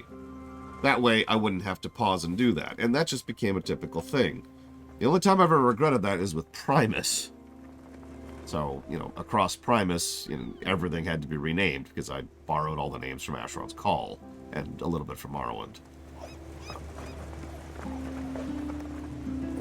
But it helped. It made the sessions very smooth, because when someone's like, where's the such and such place, I could just immediately be like, oh yeah, that place.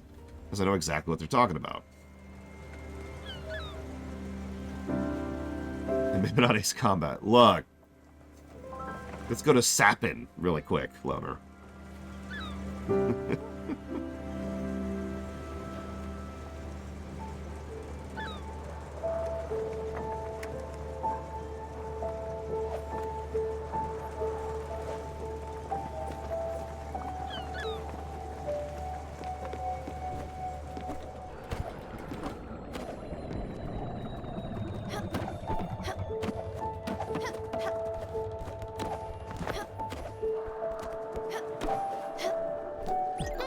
I do enjoy being on this boat. I've been wondering, would it be possible to build me a house? You remember, the kids and David and I lived on a farm. We had nature all around. We had dogs and goats, and it was a cozy little farmhouse. It wasn't much, but it was ours. Oh, my little farmhouse. That's right. It's right there. Job well done once again. Not everyone's good with houses. That is the third time she has asked us to build this house that is right here.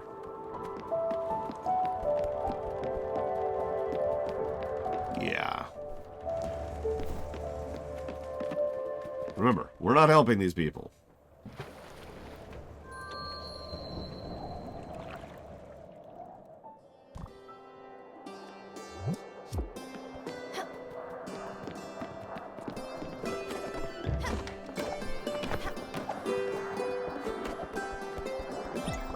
Sometimes grand events happen in the simplest of places. The air is damp with mead fumes. Atmosphere is tense, the onlookers gaze at your appearance. The Naked Mulberry Inn is a shabby parlor indeed, inconspicuous in its quality. A lot of people lost eyes here. You can smell the bloodshed in the air. The perfect rendezvous for the Silver Company. And, oh my god, you talk too much.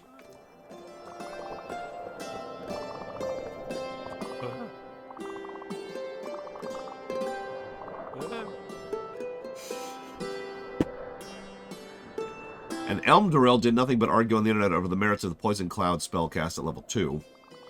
Good job, Drum. Commander of the Silver Company might have unearthed where our next step is. Roll a knowledge skill. 18. Success! You can't shake the idea the Oracle is indeed hidden in Furugawa. Towards Furugawa. To the Oracle! Okay. But yes, Takoida's advice, which is also mentioned by Anditty, is also advice I have both used and given many times. What? The Oracle is a being of immense wisdom, only the chosen one. You'll have to face the Oracle alone. Yep, okay, find him an Oracle. Yeah, I was already going to do that, dude.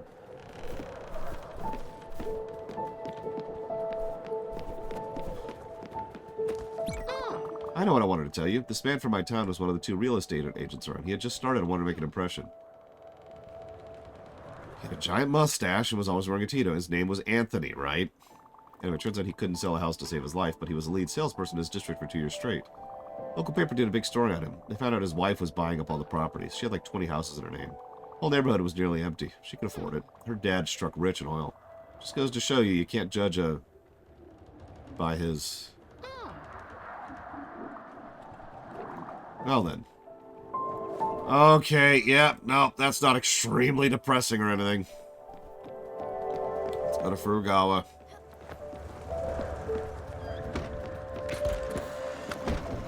At least I know where that is. I say vaguely know where that is. There it is. Yeah, that's a bit much. Go quickly, please. Quickly. No, quicklier. Stop waiting for the guy and go. Oh my god, the ship is moving at the speed of light. But this guy is like refusing to let us leave. Whoa, god! Oh no! Oh no! Oh Jesus!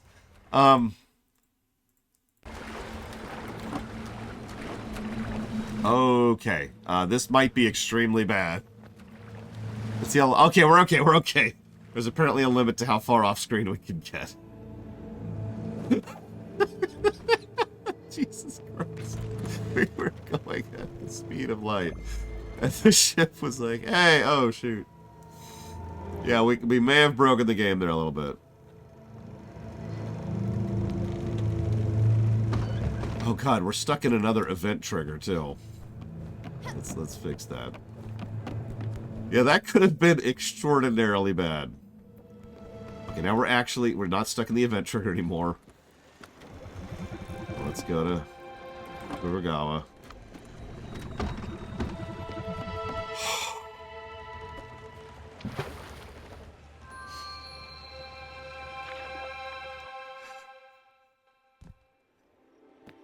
Yeah, we've had dementia, Alzheimer's,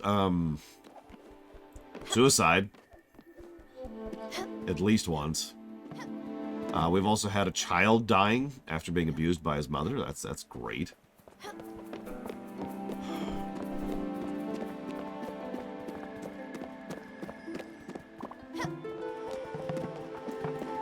Cancer. Yep, we've had cancer.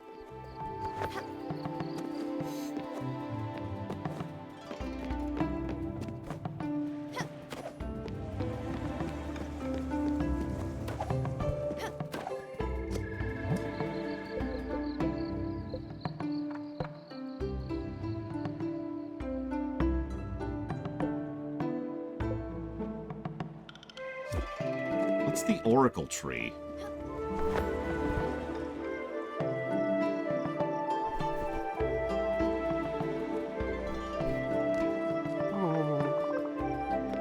It could be drugs. I sort of assumed it was dragon because something that I've heard a lot in the medical community is specifically calling cancer that dragon. That's the terminology I usually hear. So it sort of slid in automatically for me. But I could be wrong. It could have been drugs or any other kind of chemical dependency sort of a thing. Could have been alcoholism. I don't know.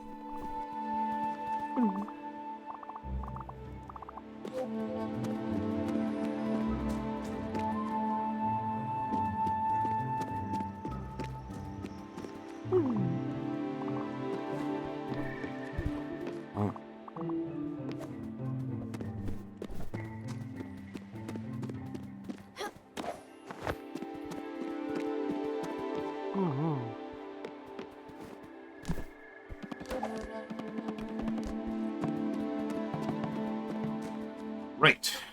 To Google.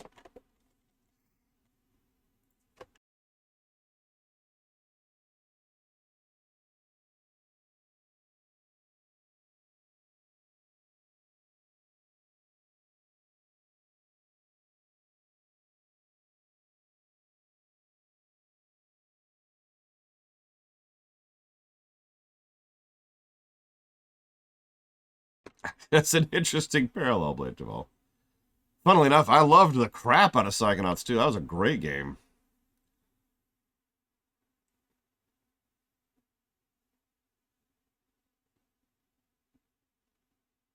Okay.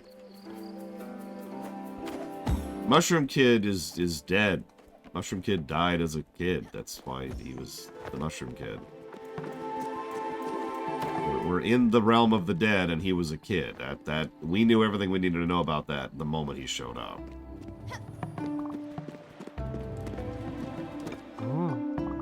Ah, I see visions of deception and hardship. I see sorrow, loss, and pain. Hope, love, and joy. You return to the world with a token of passage, a piece of soul already paid, an obol. That's not what you came for. You came seeking answers. You'll find those in simple numbers. The numbers I didn't write down, but that's okay, because it's like not here at all. Cool. Okay, whatever.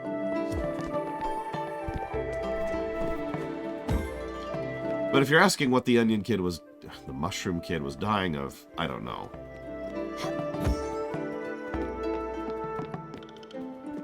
Like, I'm not sure we ever found out about that.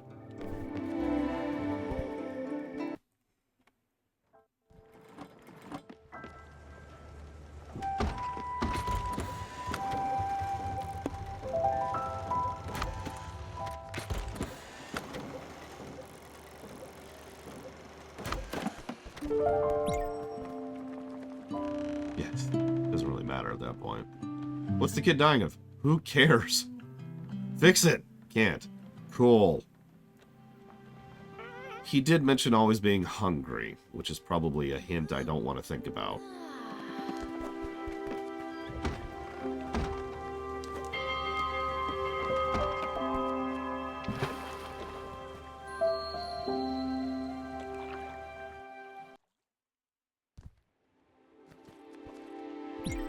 Commander, the day will forever be inscribed. Forever sung, the oracle's awakened. He talked to you, his puzzle cryptic, but... you can figure this one out. Good luck. Cool.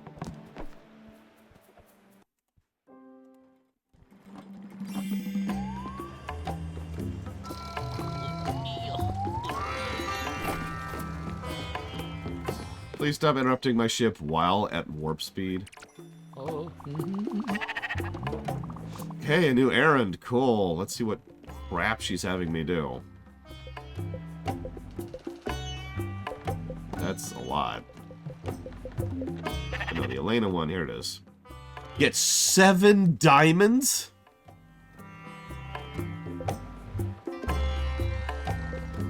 And 3 octopi and 3 squid.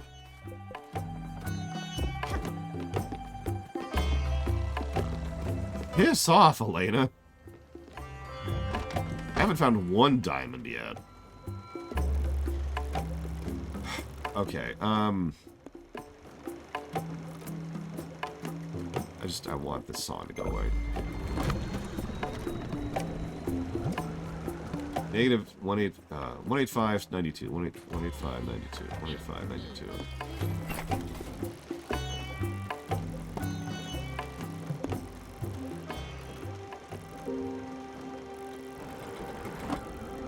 That is way the hell down here into the void.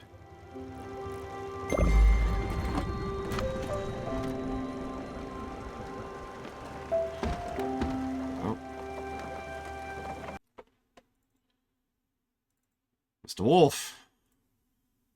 Excuse me, Mr. Woof. Warp 5. Engage.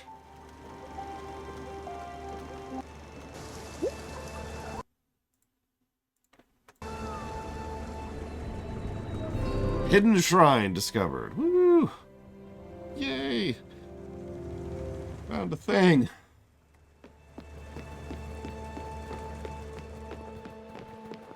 Look, if I go to Warp 9, I'm going to break the world in half.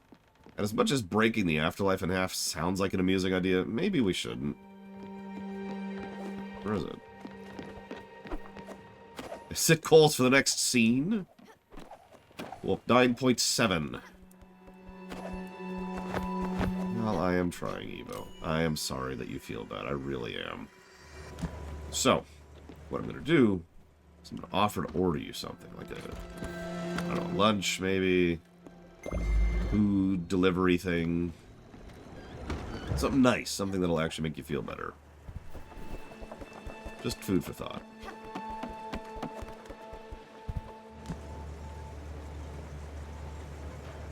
To command or to live on Kalampaloosa? Because those are different questions.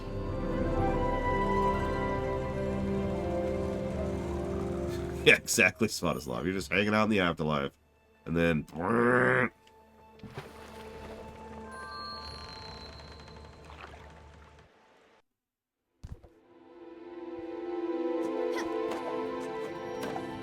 Whoa, okay. The Oracle's words were... Commander, these conceal a shrine. Old ancient shrine their own. Imbued with divine, Halter and the wise, they themselves to a true heir. Can I take a short rest? Only you, the chosen one, resonate with its Only you, the star child, glaive of divine, Jew. Go, command. Cast your heavenly whisper the secret. May your actions in lie.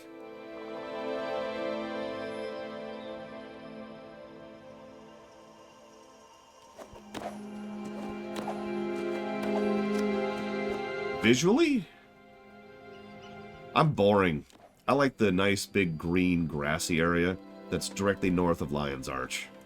Or the one that's directly south of the human city. I can't think of the name of it. One of those two. I have 10,000 opals. Whoops. Whatever.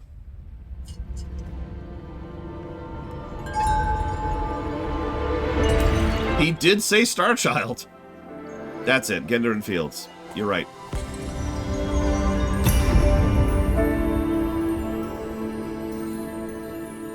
Look, whatever. I've been doing the quests anyways, okay?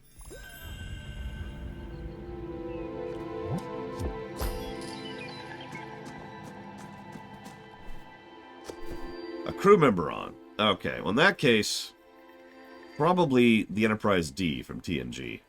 And then I get a transfer home, and then I quit Starfleet, and then I live the rest of my life peacefully and happily.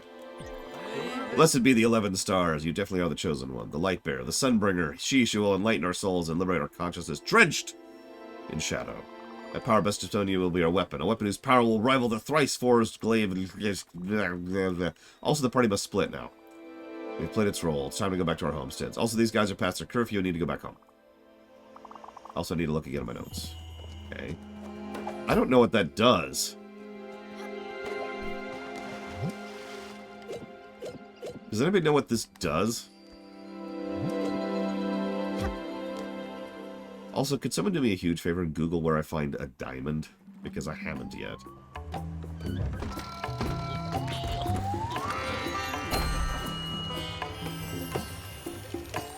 Well, there's the edge of the universe over there.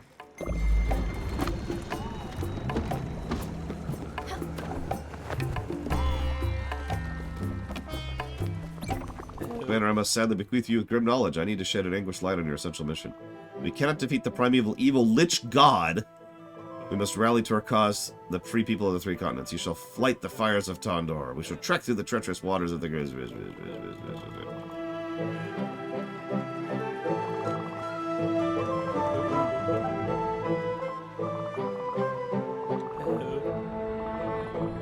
Their War Master, War Chief Grathog, One Eye, is Gornem Lothla.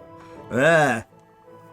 Surely the orcs will maneuver. I have to do an errand? Oh my god. Okay. I rolled a 1 on initiative. I'm taken completely by surprise. The orcs jump from the shadows and bellow ugly roars. The Shadow Steel Clan will devour your innards. That's gross.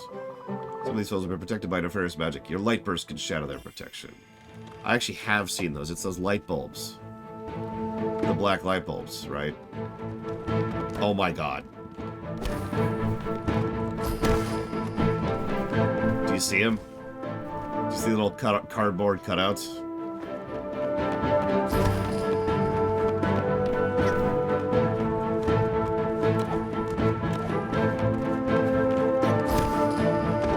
That's cute, game. I'll give you that one.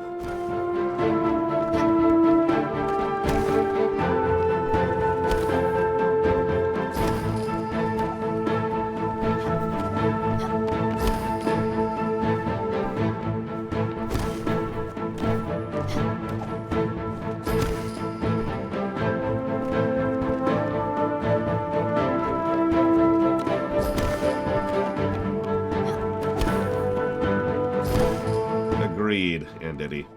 On both points.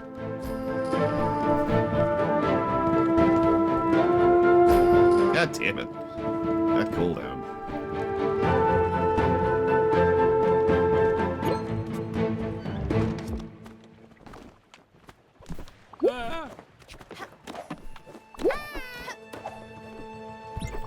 Crawling through the debris, wounded and vanquished, Gumgada extricates himself from the field. I'll be back stronger and growler.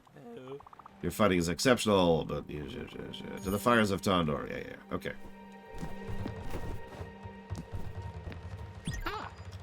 Sweet Pea, you've probably wondered where I've been lately. I've been hiding out in my house. I didn't want to come out. It's like in a small town, word gets around and the gossip starts. My walls are not that thick. I can still hear people talking about me. This kind of thing, unwarranted gossip, I mean. It happened all the time back in town. People don't seem to change. One of my good friends was always the nicest to me. She would always praise my hairstyle or the way I dressed. The compliments were always coming. This is when I had just lost my brother. You remember? I told you that story about sudden brain aneurysm? Poor thing. Taking the dog for a walk and then poof, on the ground. It was around that time. One day I was at her house for a garden party. We had to leave early. My husband wasn't feeling too well. Too many cocktails. He was such a lightweight.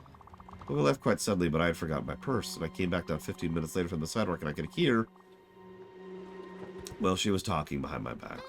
Talking about how I wore the same dress to 2 parties in a row. Very off-handed way. Like she was stating a fact. Everyone knows that. She should know better than. That's what I remember. The way it made me feel. I didn't like it. This is how I feel now. Nobody likes to be kicked when they're down. I've been feeling like I'm losing my mind, and on top of that, other people in this boat have been talking about me behind my back. I don't want you to put yourself in a delicate situation, but could you help? Do the rounds, see for yourself what's going around. I'd appreciate it. Thank you. I don't know, Evo. I was going to ask you. You're Canadian. You can help me out here. Why are these people making this game so damn depressing?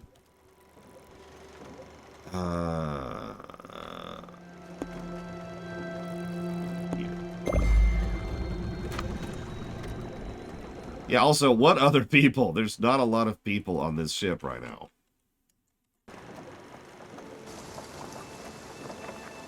There's...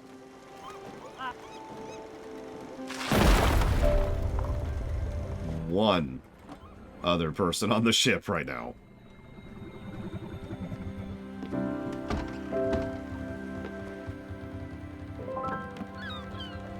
Yeah. I had to think about that for a second. We've got Buck, the D&D nerd, and Beverly. That's it.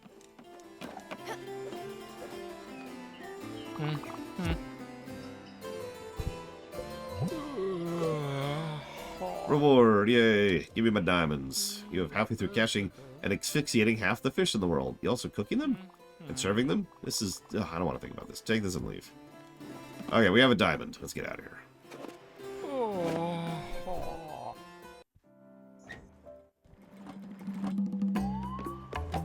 Oh, good. The guy we don't have to do a quest for because I just got a diamond.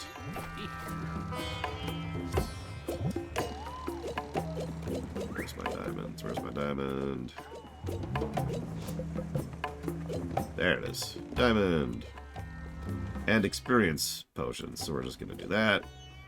Hang on. We're going to do this. Let's try that again. There we go. Now we have 10,000 diamonds. I wonder what that's worth. Yeah. Boop. Okay, wait, nope, I don't know my destination.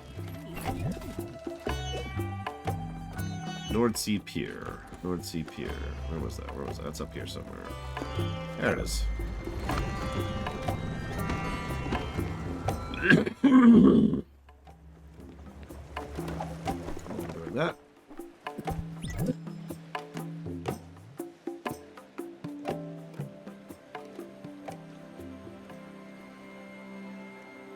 That's a good point, actually, Anditty.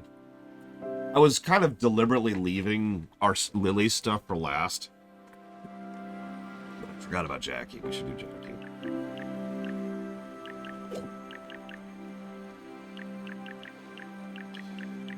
I don't know. Cardboard Golem. I mean, they're dead, right? Dying usually sucks. I was kind of hoping for some kind of help them through things, help them through trauma, you know, improve their mentality, allow them to go on peacefully and happily to the afterlife. Like, I said it earlier, a caretaking of the dead. That's kind of what I was hoping for. Not, you know, this. Yeah, the Psychonauts 2 thing, exactly. Wanted Psychonauts 2.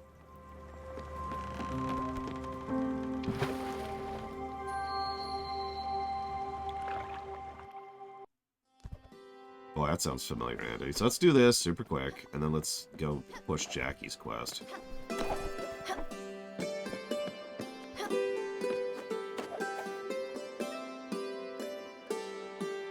Admittedly, I've kind of started doing that deliberately on Falkish time.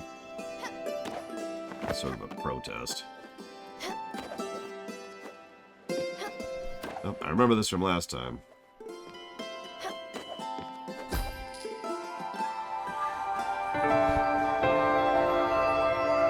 Please get some rest, even if you don't get sleep. I did that, so you have to do it too.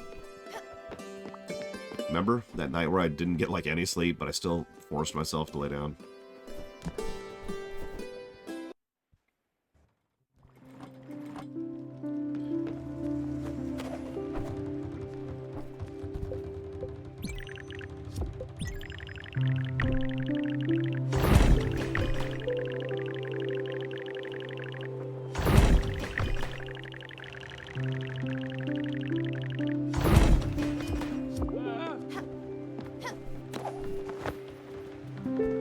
them. You did it! The first has been lit. You can hear the people chant free from afar. Your worth is grander than...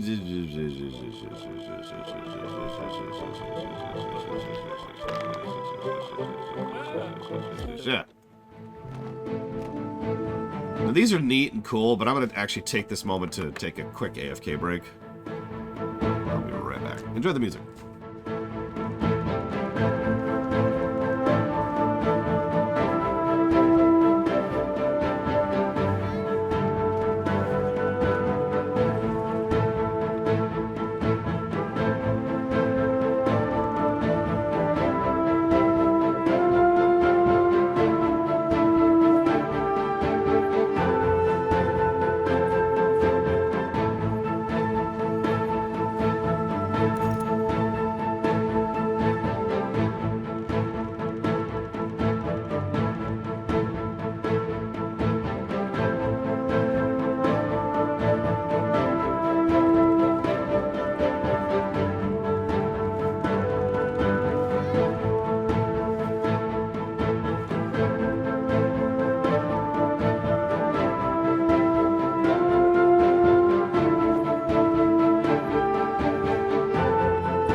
We did it! We beat the enemy.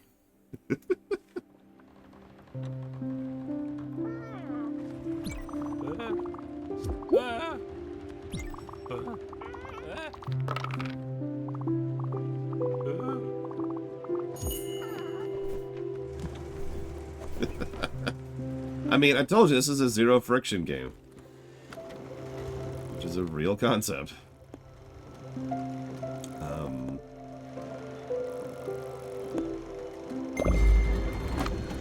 Oh, it's still nighttime. Let's set the engines to warp 7. Oh, God, I'm out of water. Nope, I still have one more thing of water. Yay!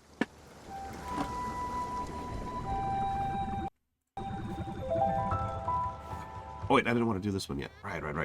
I wanted to go to Jackie. Who is... Where's Jackie? There he is. Warp factor... I don't know, 80.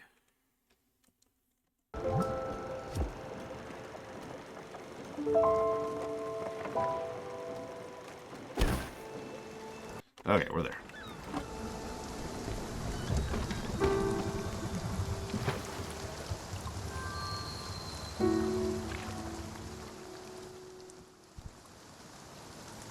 That actually sounds kind of neat, Mr. Red. I like it. You're hired. I can pay you nothing.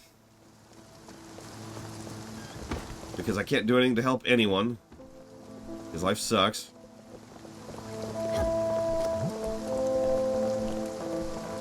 Hey, Jackie. Jackie.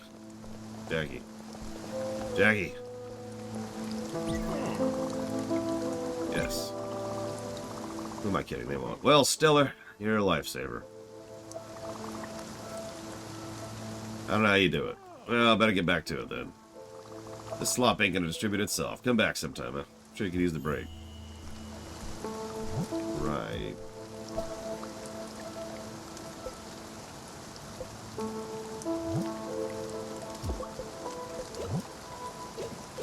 Here, have, I don't know, what do you like? Have some surf and turf. Meaty dish. You know, I'm a big boy. Only meat can give me the protein. I ain't rocket science. Enjoy.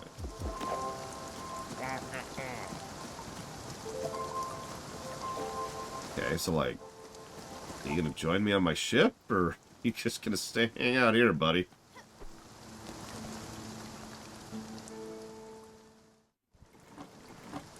KOTOR 2 messed with that idea, now that I think about it, Mr. Red. Which isn't BioWare, it's Obsidian, but same difference. That's true, I can pay you an exposure, which I also don't have a lot of, because I'm a pathetic nobody-nothing. But, you know. Okay,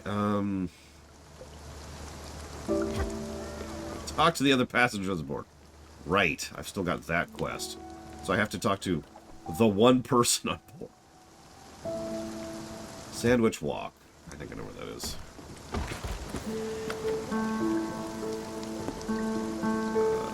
It's down here somewhere. Maybe.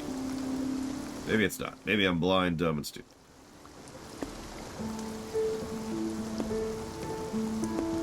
Oh, there it is.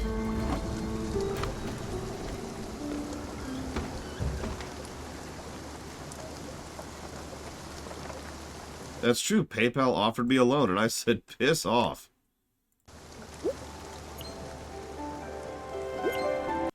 I actually thought of a hypothetical situation in which I would take a loan. It would boil down to this. So I'd take a loan, right? And then I would reach out to a couple people and be like, here, I want to hire you for X, Y, and Z. I'm going to pay you up front. Once you are paid... that's it. So I'm basically hiring you for a job, contract work. And then I would then have to pay off the interest of that loan out of pocket and just kind of keep, you know, and be in debt for that for however long until I can pay it off.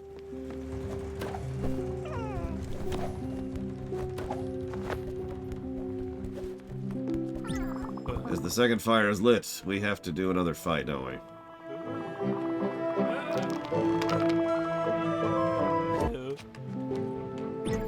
Beverly, talking behind her back by the seven graces of Imelda. I would never, I couldn't.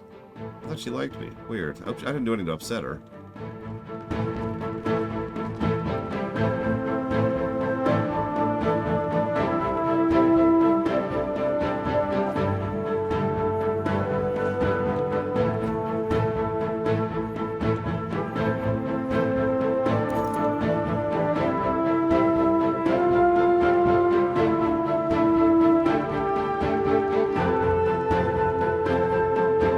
Yeah, I just need a small loan of $1 million.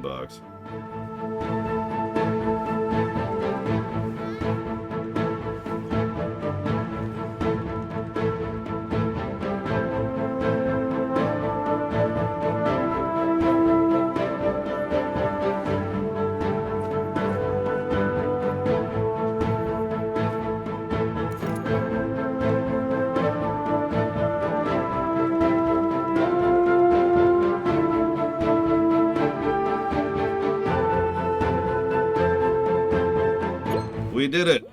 Oh, man, what a fight. They didn't stand a chance. What remains of their shattered dark armors is destroyed. Yay.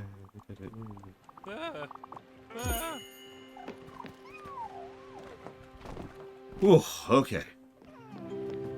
That was rough.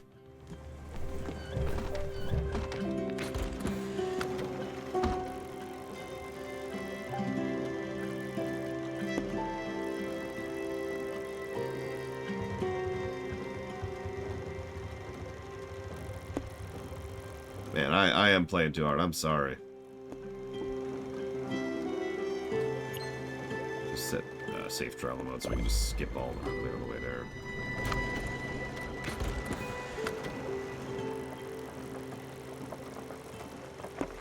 That is nice that that's an option, by the way. Credit where credit is due.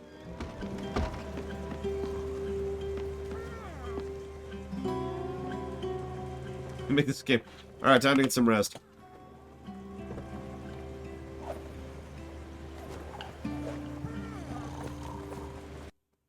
Let's see. Eyes. Yeah.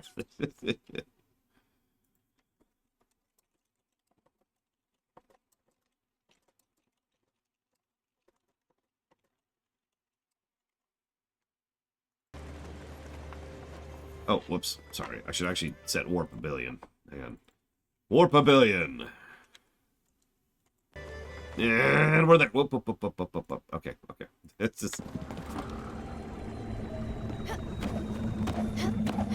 I thought I did save travel. No. No event.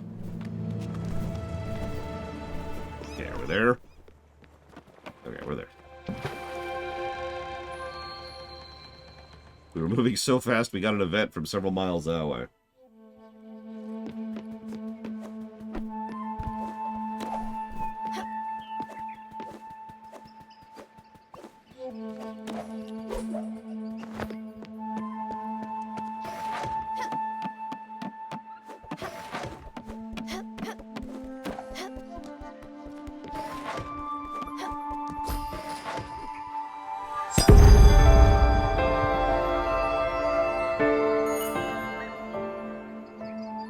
That's a common quote, Svatoslav. Hell, I've said that. I'll sleep when I'm dead. I don't know where it came from, though. It'd be interesting to hear. Sayings come from all over the place. It's some interesting etymology.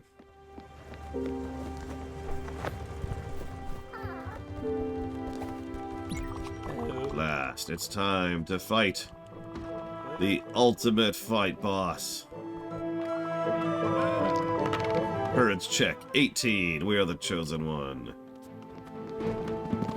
It's time to fight the final boss. Alright, we killed him. Now I'm curious, where did this saying come from?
So, you say that, Blade Taval, but Benjamin Franklin said that quote.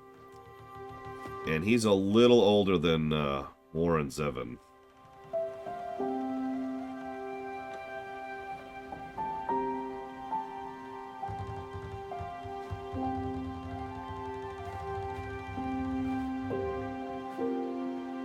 I know. The reason why is because Warren Zevon wrote a song called I'll Sleep When I'm Dead. But, the furthest back I can find is Franklin. And considering Franklin likes to quote people, it might go further back than him, too. Oh, a letter from Jackie. Let's prioritize that. On behalf of the...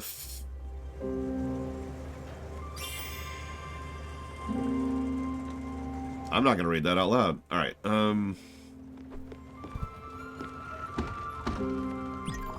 Through the thick of the mist of the aftermath, a silhouette is barely discernible. All the free people of the world are holding their breath. A deafening silence creeps in. Victory! The chosen one has triumphed. The Lich God is no more. Yay.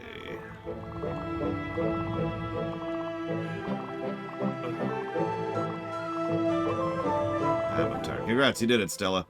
If you don't mind, I need to take a break. So, space opera, lasers, spaceships, post-apocalyptic road war setting, horrific eldritch adventure with cosmic horrors. We'll see. Right.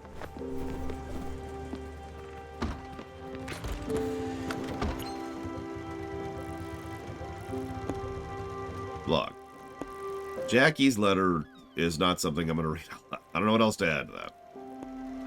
You know what I am going to add to that is going warp 15. Hey, Tara. How you on? Would be up.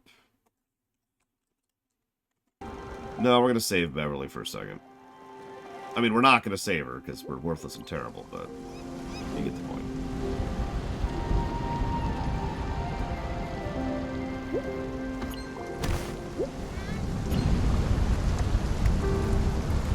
Yeah, it could be believable.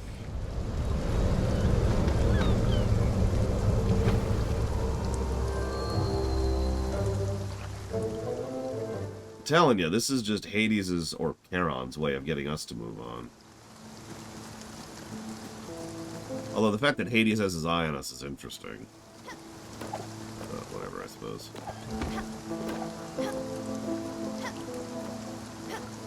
Jackie? Jackie! Where is that stupid hyena? Jackie! Why is the hospital in ruins? Don't answer that.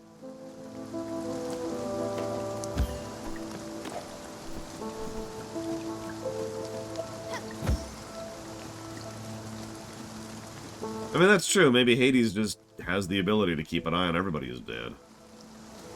Dying.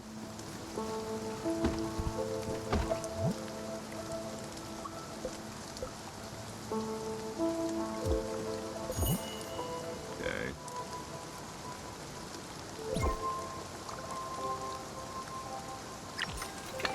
Thank you.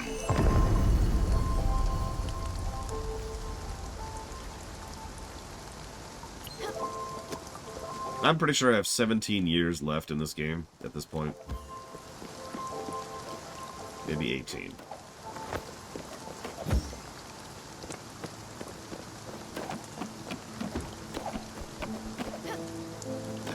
Come on, game.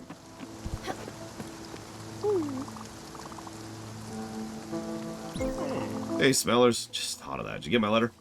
Pretty good, wasn't it? Hey, lighten up, will you? I didn't really fart in the envelope. Or did I? Anyway, thanks for the visit. Look at that. Ladder's back. Great. I told you it leads to the room one of the more difficult patients. Scratch that. The most difficult patient. She's got issues, like, in the head. Like, difficult issues. She's really a pain. Yeah, I know. It's my job. Don't look at me like that. I'll take good care of her. It's just, it was a nice breather not having to deal with her. The hospital is running so much smoother. Anyway, back to the grind, I guess. I know you're busy and all, but, like, saving the world or whatever you always do, but could you help out an old pal? Listen, here's what we're going to do. I have an extra pager. It was my colleagues. Well, before you up and quit mid-shift and left me alone to manage this crap. Anyways, take it. That way, if I ever feel overwhelmed, I can text you, and you can come to the rescue. Sweet. I feel a weight has been lifted. Oh, crap. What about a snack? Was there anything left? Okay, what is it? A crispy burlap, man. No, thank you. That's unnatural ingredients, and my body's a temple. Question of self-respect. Yeah, sure. Here, have some meat. Like some, like... What do we got? What do we got?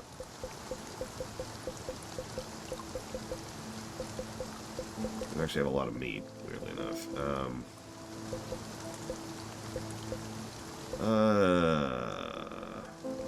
Have some fried chicken. He's not hungry. Well, screw you then, buddy.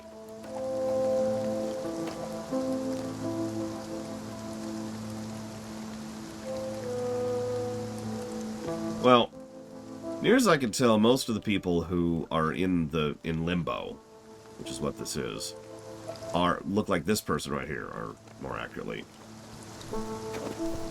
like these people, right? They all look like that.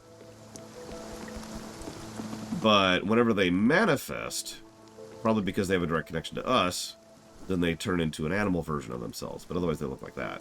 Even these people looked like that before they manifested. Now, maybe that's because those are the ones we're helping cross over. Maybe it's because this is all for our benefit. I'm not sure which. Alright, let's talk to Beverly.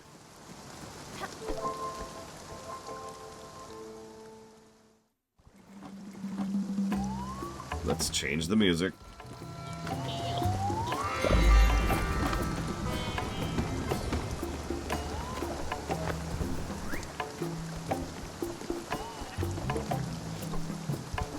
Yeah, I was wondering what's going on with why so many other spirits are just left in limbo, but whatever, I suppose. I didn't sleep well last night. My back was killing me. What are you doing? You busy right now? No. Oh, I didn't ask you to do that. I haven't been talking to anyone. have people been talking behind my back? I don't think they would have had time to form an opinion of me. Are you sure I asked you to do that? That sounds like something you would do on your own. I might go introduce myself. Hopefully you haven't ruined my reputation. Always trying to help out. Yeah. Thanks, Beverly. Okay. So now we're waiting on Beverly, waiting on Jackie.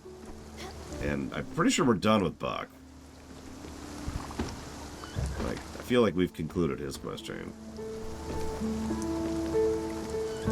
Now we play the waiting game. It's okay, I have an epic adventure lined up for the waiting game. Here we go.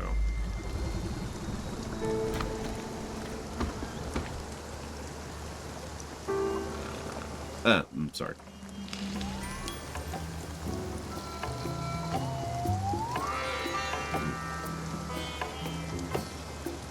I mean, at this point, I wouldn't even be surprised.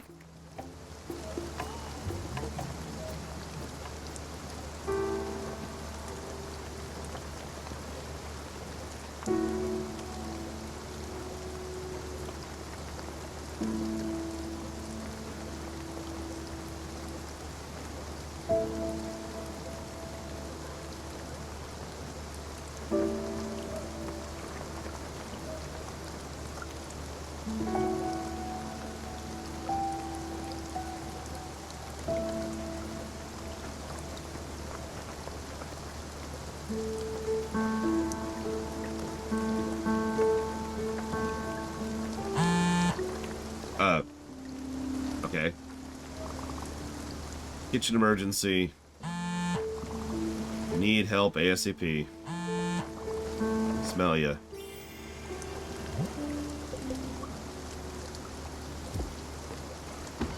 Sure. Back to town. Am I looking forward to Dragon's Dogma? No! Any questions? I'm not looking forward to it or not looking forward to it. I really don't have many memories of the game. So it's going to be kind of, you know, we'll see-ish.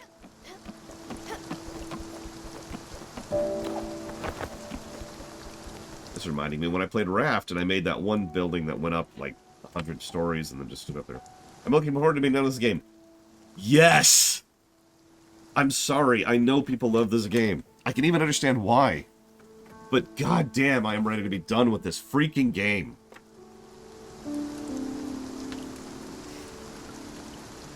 I'm sorry, this has been really frustrating. Like, really actively aggravating. I've been trying really hard not to let that seep into the review.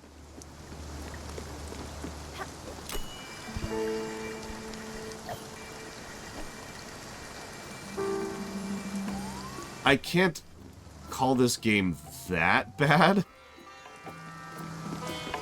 because there is some legitimately good stuff here. It's just, it's all at the story axis. But honestly, and I'm going to be blunt, even the story axis isn't that good. Because, you remember what I talked about earlier, the 4 points of review? This has a good story, but honestly, it doesn't have good story presentation. There's way too many gaps in between moments, and there's bits and pieces of lore, which is either in the art book or in the random dialogues that you get periodically just from talking to people, which may or may not show up at all, as I've already demonstrated several times.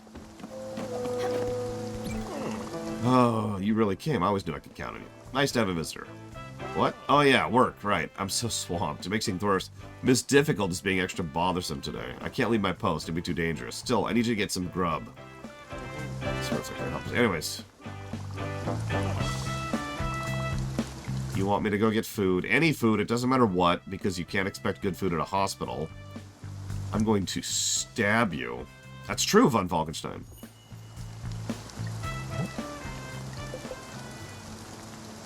Okay. Let's go down to the cafeteria. Food, please.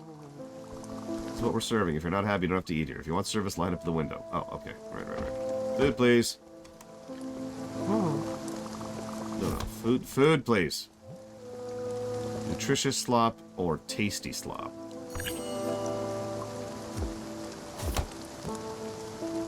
Can I just say that I have a personal vendetta against people who insist that hospital food needs to suck?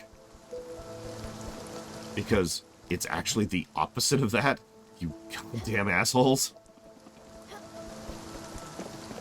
Hospital food should be better in nutrition, but also in specificity.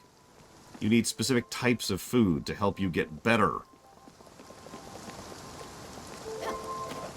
Not just junk that's cheap.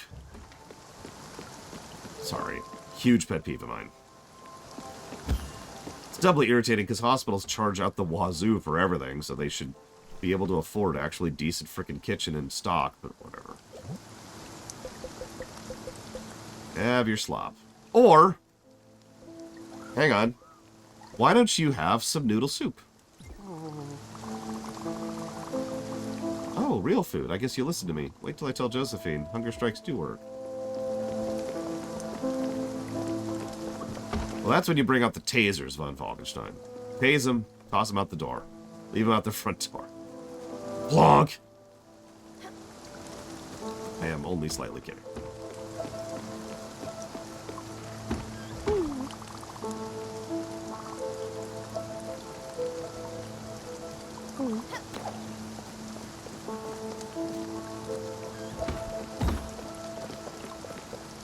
Oh god, I don't even want to think about that.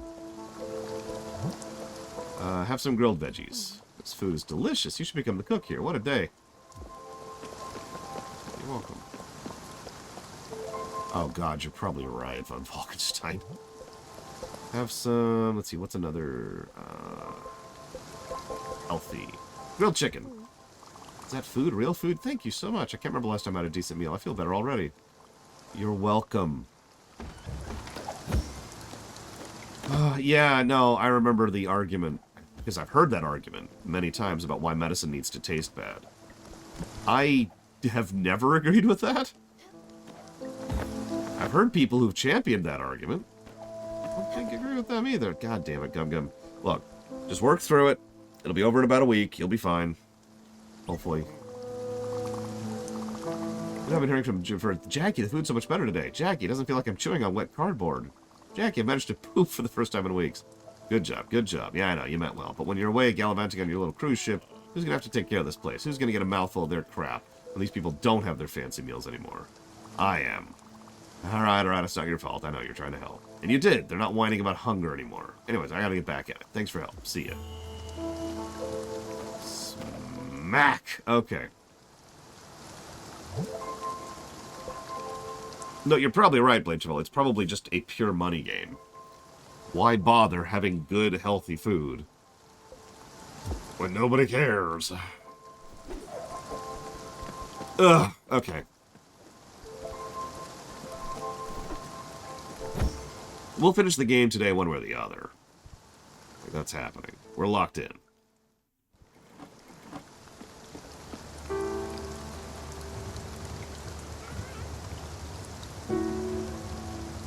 Right, Loke. Jackie is right to complain about me. That's why I must kill Jackie. Stab! Anybody who complains must be stabbed! Wait. But all I've been doing is complaining about this game for 3 days. No. No, God, please, why? No. Wait, but that means I'm done with the game. It's worth it. It's worth it.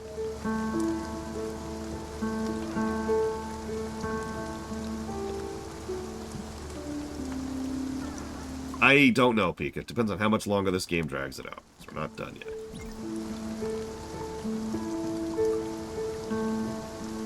I have been stacked. I deserve this.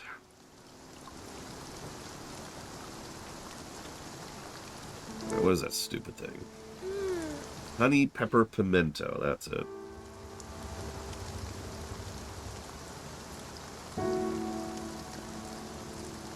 And now I believe we play the waiting game. We need to wait on Jackie, we need to wait on Beverly. So we're gonna wait. Anybody got any threes?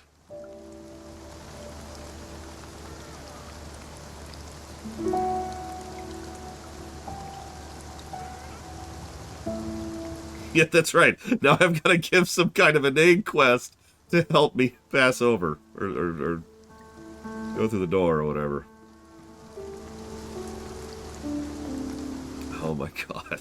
That actually got me, literal.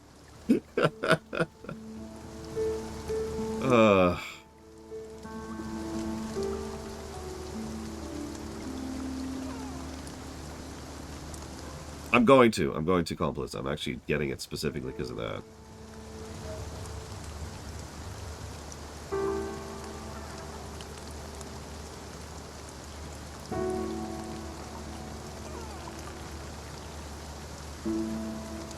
Dragon's Dogma doesn't really have much of a story, to be honest with you. I don't mean that as a dig, it's just a statement of fact. Story is not the reason to play that game. Don't get me wrong, there is a story there.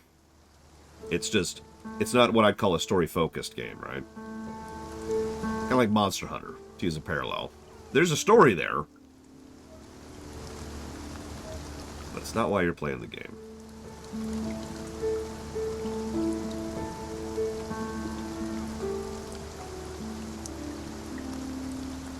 Oh no, absolutely, Mr. Red. I've lived in and around the medical industry for pretty much my entire life. People on the ground floor of the medical industry are almost always there because they give a crap. Like, they're there because they want to be, not because the job is rewarding, not because it pays well, not because they're taken care of, but because they have genuine human empathy and a desire to help.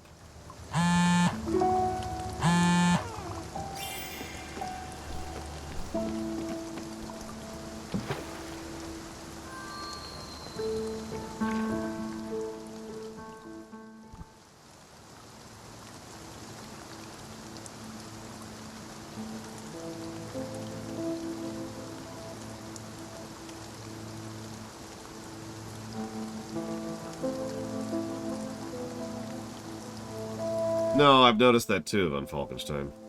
Yeah, same thing with education. You're absolutely right. I've known a lot of teachers in my life, both as a kid and as an adult, who gave a crap.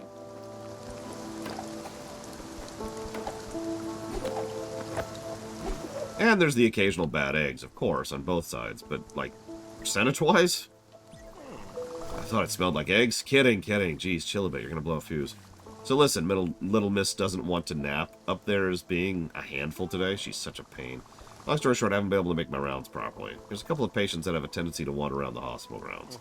Without yours truly to shepherd them back to their rooms, they'll be lost and scared. More like mocking and distracting the staff. Anyways, they're not just dangerous, just confused. We can't have patients wandering around. Management calls it a liability. Could you go find them? Thanks again. Sure thing.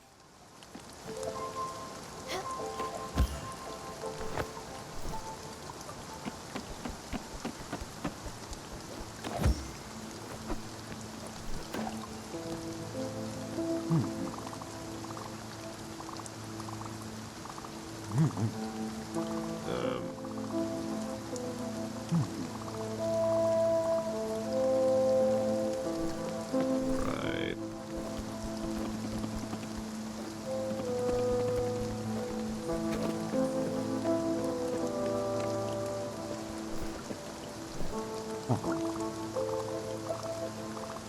They got me. I'll get them good. I was sleeping in a park. Minding my own business, doing what Mark does, which is sleeping in parks. I already said that. Pay attention! I'm out like a bag of clementines. Out of the blue, I'm here. I'm not even sure where this is. I just know that Mark here, which is me. Mark needs to be free. Free to sleep in parks like the squirrels! So I need to make a rope. I got a guy, you know. I know some guys. There's a guy waiting for Mark to make his escape. You gotta give me some rope. You gotta give me some rope. Get me out of here. Get me out of here, please. No. Yeah, I'm not helping you. Bye.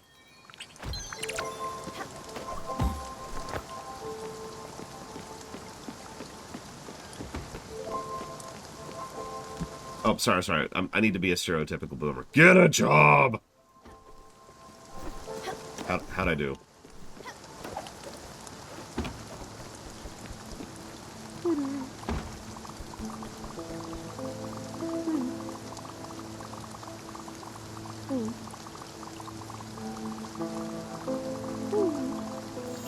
Okay, that didn't help at all. Get a job and raise yourself up by your own bootstraps. How's that? Hippie. Which is funny because a lot of boomers are hippies. Like actual hippies. And I have no idea why that's the accent I'm going for there. I don't know. That's whatever.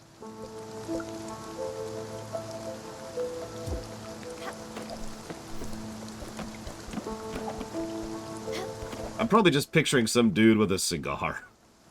Get a job. Listen, you get a job, you work hard, and then in a few years you buy a house and you get a family and everything's cool. That's what I did when I was a kid, and that's definitely physically possible now.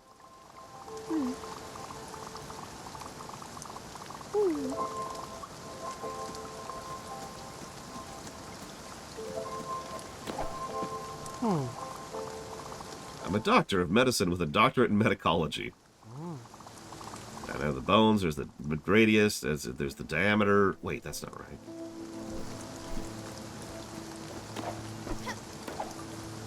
Not to dismiss assholes and asshole behavior, but I saw an interesting economic paper once, which was discussing the difference, like on the ground floor, of what living in the United States was like 60 or so years ago compared to now. And it really was possible for quite a bit of our history here in the States to get a job, just a job, stock away some of the money from that job, and use that to buy a house. A lot of people who are one generation up from us did exactly that. And I sometimes wonder if that's part of the mentality coming from these people who are like, what? I did it. Why can't you? You know, that idea. Why don't you... Yeah, go back to your room. No, I'm not Reagan, Svatoslav.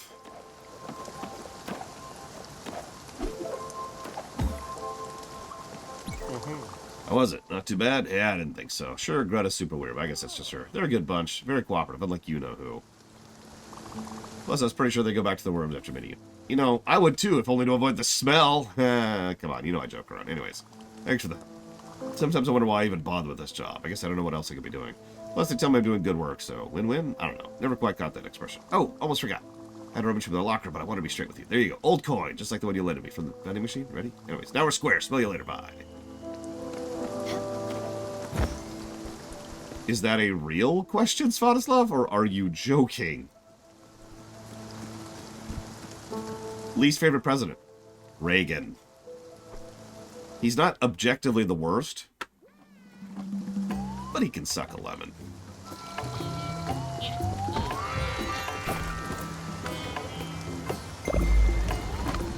I can never remember the name of the guy who's actually the worst president. I'd have to look it up.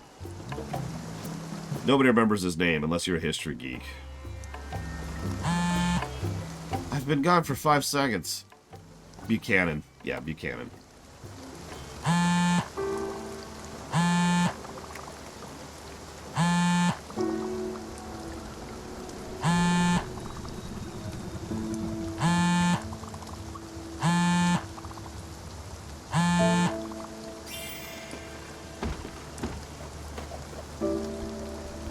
Wait, what?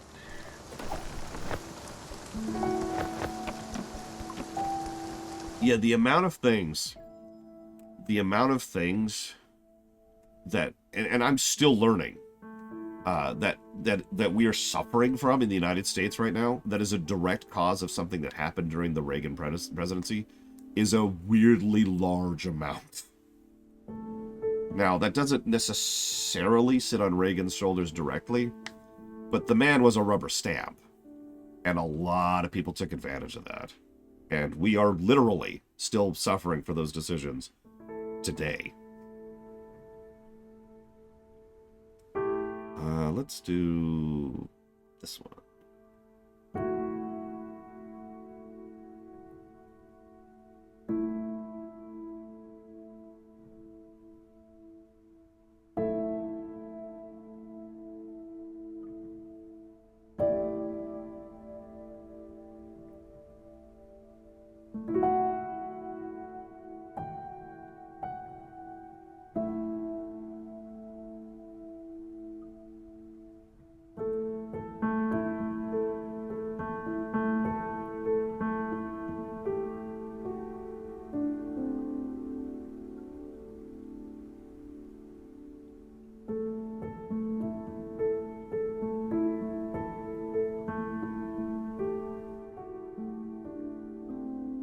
That's an interesting question, Colin Peluso. The answer is both, of course. There are several things that people clearly could tell back in the day were going to have long-term negative effects.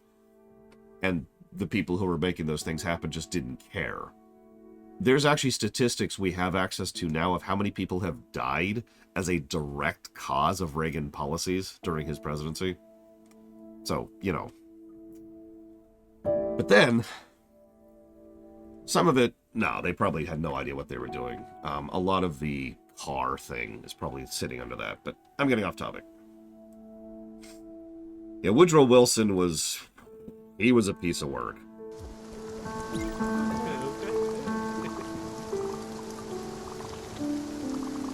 Tomato pizza. Okay. Thanks for telling me that. Yeah, no, the top presidents are probably Washington and Lincoln. That's just... I actually have a lot of respect for Lincoln, even though he did come across as quite a bit of a tyrant.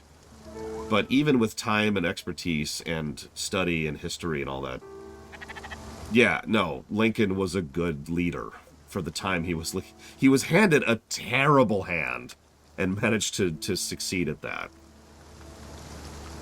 That's more impressive than it probably sounds. Now let's figure out what Jackie wants. Again, I suppose.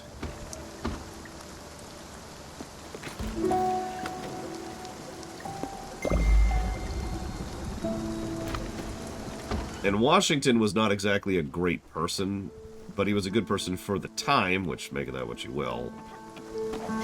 And he turned down power when it was being handed to him on a silver platter. That deserves some recognition, I do think.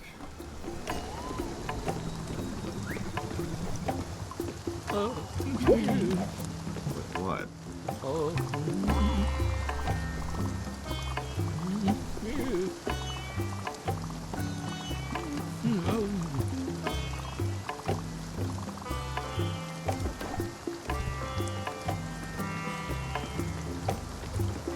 Third positive president. Now that's getting tricky.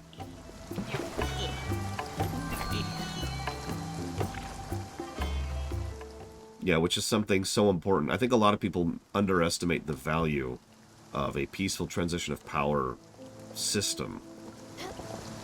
Remember the era in which Washington put down the presidency. And remember how common it was for wars over succession to still be a thing in that era. And all of a sudden you start to understand why that was such an important thing, right? So, no, Washington gets some credit, regardless of, you know, personal stuff.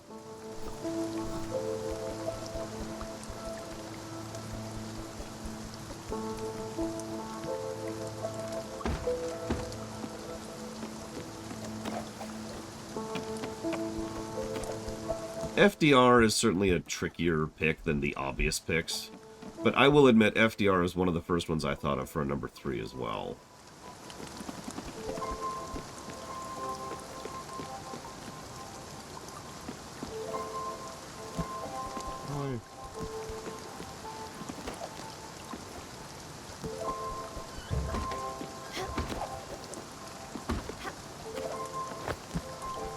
Teddy Roosevelt is another one that occurred to me immediately.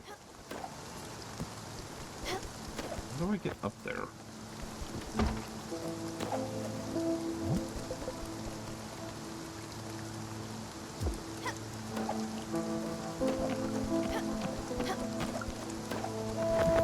Apparently I do that. Okay, cool.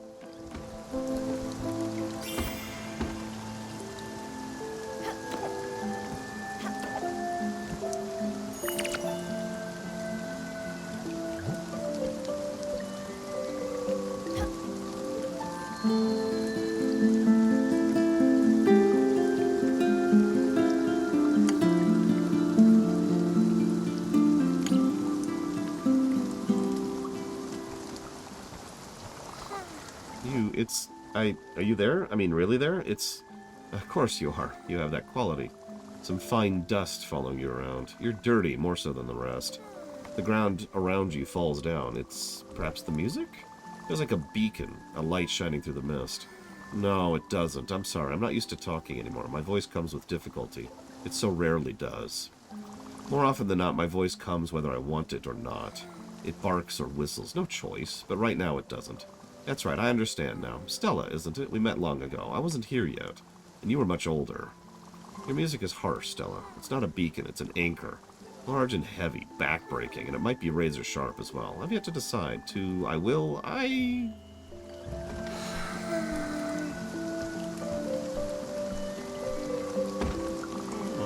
Rise and shine. Time for you. What the? Smellers? What are you doing up here? Oh, you got curious, right? Yeah, I can't blame you. Nutcases are a fascinating spectacle. But as you've already met, miss, I don't want to take my pills. Pretty underwhelming, right? The doctors call it catatonia. She just stays there still for hours. Pretty freaky, right? But I swear half the time she's pretending just to spite me. You should see when she starts chatting. She's quite something. All ancient one, omnipotent crap. I'm on to you, Daria. Oh, might be a real one. Hey, you there? It's your friend, Jackie. Blink once if you can hear me. Ah, this is a doozy. I think she's faking. Let's leave her to it, okay? So about what happened in there. You see how she reacted to your presence? She's a mess right now. I know you're trying to help, but things aren't so easy. You can't always just smile the problems away. Trust me, best thing for her is to stay up there and not to excite her. So don't go back up. You're just hurting her. Got it? What's that? I sent you a strange message to the pager? Yeah, they were for someone else. Just don't worry about it, okay? Also, let's keep this one between you and me, okay? What management doesn't know won't hurt him. You wouldn't want old Jack to be in trouble now, would you?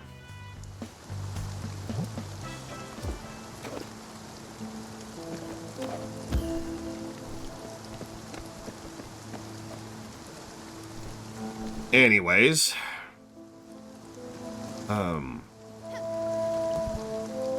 One of them is a medical condition and the other one is not, Svatoslav.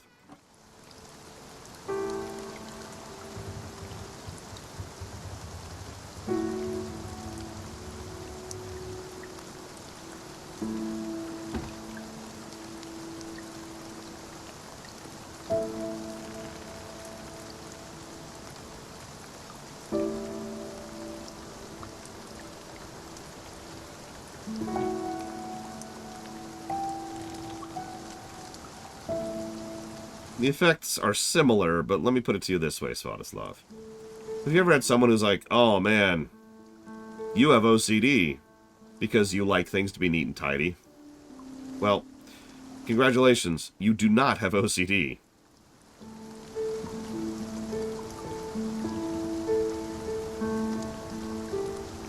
That's the distinction. OCD is the kind of thing you're generally not even going to notice until someone points it out to you.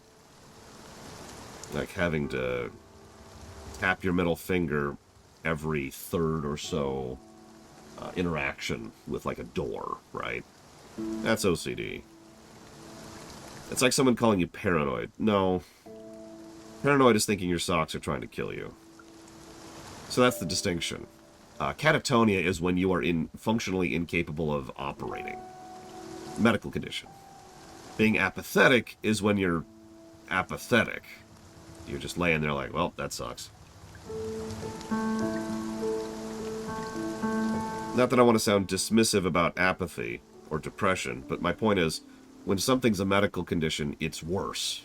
It's a whole other tier. It's a completely different category of how bad it is, right? That's the distinction.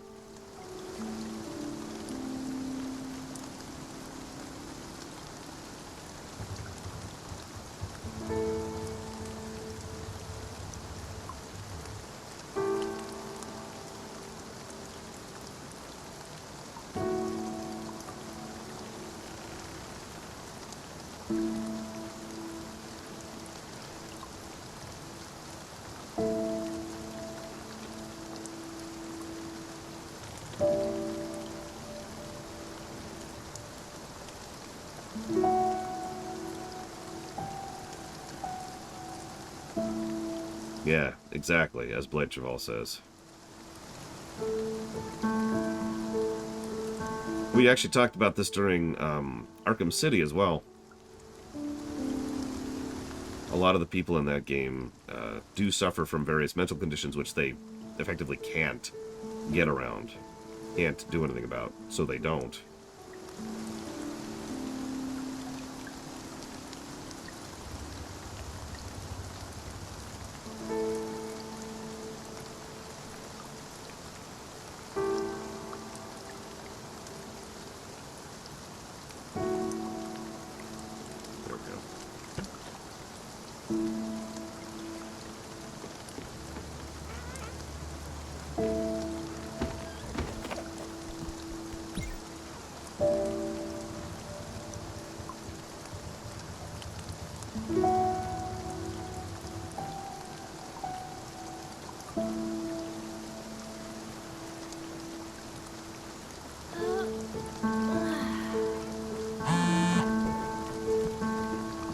Power out.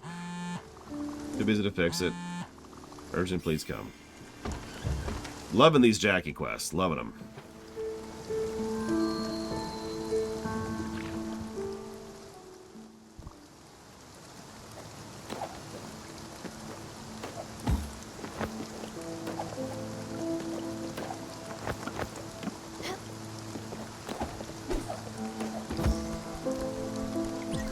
Oh, it's you. I'm actually relieved. See, when it started smelling like sulfur, I really thought a volcano was about to go off. Maybe I was having a stroke. Luckily, it's only smell art's natural body odor. Anyways, thanks for coming quickly. Please stop insulting me every single time I come to help you. As you can see, I'm swamped again, and the hospital's main power converter just shut down. Again, I swear the crap matters. Anyways, don't worry. It happens all the time. Hospital's running off backup power generator now. But if that one goes AWOL, well... yeah, let's not think about that. An electrician really should be fixing the main power converter, but I've managed just fine until now. It's simple. Take this key, unlock the elevator in the far east of the hospital. Once you're up, find the fuse box, and press all the buttons until you hear a noise.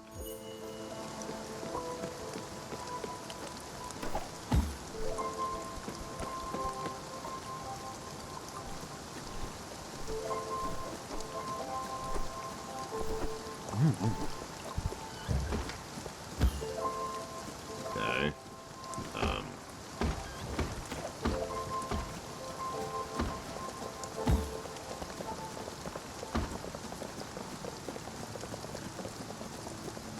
So I was sort of assuming east was right, but there's nothing over there.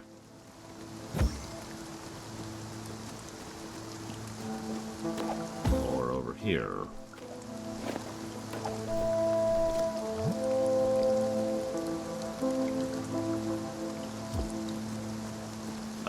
It is morning.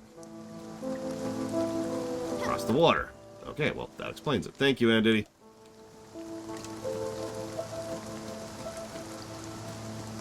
Would not have occurred to me, not gonna lie.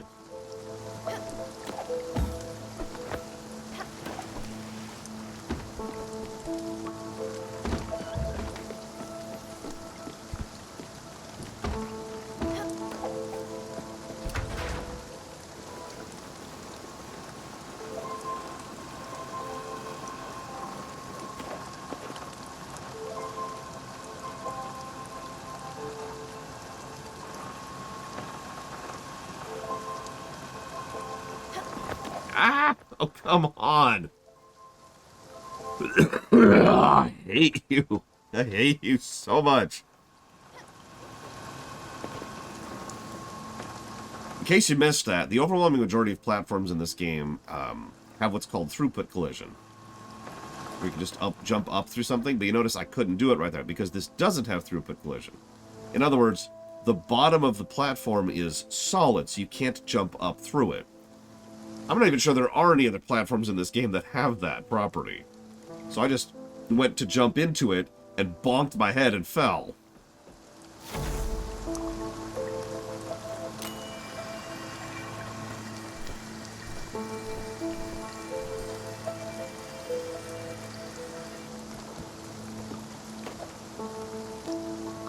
To demonstrate, like that, you can just go up through it, see? And down, for that matter.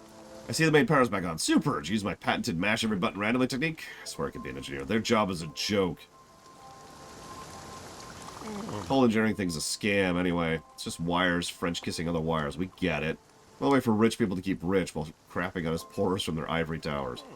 Buddy, you do not know anything about engineers or engineering. I should write a pamphlet. Proper one. Political and stuff. Sometime when I'm in the shower, I have these thoughts you wouldn't believe. Just great stuff. But I guess I can't really take the time off. This whole place would fall apart without me. I can't do that to these people. That stinks. Not as much as you, but still. I'm gonna stab you so hard.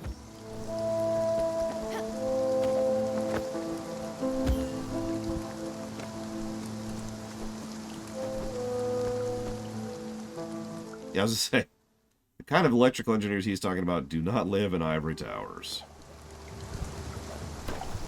Alright, Beverly, what's up? I do enjoy being on this boat. I've been wondering, would it be possible to build me a house?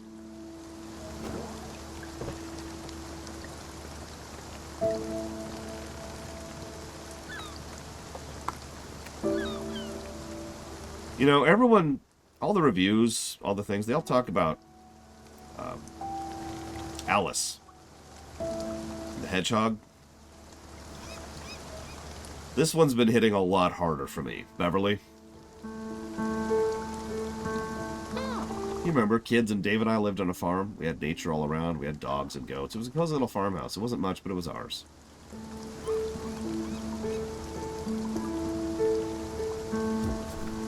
And then she just stopped talking. Oh my god. Okay, yeah. That's horrific.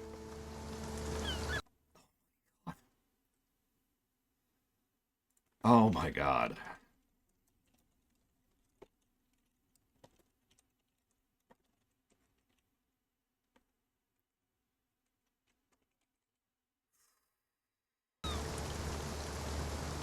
It still sounds like anaphasia, specifically. But yes, mental disorder.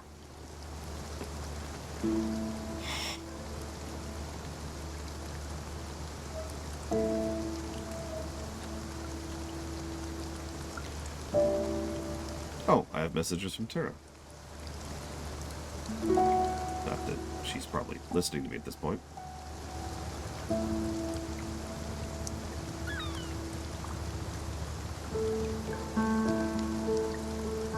That makes sense.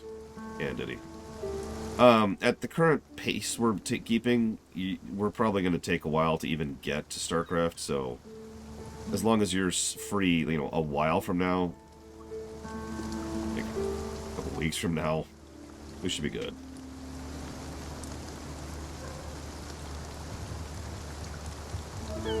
I was going to say, didn't it happen to Bruce Willis because of injuries he incurred on the set? Over, you know, years and years of playing an action hero. I could be wrong about that. Don't quote me about that.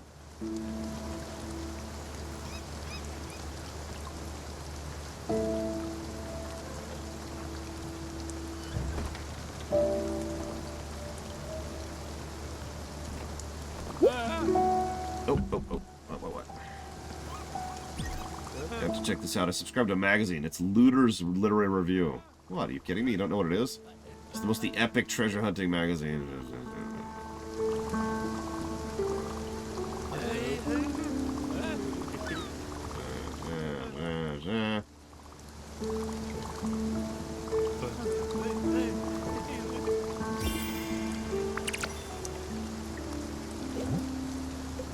Yeah, sorry, Blade Chaval.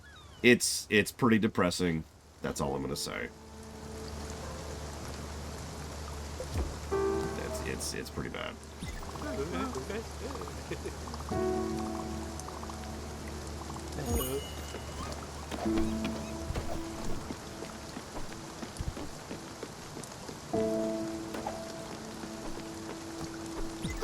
Look, Stella, I know you know something's not right with me. With my memory, with how I can think about things. I can't think the way I used to anymore. It's really hard, but you're here and it helps. You know what? Don't worry about it. Right, so I did remember more of that dream I was telling you the other day. You know, the one with the projector of the sweet corn? That's right. In that one, I was looking at my dad's old film negative. It was from when he was stationed in Europe. I don't remember where exactly. He never really talked about his experiences. He probably was my complete opposite. He did mention seeing some beautiful houses. He always said we should have built our house in that style. What's the name of that place? Nordweller? That sounds right. If you can find an acetate, it should help me remember. Oh, and take this. It'll come in handy. Thanks again. Okay.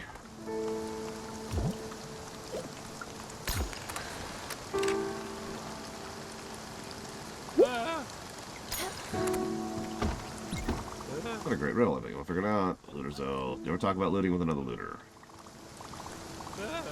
Yar, ahoy there. I'm doing some pirate dialogue.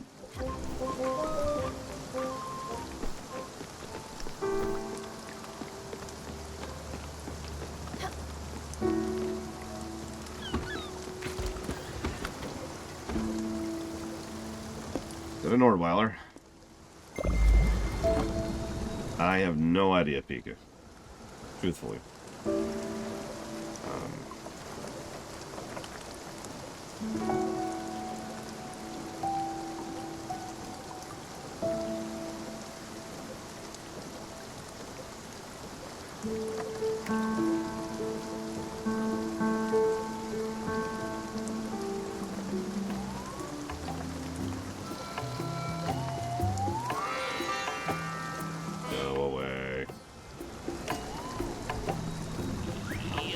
Christ's sakes, it's actually stopping me.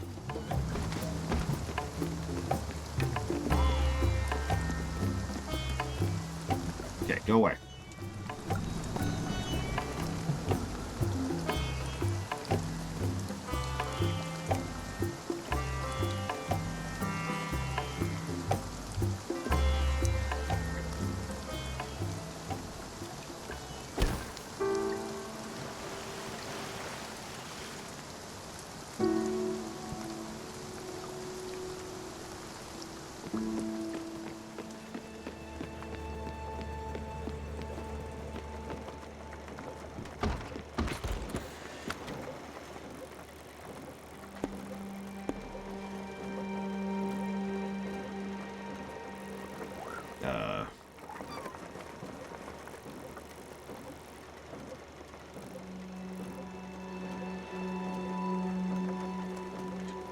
That would be nice, Blade Taval.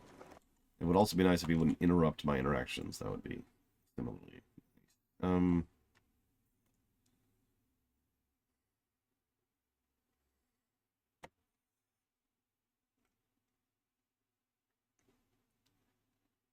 No, Pika. Apparently, Buck never leaves us? That's interesting.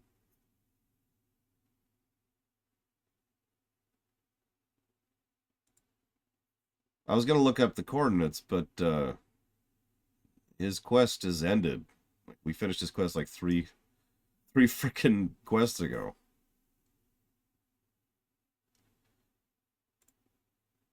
Hang on, where are we at with Jackie's quests?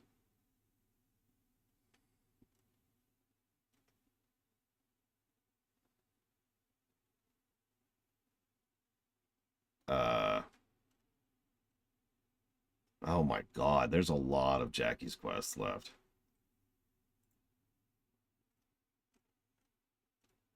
And there's a lot of Daria quests left.